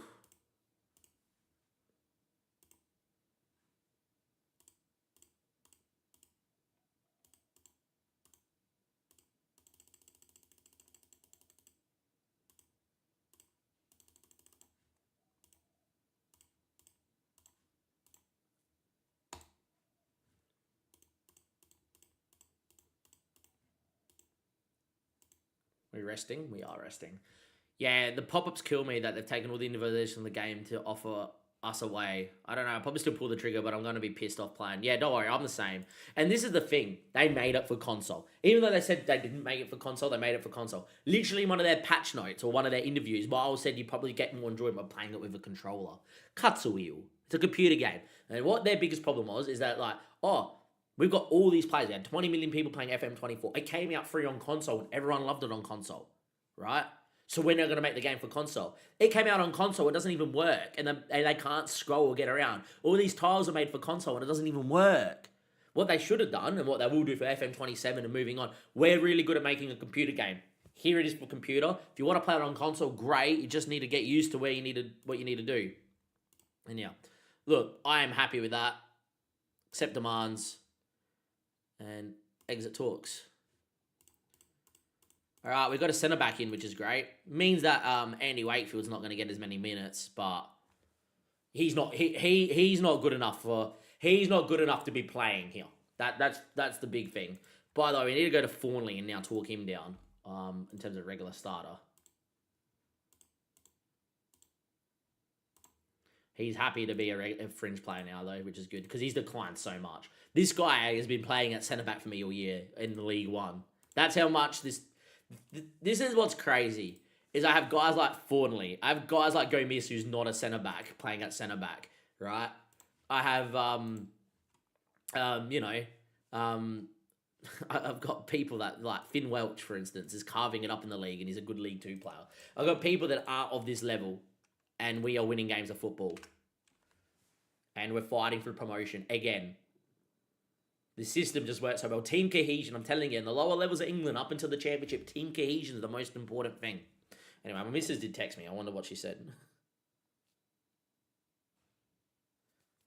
She's probably getting everything ready. It's past 11. We've actually done well. Didn't expect that. She woke up early too, but we're going to get 4 hours in. Yeah, correct. They didn't make a commitment to one or the other. And look, if they came out and said, hey guys, we're going to make the best FM, but you're going to need a video controller to play it on PC, I would have been like, I'm a bit annoyed at that, but I would have lived with it. Instead, it's just shit doing either.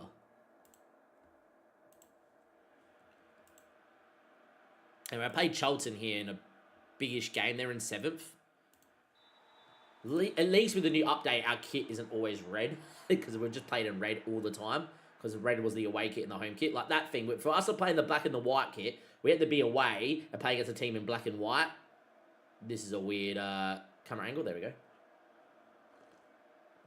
There'll be another update soon, though. Harvey heads. Finn Welch got to finish. Thank you. Finn Welch, our club captain, scores again. Goal number 13 and 33 from the 10. Been doing very well.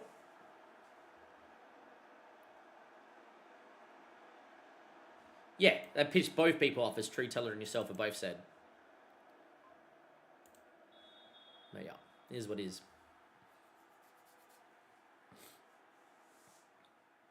Look, obviously, one of our worst streams in terms of performances. You know, a couple of losses. Lost both the EFL Trophy and FA Cup third rounds. But we can't make the quarterfinal like we did from League 2 last season. Every season. We'll win the FA Cup at some point. Not trying to win it this year. Just the money would have been nice. Appiong, O'Dwyer's got to finish. Nazim, not far. Can't wait till we have enough money where I can actually build a team. Thing is that if they don't give me any money, I will use this same team in the championship and hopefully it'll be alright. But yeah, we're one centre back away. Like Gomez will come in. Gomez will be the starting. Wakefield go back to the bench, and Fornley won't even make the bench, and it's fine.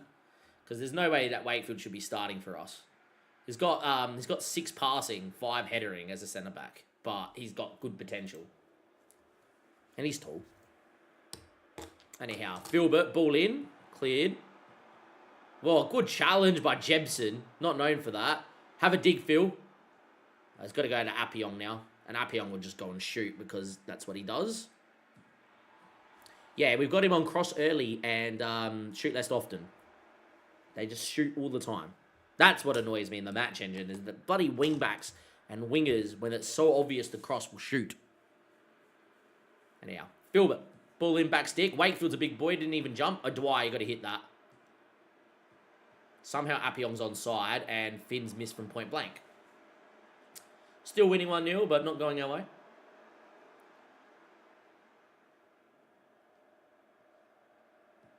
"37 minutes played, and it is 1-0. Riley Reid. Yes, that is his name. Into Escobar. Okay, so they have a drug lord and a star playing for him. Which Pablo Escobar and Riley Reid link up. Whoa! Oh man, still gonna be 1-0. I wonder if the kit basher is working for this game. I always make custom kits at the start of the new season. Interesting. I don't know if that is, but that would be pretty cool.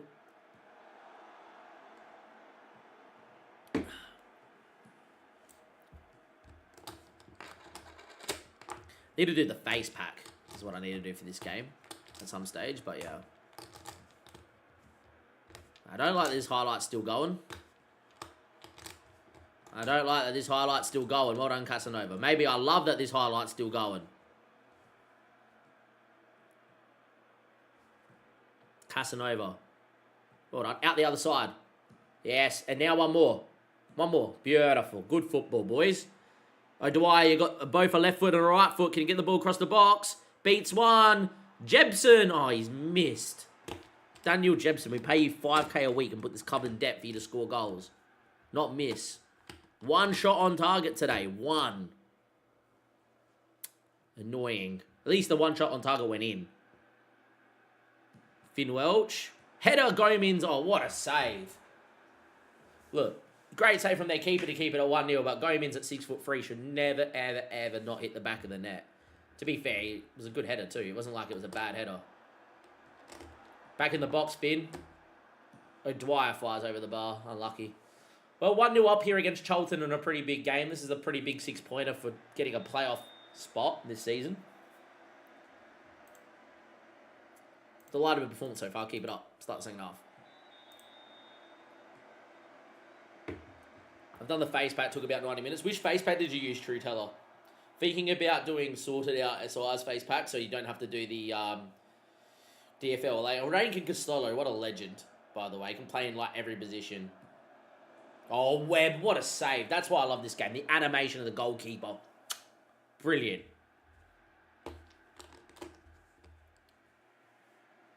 What a save from Webb. 55 minutes played. It is 1-0.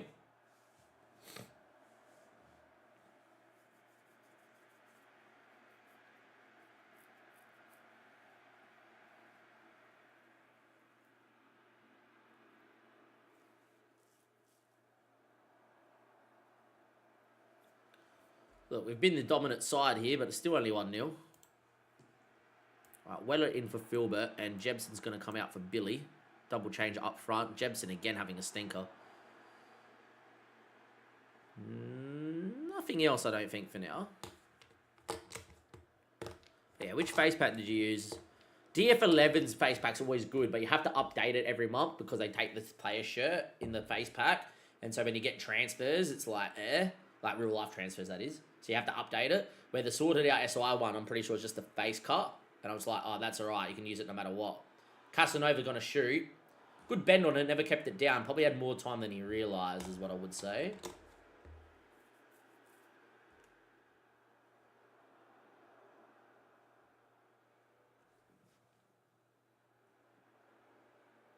Anyhow, Finn Welch on the ball.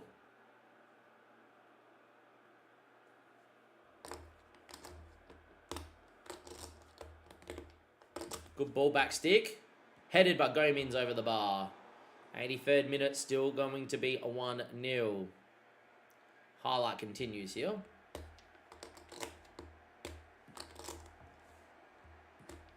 Flick got it out of play. It's probably now a pointless highlight, to be honest. Alright, continuing on. But the sorted out SI one. Need to update it so I get my lovely faces. Apparently it's meant to just be a download and then a thing. And just install.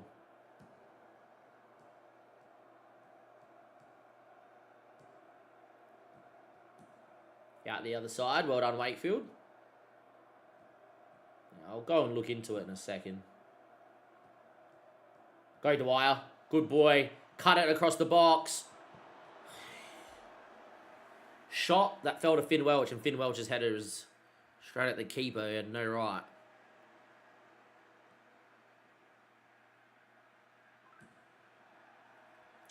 My partner's message, probably her on the way, which might make this our last game. Finn Welch in the Nazim. Casanova, good ball at his feet. Well done, Dom Weller.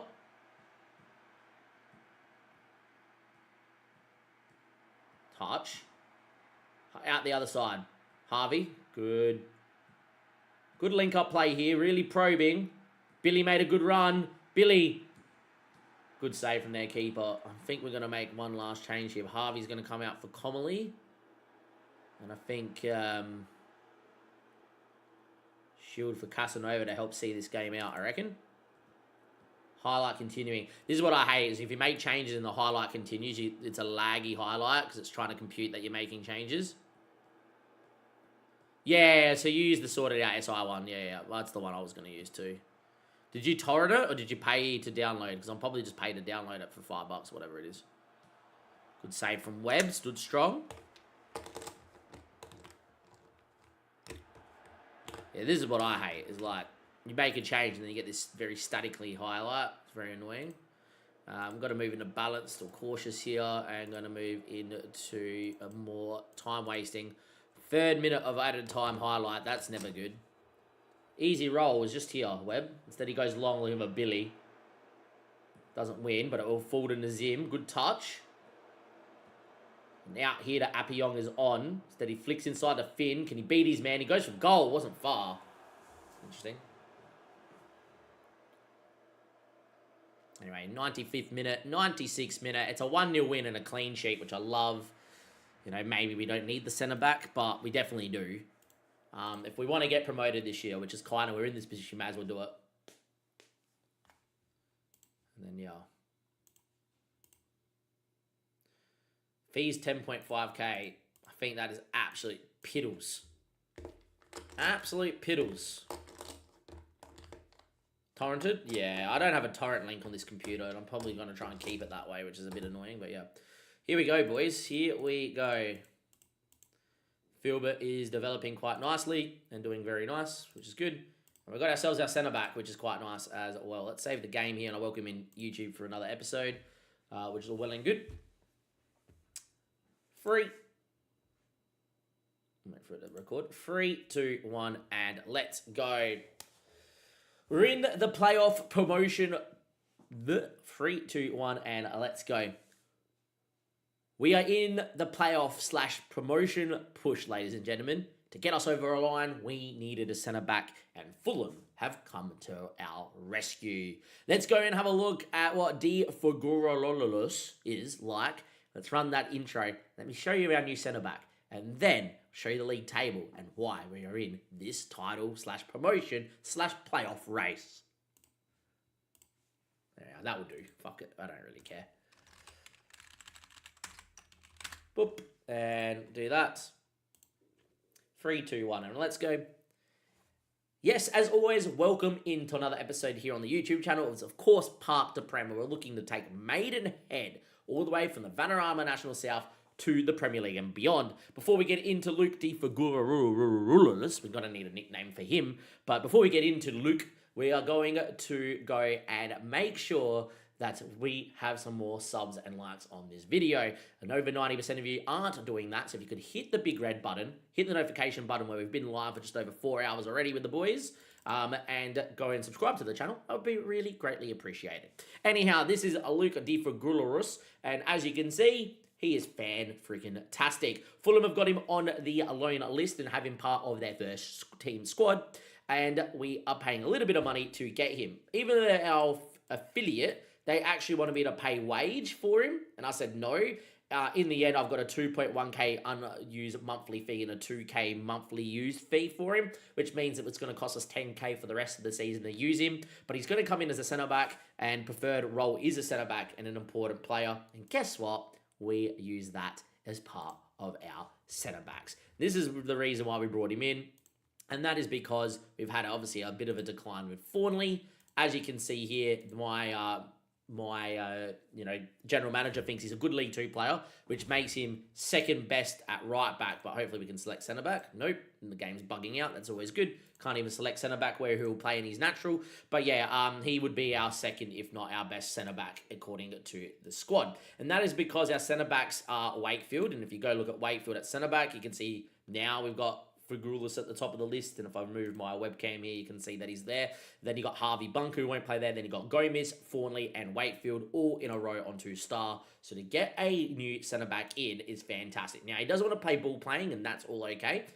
We need to register him in for the next game, but that's fine. And the big part of us doing this is Wakefield to the bench, and that's because Thornley has declined to a point where he's literally unusable. He's a good, decent player for a National League, so nearly a leading National League North and South player. We've got our youth prospects in like Andy Wakefield that are as good as this. So there's no point getting him here. We're going to be releasing him. He's on his 2.3k a week, and he will not be part of the squad next year. But Thornley, we thank you. De Figueroa is in, and as you can see here, he's very good at being a centre-back, and Gomez will be alongside him. That's our new partnership. The reason why we've done it is we sit third after 33 games played. Last episode, we were really poor, and it wasn't a great episode for us, and we got knocked out of 2 cup competitions, but we have actually started to get towards our XG and our XGA and expected points. According to the XG table from literally the first game of this season, we have been in and around the top 3 in the expected positions.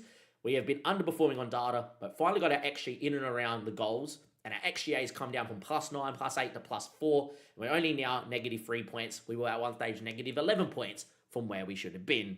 Far cries from the place where early on in the season we were in 21st place. So now we're in a massive position here. Terms of the game we're going to give you, you can see who it's going to be. Barnsley in another game away from home on the Tuesday. That is our game that we're going to give you here, and that is because Barnsley and ourselves are on equal points, as you guys can see just briefly right above my head. Maybe not, maybe I'll just click on it. Barnsley and us are on equal points, and goal difference is the thing. So we're going to be away to Barnsley in an absolute rip-snorting game, and hopefully it is a game that we can win and put ourselves firmly in this playoff/promotion/title push. Anyway, nice to do that. I'm going to try and give you this if my partner hasn't left, but I think she has by now. Babe, on my way to stopping at Cash, it's closed.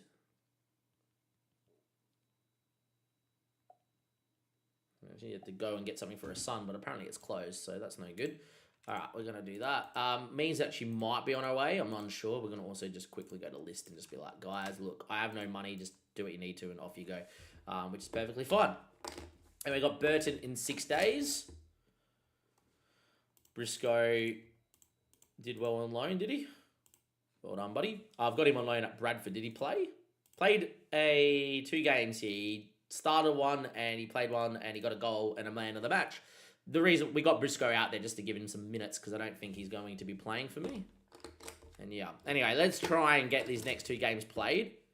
We got Burton, and then we got a pretty big gap to Barnsley. Anyhow, here's what it is.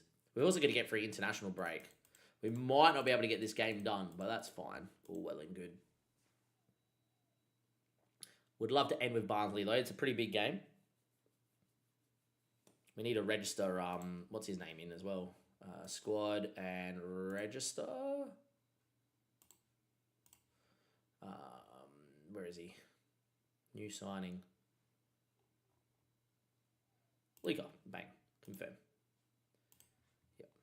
Continue that. That's fine.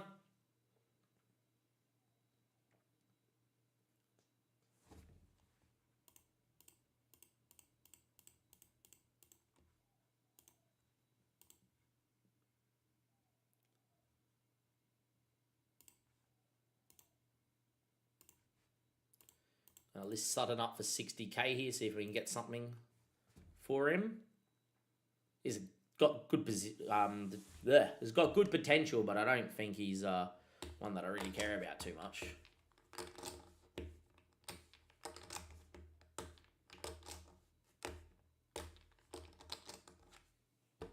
Monthly financial update. We're going to be in some trouble here, aren't we?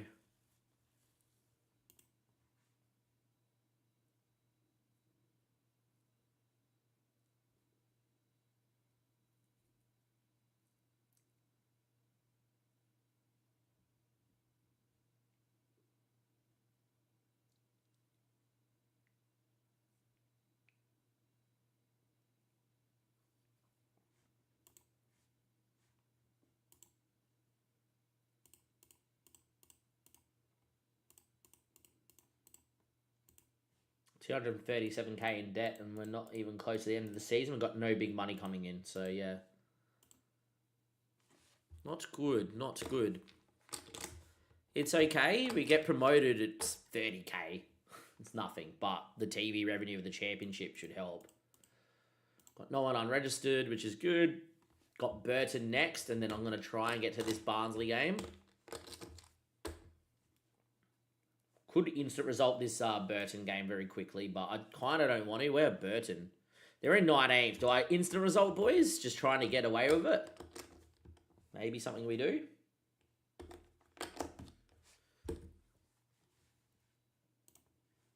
My partner might have left by now, but yeah.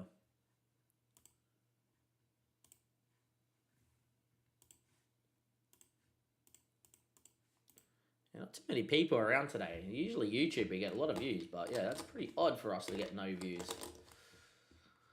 Anyhow, here's what is. Just didn't get pushed out enough. Odd. It's fine. Don't mind.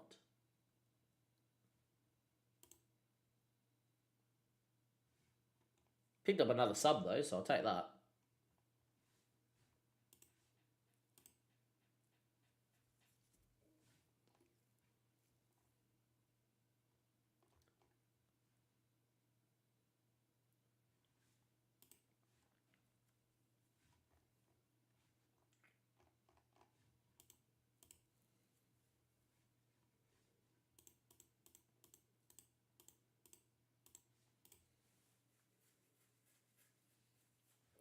Don't know if it's been the best striker role of the poacher, but it definitely got better with Daniel Jebison playing as a poacher as well.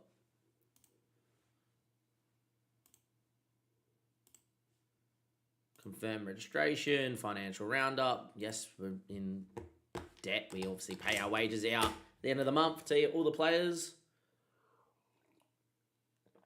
So I reckon my partner's here in the next 40 minutes or so. So I don't want to really not give you guys this Barnsley game.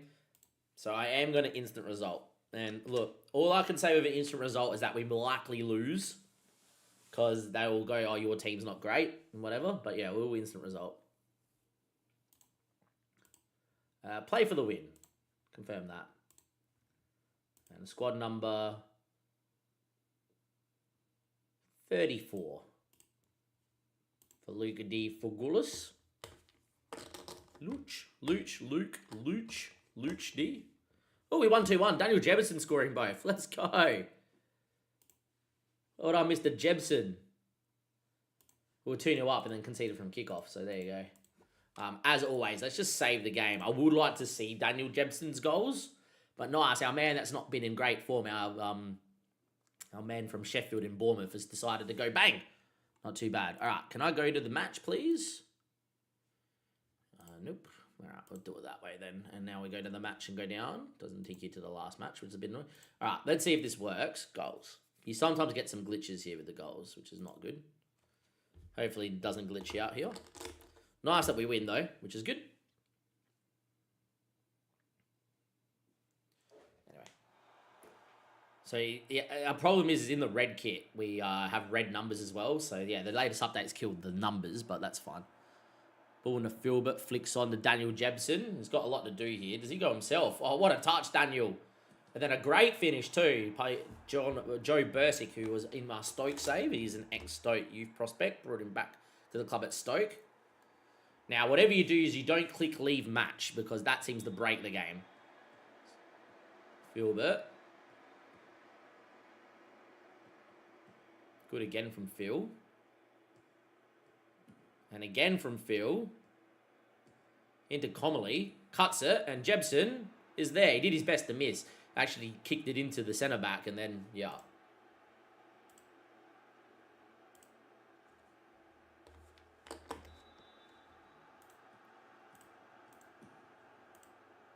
Webb's punched. And then they've headed it back into the box. And, oh, yeah, that's a bit jammy, isn't it? That's a little jammy to get the clean sheet out the door.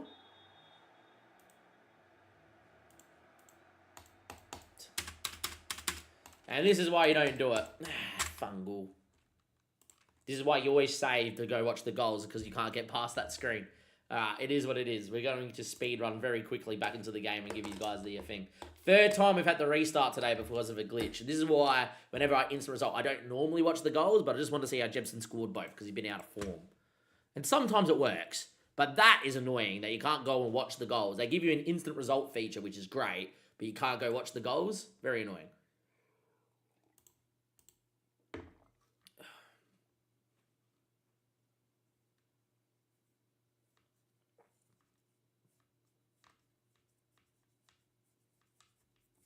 Well, that's what's quite annoying, but yeah, it is what it is. It's fine. Maidenhead, away we go.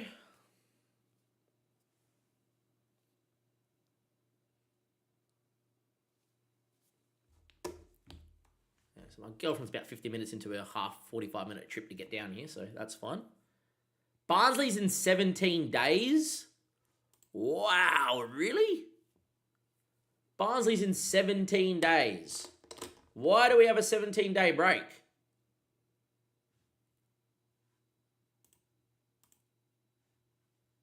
I did not know this. This is not good.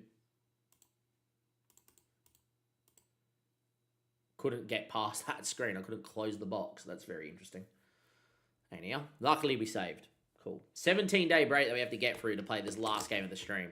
I am committed to giving you this Barnsley game because I think it's super important. But yeah, 17-day break. Really? I'll be making all my players available here for everyone. Apparently Gomez is getting an injury here and he's out for 1 to 3 days. That's fine.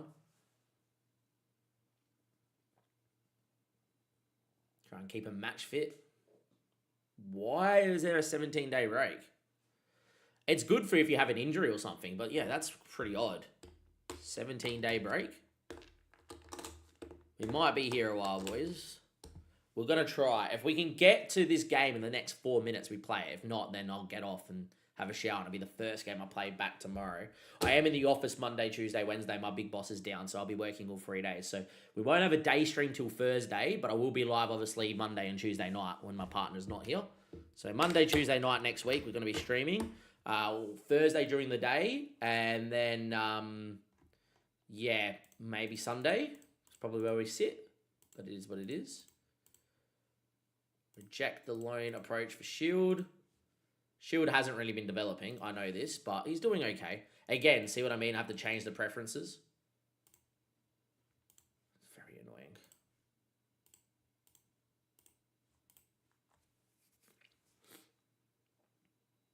Just quality of life, mate. Quality of life of this game, honestly.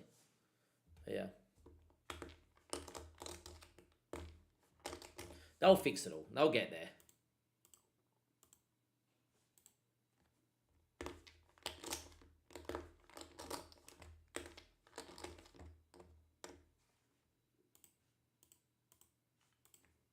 As it stands, we're currently in second, which is huge. We've got 11 days. We've got 2 minutes to get through 11 days. We'll probably give you the game. And when my partner comes, it'll be like, hey, I just want to have a quick shower. Whoopsie. But yeah.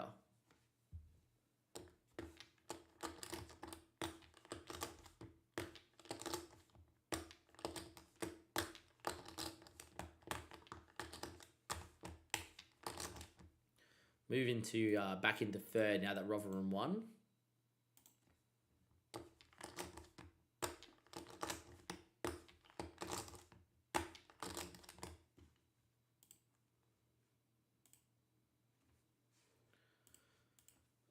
So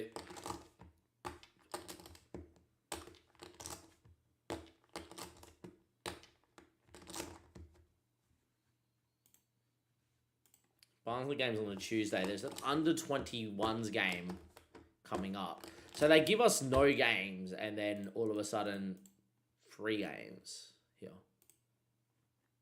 Wakefield is doing really well. His marking's getting there. His positioning's now up to that. That's pretty good. What have we been working on for you? Quickness, yeah, that needs to get up. I look at Wakefield, I go, there is a centre-back in him, and yes, I would love to use you right now, but I don't think that makes a lot of sense. Because I think we've got a free loan and we can do well. Gomez is out for 1 or 2 days. Sears is out with a virus. Send him home. He's got COVID. We don't want him around the squad. And yeah. Just a random 17-day break. They're going to lose some match sharpness here, which is a little bit annoying. They asked me who wants to play in the under-21s. I'm literally going to make everyone available for 1 match, 45 minutes, and just make some subs.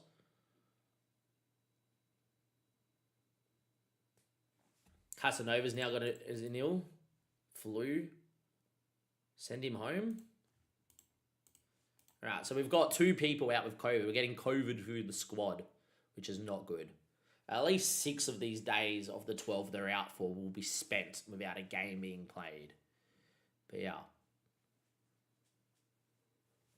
That is not good at all.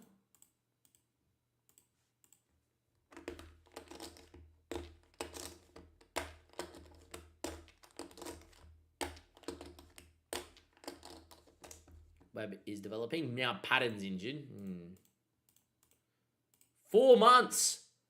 Patton's done a double hernia, not just a single hernia, a double hernia. All right. Well, there we go. We had 17 days off, and we've had a hernia and 2 COVIDs. Great game. Nice to know.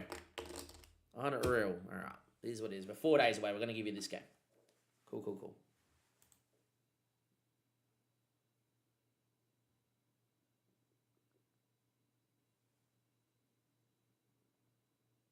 All right. Come on.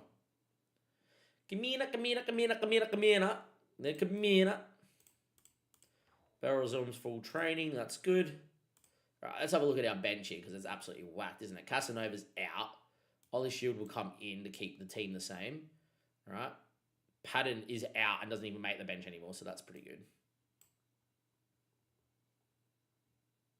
I don't want him to be out, though, but yeah. Casanova, Wakefield, we need a right back / centre back. We don't really have that. Fawnley, I guess, just makes the bench here without overcomplicating it.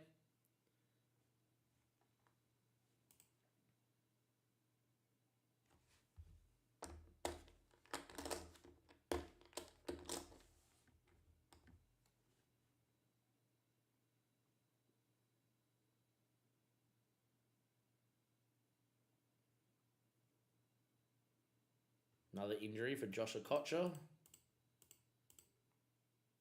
Apparently he's done a groin for the next 2 to 3 months. Jesus.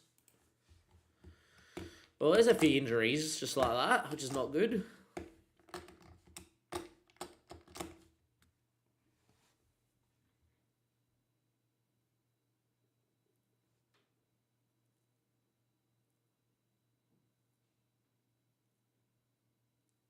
Right, we've got the match, which is good.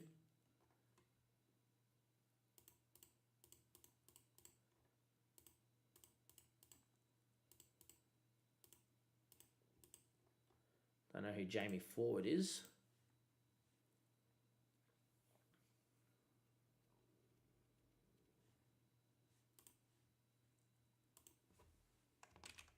Save the game, and away we go. Last game of the stream.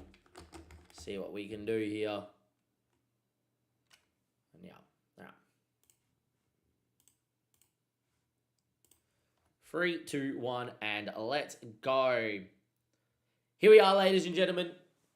It is, of course, a big day against Barnsley. If you can have a look at our recent run of results, we played Portsmouth and Plymouth last episode. We beat Donny 1-0 away in a game we dominated, beat Carlisle 4-1 in a very convincing performance, and Blackpool 4-0. Then Charlton 1-0, keeping back-to-back clean sheets, which is always nice, and 3 clean sheets in our last 4 games. And then played Burton in the last game, just played before we did the first part of this episode. Jebson scoring a brace, and we conceded from kickoff here to win the game at 2-1. As you can see, Barnsley did not win, and we did. So Barnsley are actually now in 5th, and we're in 3rd. Pompey are now equal points of us, but we have 1 more game in hand. As you guys can briefly see, if I bring up the table, there we are. We are 7 points away from Oxford up top, and we are only 2 points away from Rotherham. So a win here today would actually put us into 2nd. It's a very big game in the context of this season. In terms of the games that we have coming up for the rest of the season, we have got Oxford, and that will be the 2nd game of this episode. We have got Pompey around us as well, but our run home is pretty good. We've got teams mainly in the lower half. So we've got through our harder run of Rotherham, who we beat 4-0, and a couple of the other bigger clubs, clubs around here. So yeah, we've got some easier runs. So obviously we're going to give you today's game, and then I'm going to give you the game against what's his name? Anyhow, it doesn't matter. In terms of the team, we have got a little bit of injury. So Casanova's out with COVID, and Patton's just done a double hernia in training, so he's out for the season. And Sears is also out with COVID. So we are going to go with Ollie Shield out wide. Webb is doing really well, but doesn't have a new deal yet. He wants $5K a week, and I can't really afford it, which is quite annoying. Ollie Shield is developing somewhat. He can go out there and play. Gomez has actually looked really good and been playing really well as his ball-playing centre-back, so he's going to come and play. He's also playing as a covering centre-back. And Luke D, I don't know what we're going to nickname him, but Mr. 4, maybe, is at the back. Appiong, Bunker, Nazim, Philbert, Welch is in the hole, and we got O'Dwyer on the left, who, by the way, lads, O'Dwyer has played 29 games, 7 goals and 7 assists. Not bad for a young kid who looks this good, developing this well, and he has championship potential, so he's going to be a very good footballer. Daniel Jefferson is, of course, up front. We're going to get straight into it, trying to get through this game as my partner is on her way and will probably come here around the time this game ends. And let's see how we go here against Barnsley. Now, some of our match sharpness would have dipped. For whatever reason, there's a 17-day break in League One after the February transfer window. So it was a 17-day break between our last few games. As you can see, the top of this table is getting tight and tense. We're in the black and the white. They are in the red. And it is going to be Maidenhead to get us underway in a very big episode. Finn Welch gets tackled, and that will be your highlight. I'll happily take a draw here and a draw against, I think we're playing Pompey in a couple of days, or was it Top? But anyway, I'll take a draw against both. Hopefully, we can just win the game instead. Connell to have a strike from distance and a pretty okay free kick, but it wasn't really troubling Webb, and it's going to be 0-0. Dominated the ball here early doors, but it's all Barnsley at the moment creating the chances. And Barnsley with a ball, front stick, and headed over the bar by Cotter. And so far, still 0-0. Hopefully, defensively with Luke de Figueroas. I wouldn't have a clue. Figueroas. Luke de Figueroas. Doesn't roll off the tongue. I like to sign players that are like rolls off the tongue. Anyway, hopefully with him at centre back, we'll be okay now. Anyway, ball into Chris O'Dwyer, and he holds on to it. Luckily, bunker Finn Welch into Jebson. 1-2 Finn Welch. Oh, big miss. Had enough time to take a touch and side foot it past him. He went first time of his non-preferred, did Finn. And well, that should have been a goal, and it should have been 1-0. Good link-up play between Filbert, Daniel Jebson in the poacher role. As you will see in this game, you'll see a bit better link-up, I feel, from the striker when he's a poacher. I just think it's a really good role from what I've seen. And yeah, Daniel beating one, finds Finn on his right foot this time. And that's a world-class save there from Merrick. Finn got onto his right foot, looked to place at top bins, and Merrick with a fantastic save to his left to put it over the bar. Still 0-0, 28 minutes played, and that's cleared away. Luke de Figueroas into Jebson, it's in. The highlight continued. Luke de Figueroas in his first live-com debut game gets an assist. I've butchered his name about 10 times, but he gets an assist. Daniel Jebson in the poacher role just seems to be always in the right spot. A deflected ever that's lifted over the keeper. And well, lads, we are going to lead 1-0. He's just, I think he's offside personally, but the flag didn't go up. And as you can see, a deflected effort over the keeper. We take a big lead against Barnsley away from home. And looking at the match momentum, we have played pretty damn well. Looking at the match momentum, we have played pretty damn well. Hopefully that equals out to a win. Daniel Jebson hits one. Obviously with Casanova out, he's taking our free kicks. That's not going to trouble Merrick in goal. They look long, and that is going to be won by Nazim, Harvey, Filbert, Finn. Jebson makes a good run on his right foot. Jebson now, and it's taken a slight deflection again, and it's gone in. It's 2-0. Daniel Jebson in the poacher role has gone ballistic. And, well, I tell you right now, it's the best role to use in FM for your strikers. They ain't scoring as a channel forward or a central forward, which is what a lot of people were using over on the tactic forum pages of Sorted Out SI, Sports Interactive, and FM Base. Yes, I read all of them. That's what I do in my spare time at work. But yeah, Daniel Jebson with a finish, and that is 2-0. And we lead, and I swear the poacher role looks oh so good. They just make better runs, they link up better, they actually finish some chances. Not all of them, because he does go on runs without scoring, but there we are. Ball in the box, cleared away by Harvey, but only as far as Boyd. And a big chance here maybe for Barnsley to create one. James is goal side. Numbers are queuing here. Then in the end, Webb gets it away. A scissor kick into the bar.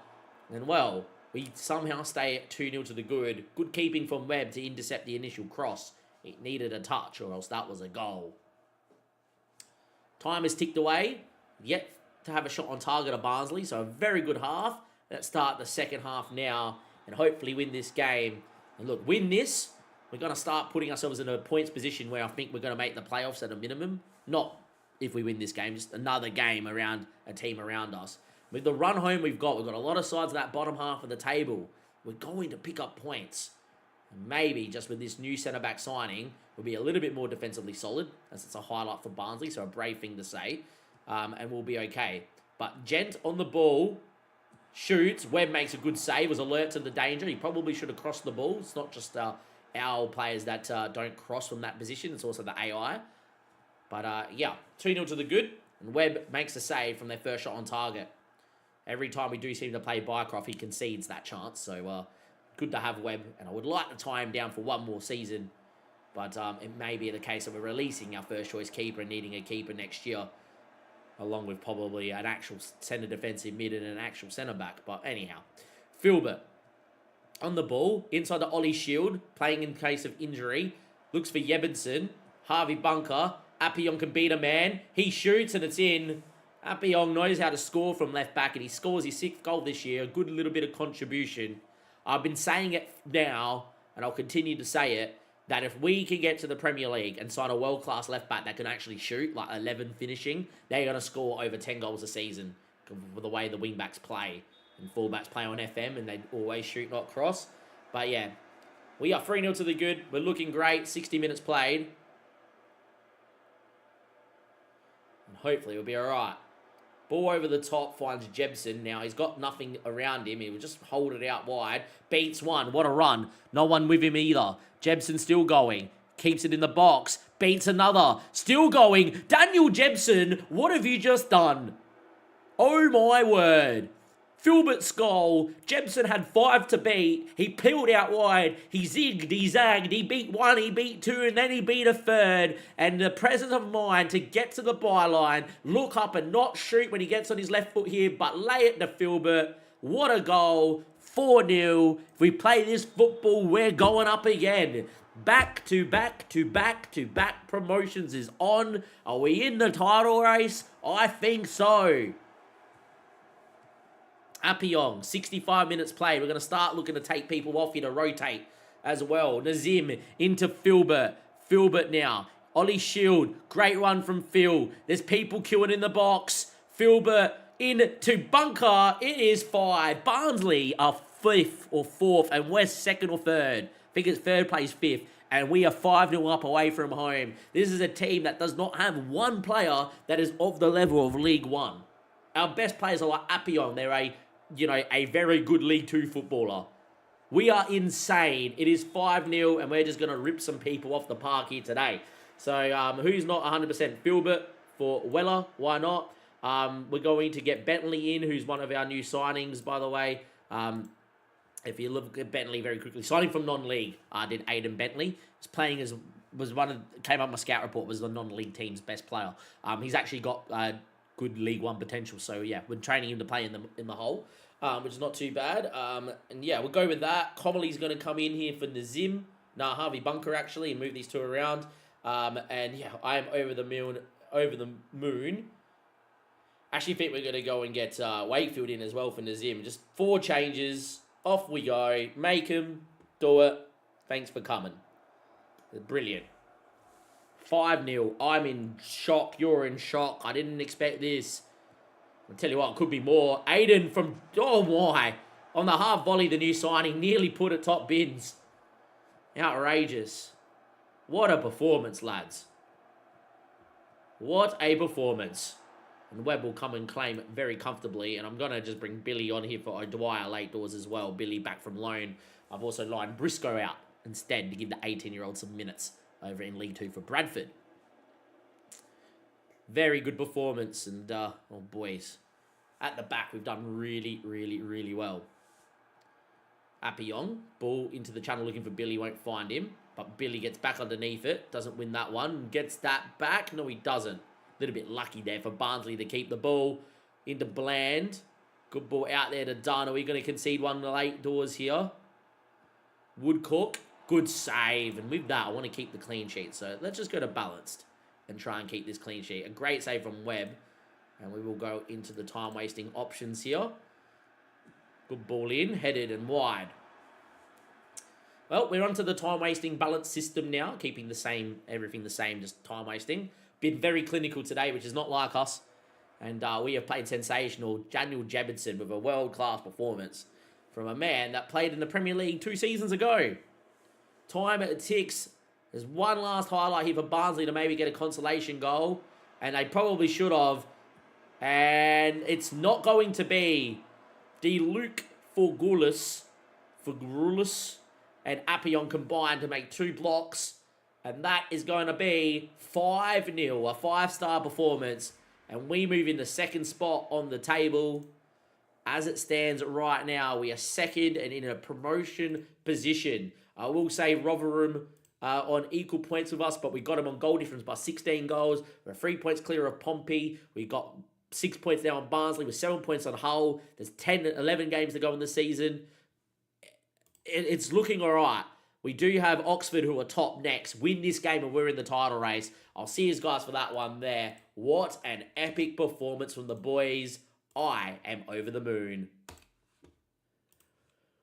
With that being said, though, lads, that is us done for today's stream. I will not play any other games more than likely. My partner will be here in the next 10-15 minutes. And then she'll be here all night and then here in the morning. So I won't play my morning cup of coffee. I'm obviously at work on Monday. So yeah, Monday night, I'll be here live for the whole title run-in.